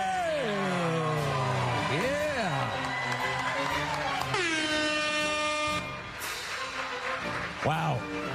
Yeah. Good day, my fellow citizens. Good day. How you doing, man? Good day, porch people. Yes, the porch people. And, God, what a great first day. Where's the inflatable chicken? It now looks like a nutsack. Poor bastard. Yeah. Told you.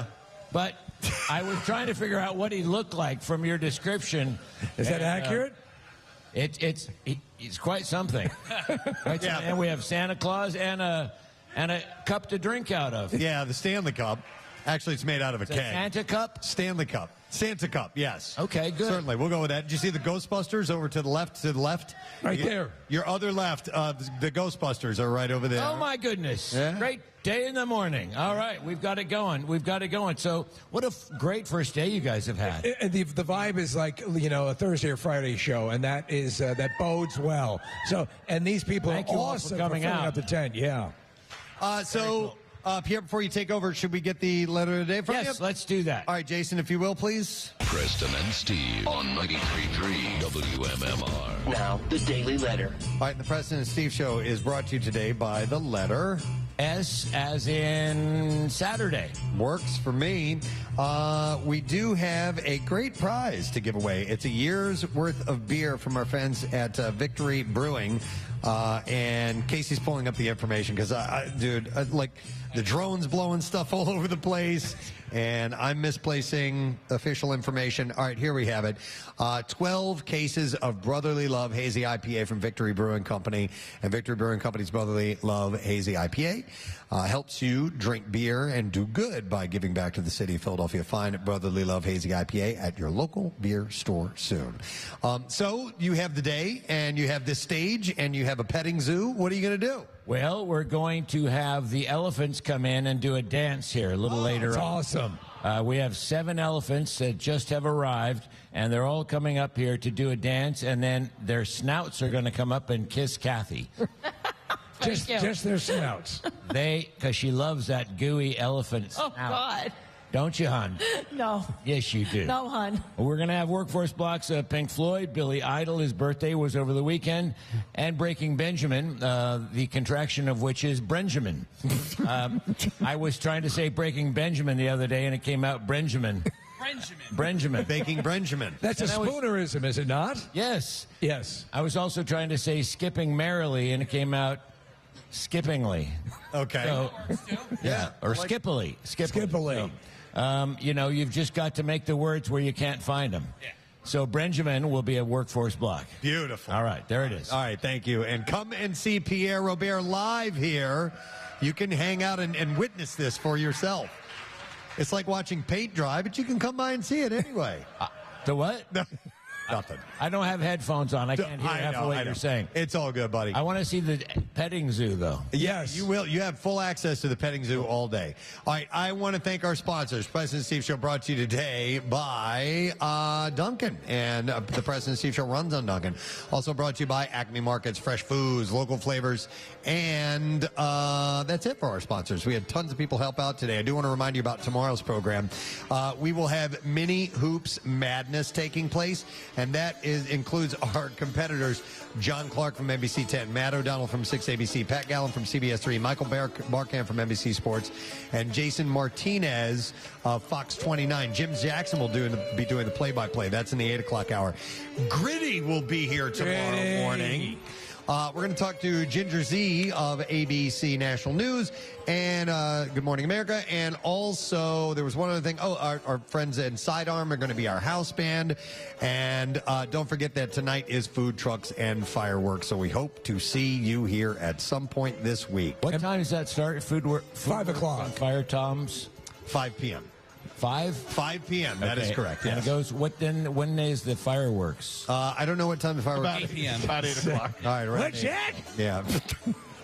All right. Tomorrow, put on headphones. Yeah. They're laying on the table. All right, we'll do it tomorrow. What use do I have for that? I know. All right, that's it. We are done. Ray John, thank you guys for being here. We love you. We'll see you at the Camp Out for Hunger on MMR. Bye-bye.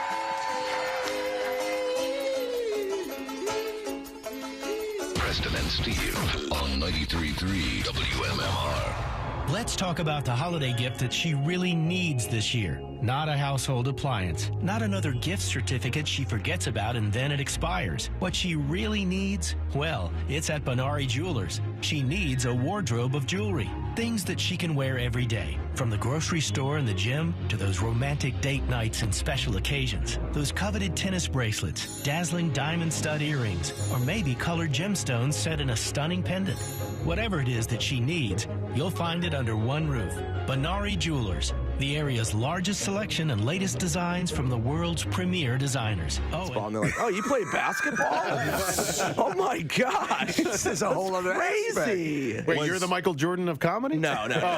Michael Jordan of baseball. Yeah. Yes. Was exactly. Was Chuck and Larry the first movie you did with Adam, or did you do anything before that? Adam saw my stand-up on Comedy Central. Okay. So he was in bed with his wife, and he was channel surfing, and he was like, oh, it's this kid.